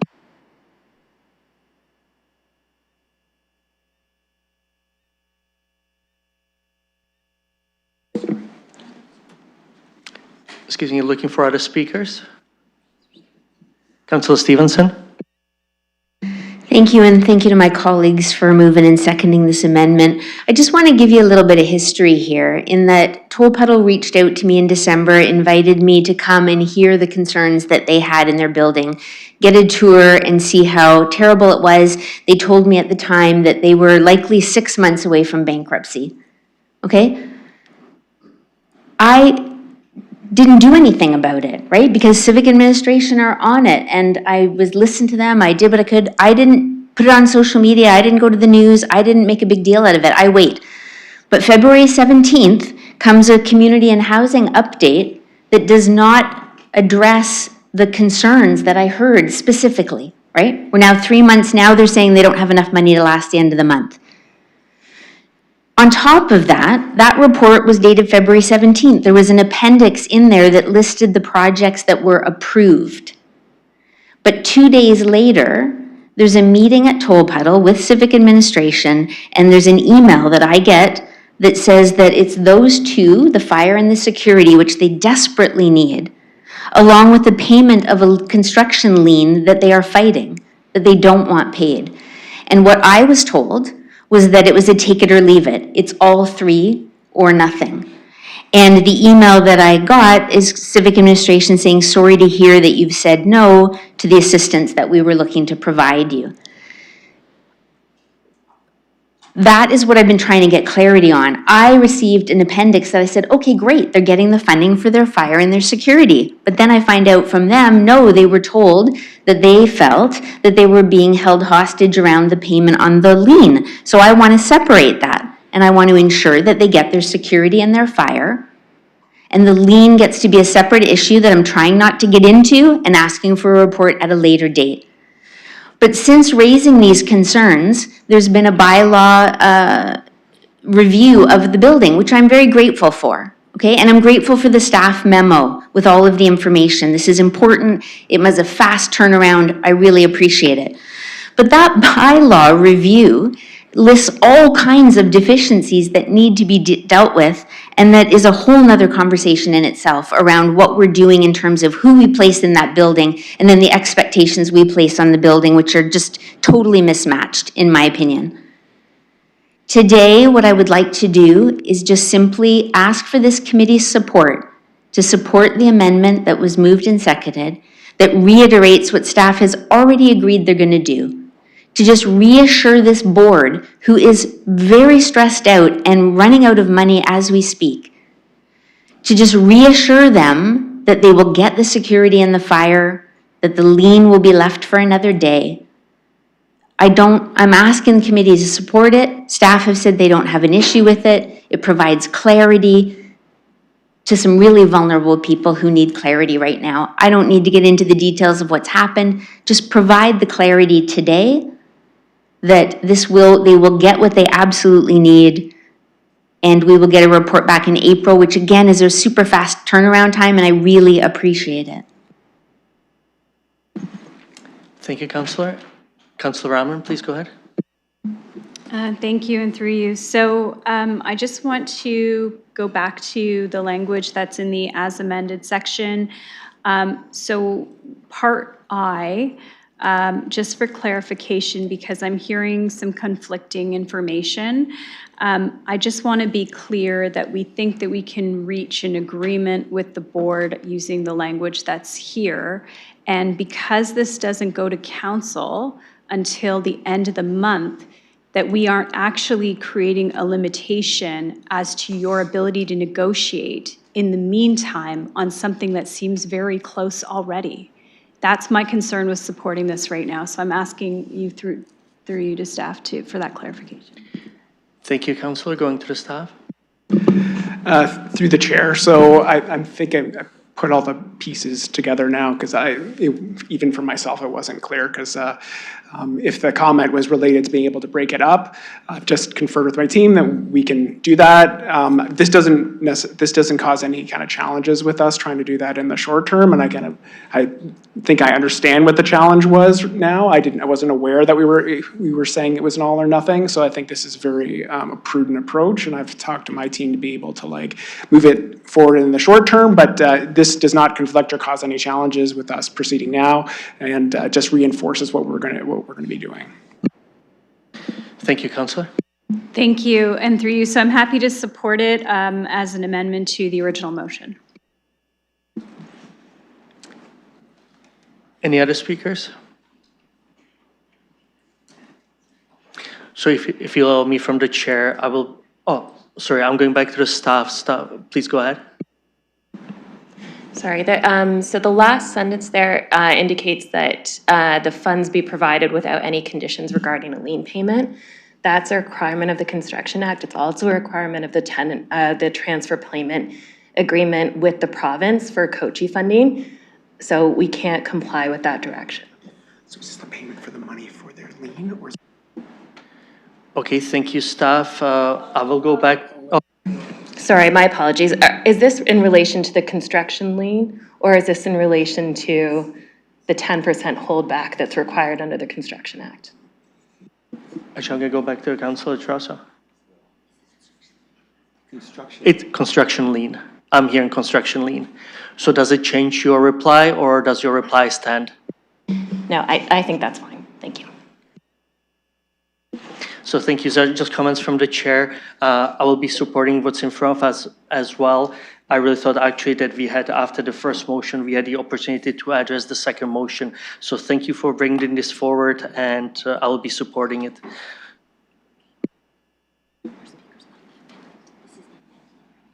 Yes, this is the amendment that's in front of us, and I'm looking if there are any more speakers, and if there aren't, we are going to go to the vote.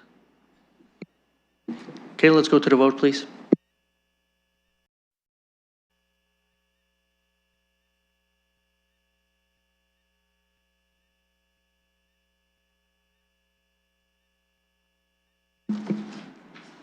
Closing the vote, the motion carries 5-0.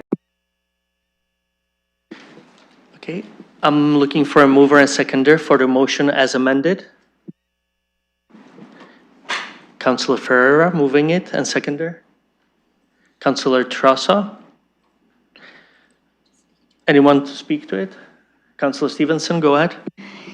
Yes, so thank you for the support of the amendment, but I also had another piece that I thought was very similar to Councillor Rahman's in terms of vacancies. Mine was around details on the financial insolvency risk of 43% of the housing providers and 25% of those whose future survival is at significant risk.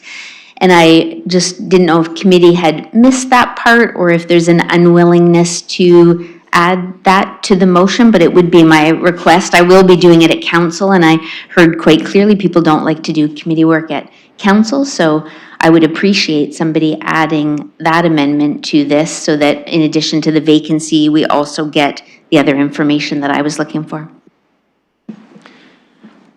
Okay, thank you. Actually, before I go to the members of the committee, if they would like to move forward, can I have a feedback from the staff regarding this proposal from Councillor Stevenson? Can I get your feedback? Point of order? Can we do that? The point of order is there is an addition to the motion that's not within the scope of the discussion and the motion on the floor. Can we go beyond the scope and ask these questions to the clerk or anybody?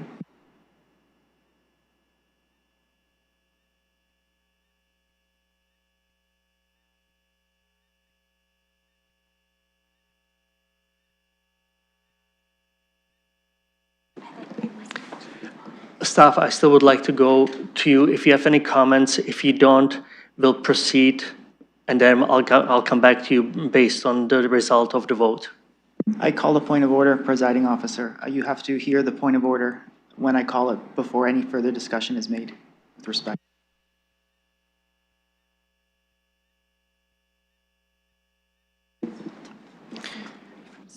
Council, I heard your point of order. I'm just trying to go to the staff to get clarification. That's all.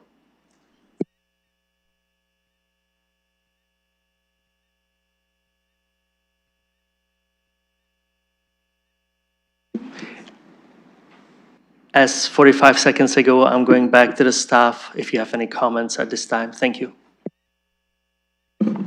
Through the chair, yeah, there's no challenge at all at being able to provide that information. It would be this along the same time frame. We had brought forward our annual report and happy to provide any further details that might be helpful for council's consideration.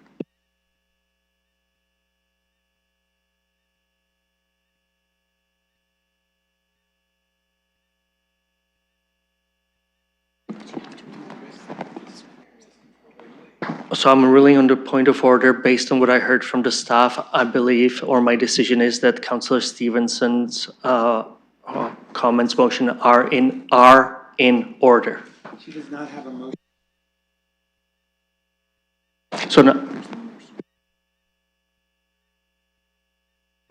So nowadays, after we heard the comments, I would like to go to the members of the committee if anyone would like to move the motion as per request of from Councillor Stevenson.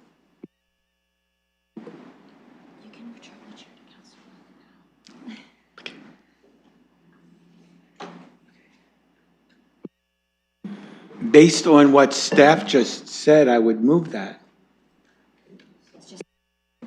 So we have a mover and we have a seconder, Councillor Hopkins.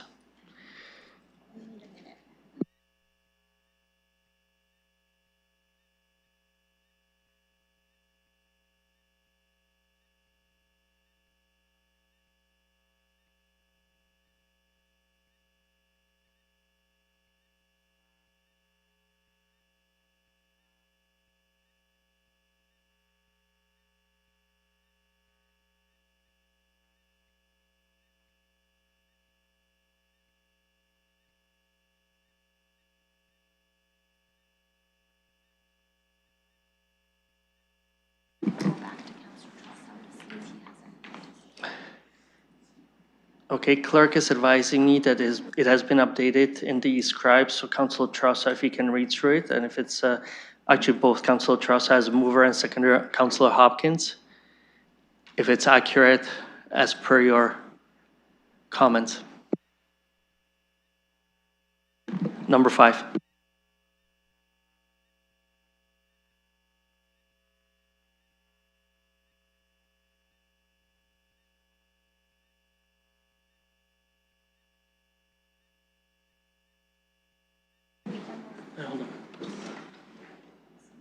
Scott. Is that okay? The IV can come. So just ask them to refresh it in a moment. So councillors, if you can wait a couple of minutes, clerk is right now removing the IV. If you can refresh now. Removing an IV can hurt.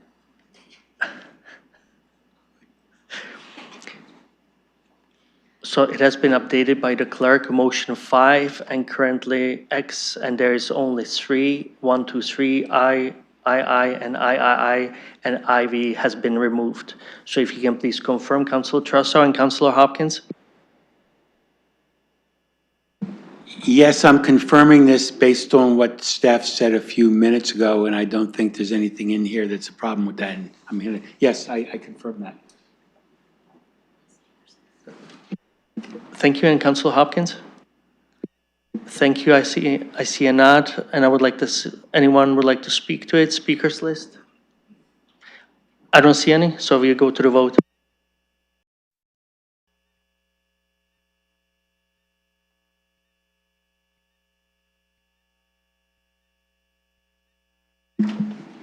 Closing the vote, the motion carries 5-0.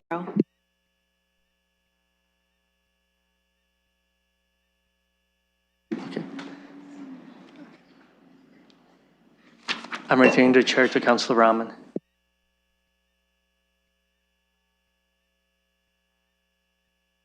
Okay, I'm looking for a new mover and second for the motion as amended. Councillor Hopkins. And me. Okay, so we have the motion moved and seconded. Looking for any final speakers on this item? Seeing none, we will open the vote.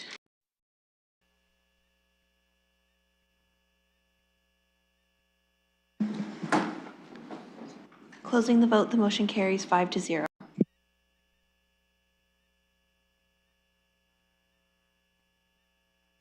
Thank you. We are on to item 5.1. I'm returning the chair to Councillor Pribble so that I may move a motion. I have the chair, and I'm recognizing Councillor Rahman. Thank you, and through you. So I'd like to move the motion that's contained in the letter I've submitted. The motion reads as follows, that with respect to the Municipal Compliance Service Council policy and the creation of a public rental license lookup tool, the following actions be taken. A, the Civic Administration be directed to report back with proposed amendments to Section 4.7 of the Municipal Compliance Service Policy, including options that would permit the City of London to provide complaint status information where appropriate. B, the Civic Administration be directed to report back with options for implementing a public rental license lookup tool using a model similar to that of the City of Brampton. And C, the Civic Administration be directed to investigate placing compliance status updates in the property licensing listing available online. Thank you, Councillor. I'm looking for a seconder. Councillor Hopkins? And going back to Councillor Rahman, go ahead. Thank you, and through you. So what's in front of us today came out of the discussion from our last conversation at CAPS, and that took place at Council, around the desire for improved transparency for residents.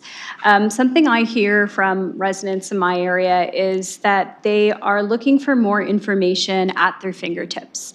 They're looking for a way to understand when a request has been made in their neighborhood for a specific compliance issue, what has happened with that in terms of what those next steps are, and what we can share. And one of the things I've found challenging as a member of council is the limitations of the information that can be made publicly available. I do believe that we have an opportunity today to strengthen trust in the city's enforcement processes, to reduce the volume of service requests seeking verification, which I get a lot myself even, as it relates to complaints. And secondly, I think that we have a way to make our system more efficient in providing information to residents. So just to give you an example, I've had residents call and they say, is this place a rental? And when we've in the past provided them the property lookup tool that is forward-facing on our website, it's quite a cumbersome tool to be able to look up whether or not there is a license. The zoning map tends to be where the information is actually found easily, and then you have to know what are the different colors of the dots that are on the map related to that address. So for me, that's quite a challenging process to explain to a resident as to how to find this information readily available for them to then inform their actions. But it's also really important when you're looking for a rental. When you're looking for a rental property, to understand and want to be compliant, to want to rent from somebody that has a rental license, I think is really important. And I think that just to clarify within this motion, this applies to units of smaller size. So this is units with 1 to 4 units in them versus a larger building. And again, this is what I'm hearing from residents in a lot of my neighborhoods where we have rentals that are advertised, on Facebook or elsewhere, and they're looking to find out whether or not these rentals are legal, and secondly, they're looking to find out, has there been complaints about the rentals? And so this is an opportunity for us to move this item forward and have staff report back. Thank you. Thank you, Councillor. Councillor Hopkins, go ahead. Yeah, thank you. The reason I second this, I know we're directing it back to get a report back, but I do think we can do a better job when it comes to streamlining. I don't think we have to get into the weeds. I have concerns there when we try to create more problems than are necessary. But how can we do a better job streamlining our system and maybe communicating to residents, tenants, landlords, on opportunities for them, not for me as the councillor, but for them to look into things with having regard to this sensitivity of bylaw enforcement and putting out too much information. So I think we have an opportunity to, again, maybe streamline it a little bit. So I'll second this. Thank you, Councillor Hopkins. Councillor Ferreira, go ahead. Thank you, Presiding Officer. I don't want to sound annoying, but this motion I find out of order as well. I would like to see if we can get a take on if this item is under the additional business and deferred matters, if it's on the deferred matters list, and if not, if I can hear how, without hearing this before the next council meeting, it will cause irreparable harm to the corporation. Okay, thank you, Councillor. I'm going to consult with the clerk.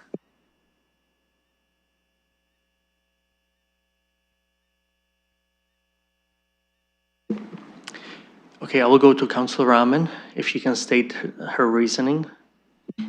Thank you, and through you. So I did, when this item was brought up just beforehand, on all of Section 5, but I will state it again, that this item was tied to the previous agenda. And I have the procedure bylaw in front of me. 339.1 does not pertain to anything that causes irreparable harm to the corporation. I'm not sure where that language came from. It might be from not the standing committee portion of the bylaw. I'm just seeking further, actually I'm not seeking clarification, but that's just what I read. That's why this is in front of us today. Thank you, Councillor, for the explanation of your reasoning. I'm going to go back to Councillor Ferreira. I'll go to the clerk on this one then, because I do believe that it has to have an emergent nature within the language there of Section 39.1. And I wanted to know how that emergent nature ties with the next council direction on an emergent matter. Thank you, Councillor. I will go to the clerk.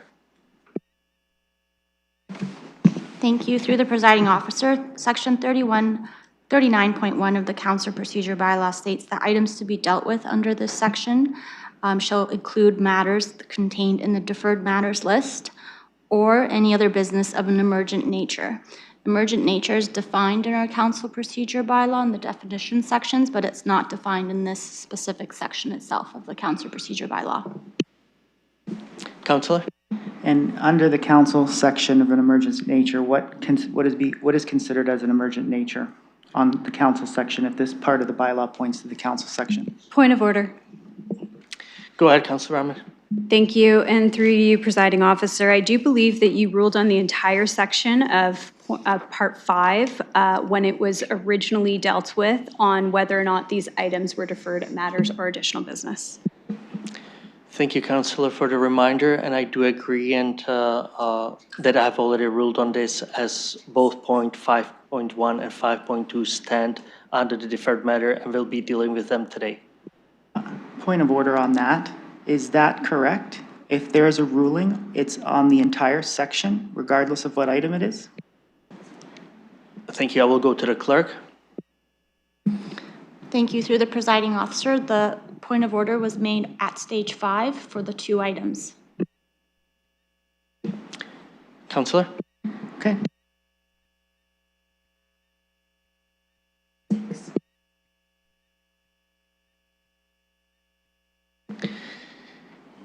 Okay, fellow colleagues, it's 7 to 6, so I need a motion to extend past 6 o'clock. Councillor Rahman, seconder Councillor Hopkins. Can we vote by hand, or are we going to wait for the system? Okay.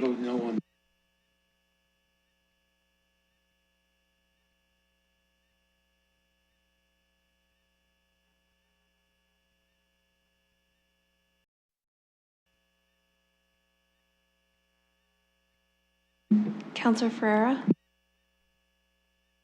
I vote nay. Thank you. Closing the vote, the motion fails 3 to 2.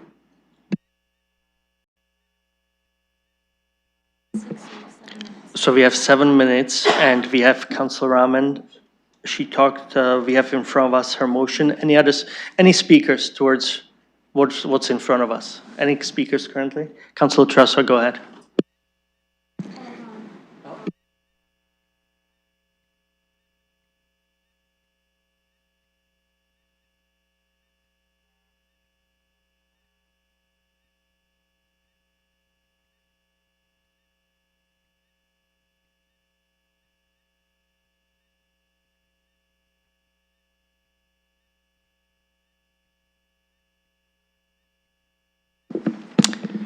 Sorry, there was an e-scribe error, and there's going to be a revote on the past 6 o'clock. So if you can please refresh.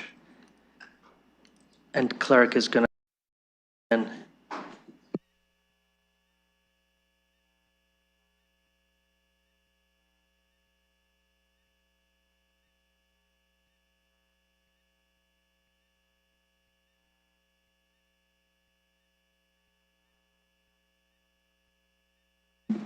Okay, the vote is open. Please vote, and this is for past 6 o'clock.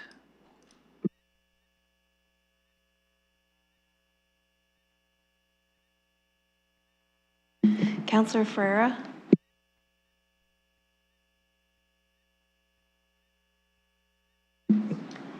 Second call for Councillor Ferreira, marking him absent. Motion carries 3 to 1. Okay, councillors, thank you. So it's approved to go beyond 6 o'clock. And we have in front of us the motion brought up by Councillor Rahman, and I'm looking for a speakers list. Councillor Tressa, go ahead. Thank you, and I want to start by asking staff a question. Ms. Pfeffer, didn't council already send something that's similar, if not identical, to you for a report back, and aren't you currently working on such a report? Thank you, and going to the staff. Thank you, and through you, presiding officer. We are currently working on a report back in relation to exploring potential amendments to that CPOL 410/168. There are some distinct differences in relation to that motion and the work we're currently doing and what's before us here. What I can say is that the initial motion or direction to report back in Q2 of 2026 would not be impacted by this additional work if committee were to direct us so. Thank you, Councillor.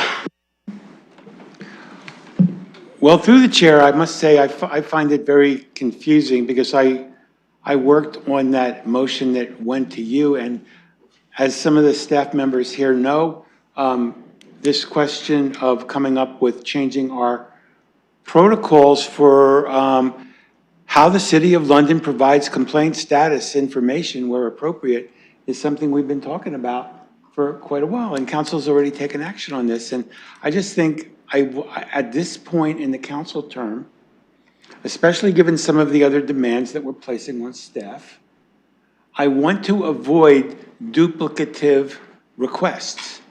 And from my point of view, I don't see anything that's being added in A that you're not already doing. So I'm going to ask that A be called separately, and I'm going to vote no on A, not because I don't believe that we should do this, but I believe we're already doing this. Now, having said that, we really need to do this, which sort of, but I have confidence that staff is working on it and is going to give us a report back. And I would like to better I'll change my position on this if I could better understand what the section A that's in front of us adds to what you're already working on, because I don't understand it and I don't see it. Thank you, Councillor. I'm going to go back to the staff as Councillor Trosso ended with a question. If you can please explain why the A would be different or in addition to what was submitted last year, the request. Thank you, and through you, presiding officer. So we'll be looking at some IT improvements potentially, which will require collaboration with IT to determine an exact scope and timeline with that, in addition to potential costs. And the specific language in relation to the residential rental unit licensing was not a part of the previous motion, in addition to the specific direction to review the City of Brampton public licensing system. Thank you, Councillor. But the direction that you have through the chair, as I understand it, is that you are also looking at the protocols that we use to amend and potentially replace the notice that complainants receive after they file something on Service London or with enforcement, which has caused a lot of consternation and upset on the part of residents, which is to the extent of thank you for your complaint. We may not get back to you for purposes of privacy and the independence of the investigation, and that's what we asked you to look at, which is, I think, pretty broad. And it doesn't matter with I don't. Do we need, was that just the property standards? So if we also want it to be as to licensing problems, we could just say with respect to licensing only? I mean, I really want to avoid duplicate requests to you because it's sort of like we never did that. And I have a real problem with that because some of us really worked hard on that. And it's sort of like it just isn't there. And I just feel bad about this motion. So I will go to the staff, but I do, just from the chair, I do want to make a comment because we did work on it together with Council Trust. So I don't see from the A, I see very much similarity as well. But if you could please clarify that if A stays, if it brings additional value to the ones that we have passed already last year. Thank you. Thank you, and through you, presiding officer, I do believe it brings additional value, that will be documented or outlined in the report that's to come. But again, as I reiterated earlier, it won't impact the timeline for return in relation to reporting. Thank you very much. And my next question was timeline, and you already answered it. Thank you. Councilor Trossard, do you have any additional comments, questions? No, I don't. And based on what was just represented by staff, I will support this because I believe in the concept, but I don't know. I'll just leave it at that. Thank you, Councilor Trossard. Any other comments? No? Thank you. I will support it as well based on the answers. Thank you very much. Let's go to the vote. All together.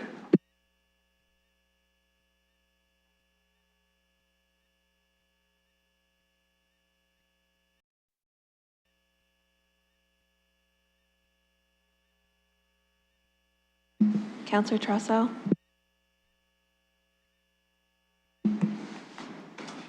Closing the vote, the motion carries 4-0. Thank you. I'm returning the chair to Councilor Rahman. Thank you. The last item on the agenda is adjournment. I will look for a motion to adjourn. Councillor Hopkins and Councillor Purple, thank you. By hand, all in favor?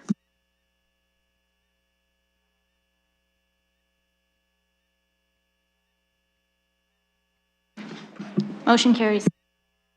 Thanks, everyone. Have a great